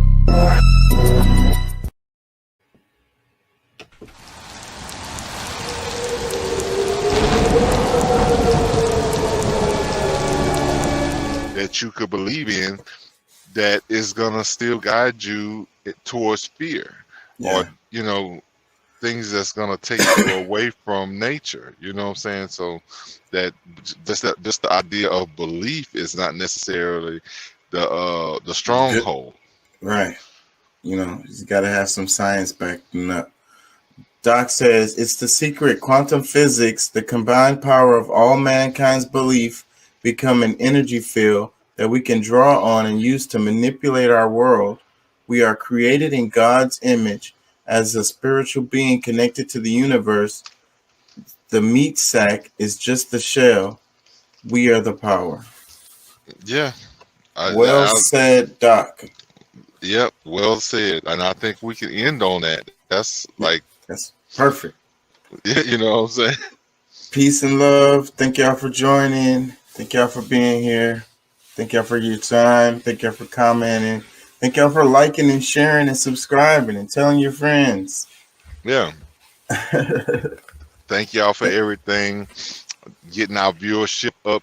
I think our viewership will be growing a lot more in the near future.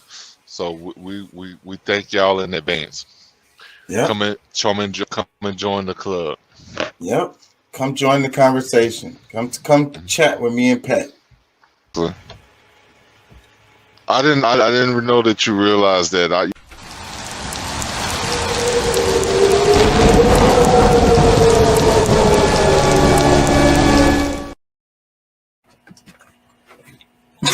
God.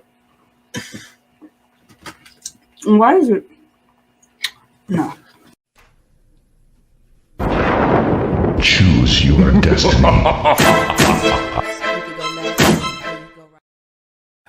Because I thought you would have, maybe.